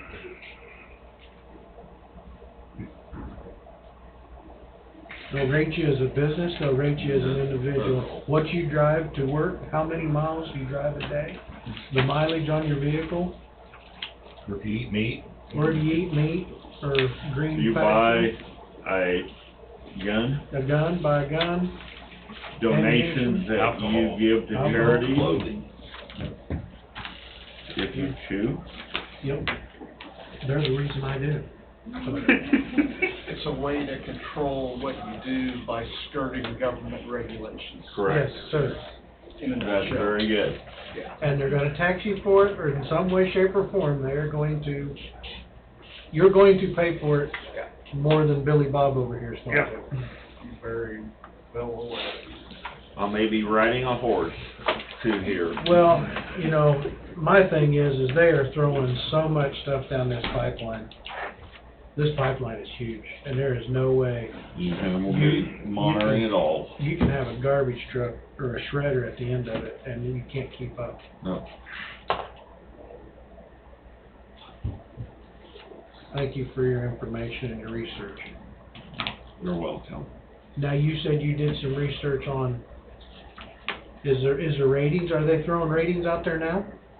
0 to 100 is what I'm gonna guess, and the higher the number, some of the companies, they are rating them. You can I got on some of the credit cards I got on in my pocket right now, and yes, they're starting to really talk about it. And I don't feel comfortable going through names, but if I had my way, they'd be right over there. But that hurts your credit score. Well, it's a double-edged sword. Yeah, it is. What you buy with that credit card is gonna hurt your rating, Correct. because they're gonna be able to track it. Yeah.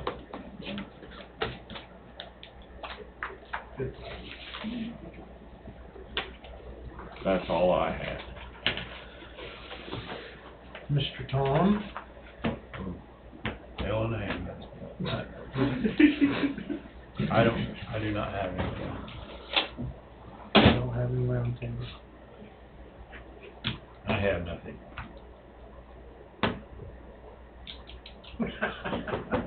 Don, how about you, sir? I'm gonna pass again this week.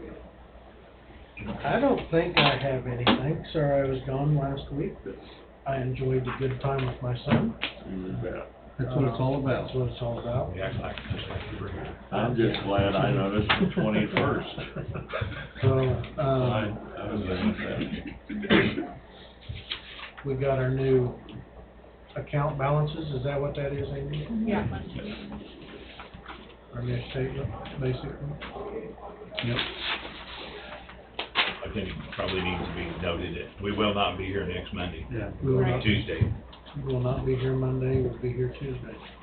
Wade might be here, but we won't be working. And if you need me next Tuesday, give me When you maybe? notice. I know where you're going. I'll either be sitting at my desk on Zoom or down in the court, or Uh-huh. both. Andrew, do you have anything for roundtable? Just one little thing, about the trees over at the old church. I know sometimes it takes months from beginning to end to get bids on that. Do you want me to start looking for bids to get those trees, since they put those little, I don't even know what called out of those trees, those, Ankle snappers. yeah. That's what they are. Do you want me to You step start? on them. Yeah, you Well, can't they- crush them, they're everywhere. Little, berry, they're probably about an inch in diameter or so. Really? And they fall down and basically, if you've got high heels or something like that, I've seen many a lady in the church that just twist, go on their I mean, ankles. so they want to probably better remove the trees. Yeah, and there's a third tree there too, so you want me to get an estimate for the 3 trees that are on that property too? There's one of them hanging over, Vince's Yeah. building, right? Was that within that 38 foot that you wanted to keep? That's now on our property. So that would probably need to get a flashing or something. Wasn't a Yeah. problem when you had that 38 foot there. I guess we might as well get on the list. Get some bids. And I did talk to the lady at the museum, and she is going to come get with Andrea. We did, yeah. And she already did? We did, and Bobby came too, so that he could write everything down on the proposal that he had, but yet, she didn't want a lot, she said just a No, few things that. she didn't want a lot. Yeah, so we Just a went couple through. things. From the From the church. church, From the yeah. church. That's a good place for it to go. Yep. I guess might as well get a hold of, who is that one for you? Wellness? Wellness, this who came last time. Actually, they were the only ones who put a bid in last time. What's the name from Waverly do trees in Bradley? There goes your ESG score. Yep. And Bradley, Midtown. does Bradley do trees? Yes. He's local. What's his last name? Bradley. Bradley Oh, Bradley. Tree Service. I think I tried last time, but And I'll call that also one.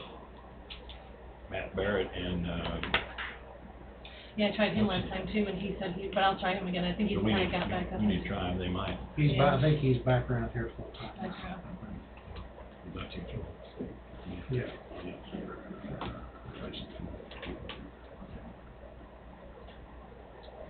Anybody else that you know of, Matt Barrett, Bradley, local?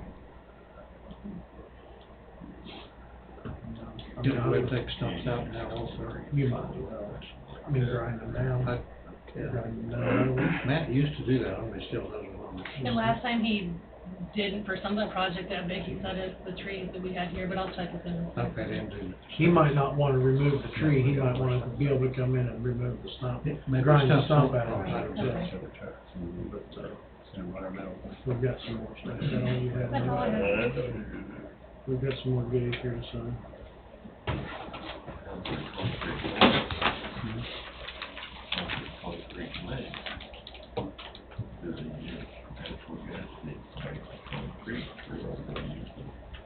Wait, did say that.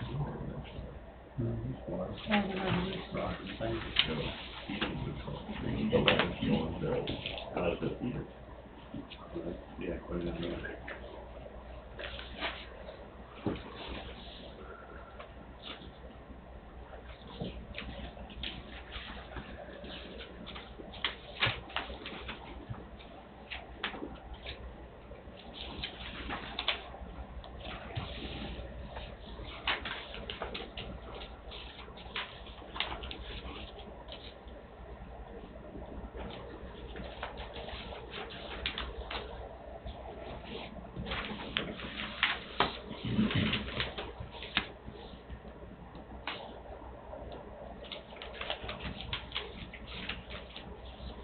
That's pretty scary. That is.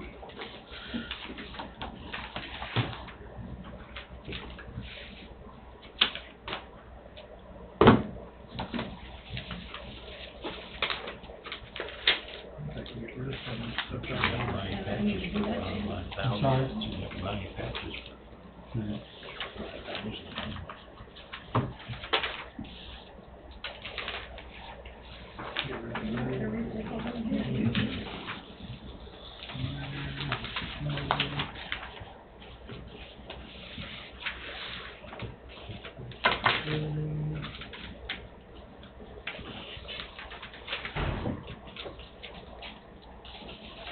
That's the old one, I think. I think that's the old one. Nope, nope, sorry, that's the new one. What's that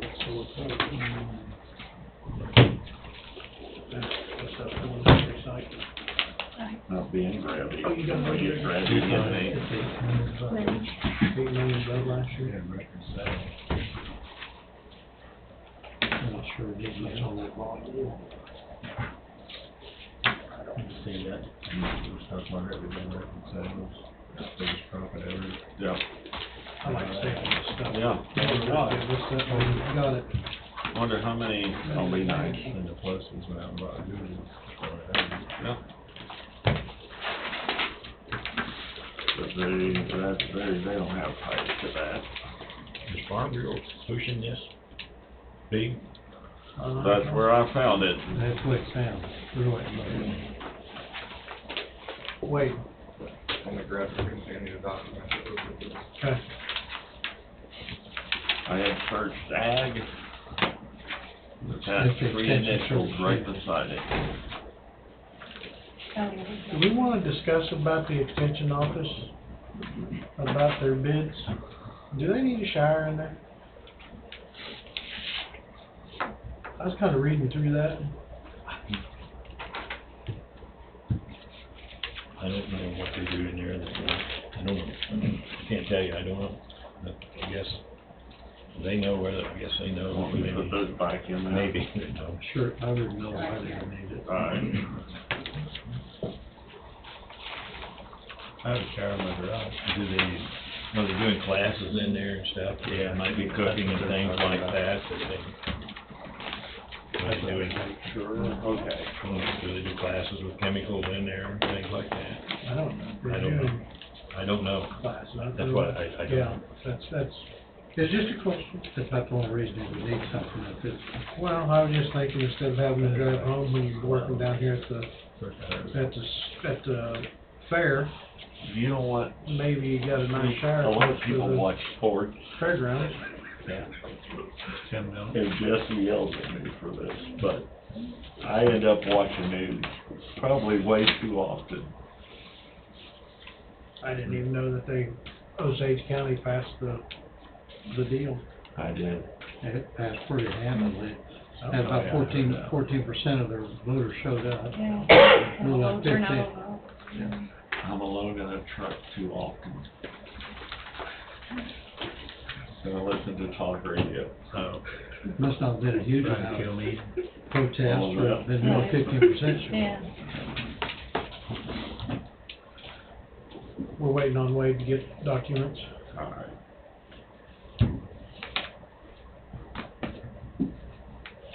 I hit on that about a week and a half ago. Hard. And that money that We know, Farm Bureau was supposed like, to do some picture pressure. I'm sorry. The ones that delete the freaking wool. a lot of our, That, we gotta do certain things that create sawdust or concrete dust. Whether it makes come It down has the to be pipes, and I won't be around here for you. vacuum. I'm with you. And that's gonna be more and Hate more. to see what my grandkids and great-grandkids are gonna be. That's the sad part. I went to, the reason I got the one company, I was looking at, and of course, a lot of the companies have to use sustainability. And like a few associations.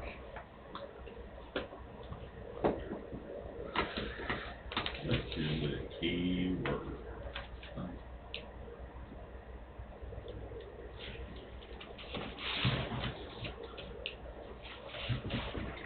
And I hit on personal ESG.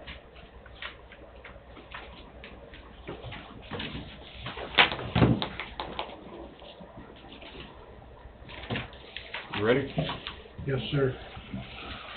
So I was sent an email by the Attorney General's office, the Assistant Attorney General who's handling the opioid litigation for Kansas. And if you recall, back in December, I brought forward the release that Tom, the commissioner, or the chairman at the time, signed, as well as the resolution.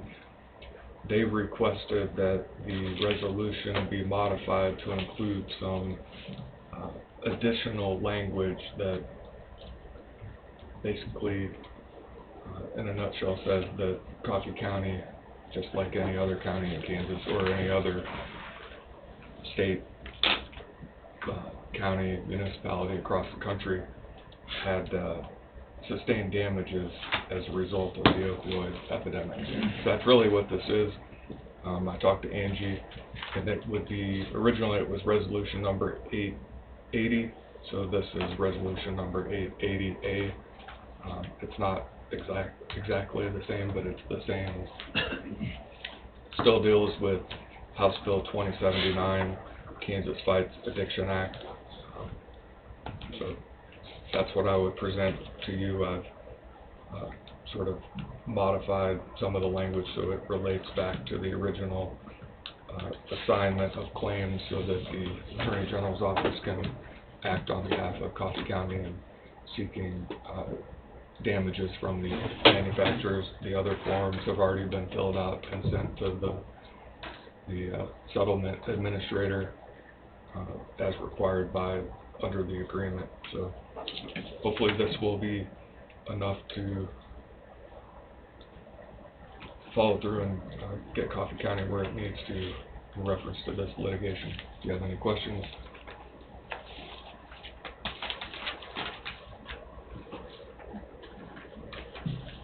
Do we need to rescind the first one we voted on? Or just use this as a modified? I think this is a modification, right? It's for the same thing, it just has some, it covers the same subject matter. So we need a motion to approve resolution number 888. 880A, which is a resolution of Coffee County, Kansas, approving the execution and delivery of an agreement to release and assign the county's opioid claims to the Kansas Attorney General and certifying costs attributable to substance abuse and addiction mitigation in excess of $500.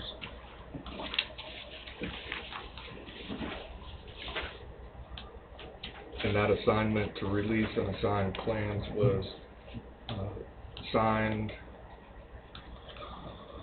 on December 13, 2021 by the chairman and that assignment was an agreement to release and assign claims between Coffee County and the Attorney General of the state of Kansas. Referenced any and all claims arising out of covered conduct and opioid litigation as defined by 2021 Kansas House Bill number 2079, and any and all claims on file by the signer in NDL case number 117 MD 2804, if any. What he said, I'll move. All second. Jesse moved, Tim seconded. Any discussion? All in favor, say aye. Aye. Motion passes.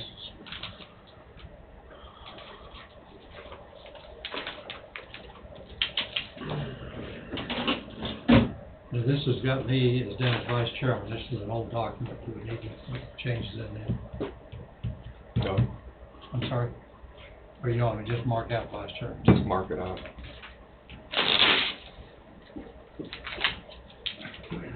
Just like a check.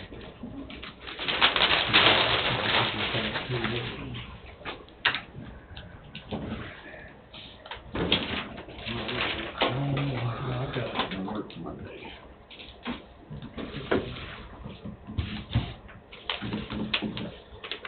Right before we get going.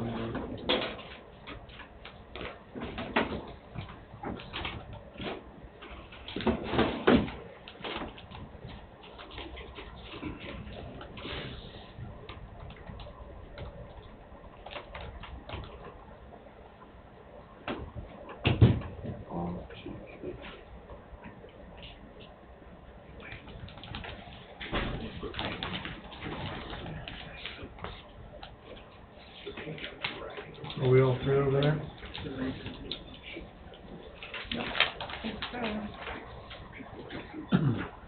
Everybody done? We will adjourn at 1:20 until next Tuesday, the 22nd. Will we have, we'll have that Wednesday, won't we? At 5 o'clock here.